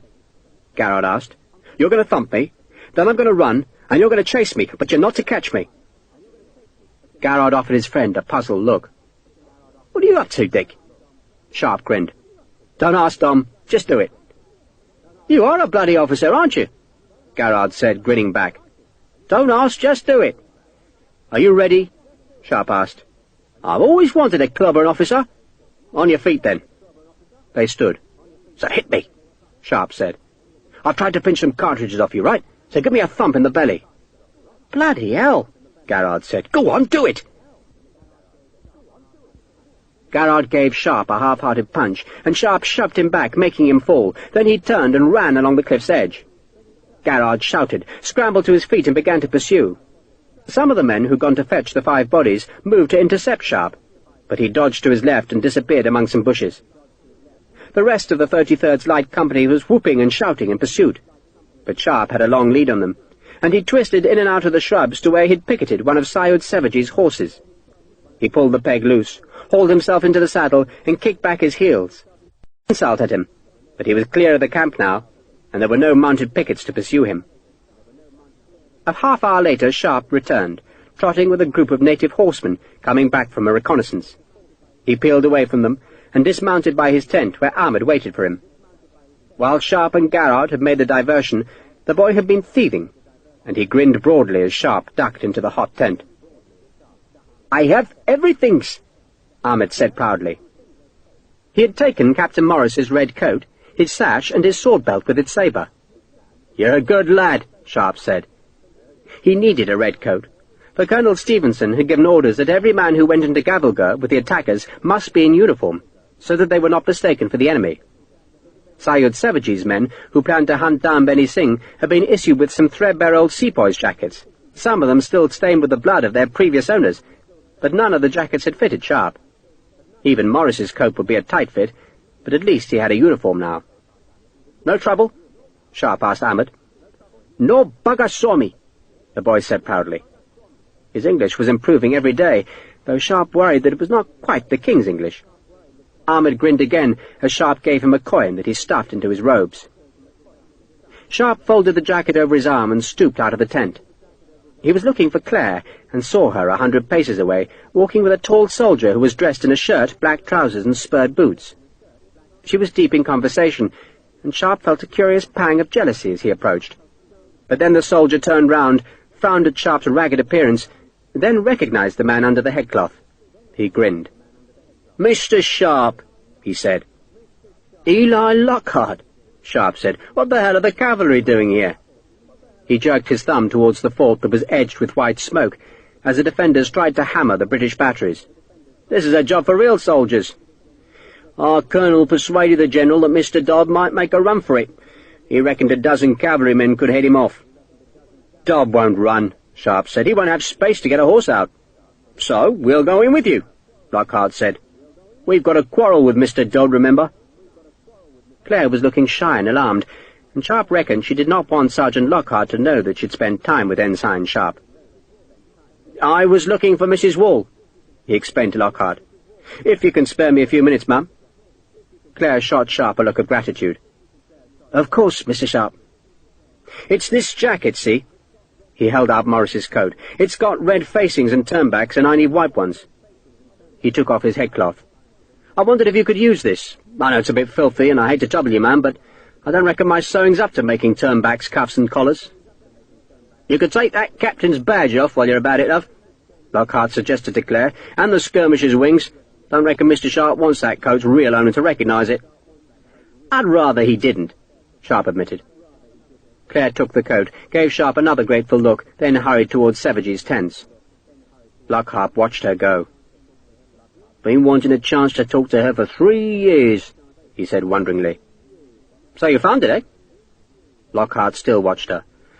A rare-looking woman, that. Is she? I hadn't really noticed, Sharpe lied. She said you'd been kind to her, Lockhart said. Well, I tried to help. You know how it is, Sharpe said awkwardly. That bloody man Torrance killed himself, and she had nowhere to go. And you found her, eh? Most officers would try to take advantage of a woman like that, Lockhart said. I'm not a proper officer, am I? Sharpe replied. He had seen the way that Claire looked at the tall cavalryman, and how Lockhart had stared at her, and Sharpe reckoned that it was best to stand aside. I had a wife, Lockhart said, only she died on the voyage out. Good little woman she was. I'm sorry, Sharpe said. And Mrs. Wall, Lockhart went on, lost her husband. Widow meets widower. Any minute now, Sharpe thought, and the word fate would be used. It's destiny, Lockhart said in a tone of wonderment.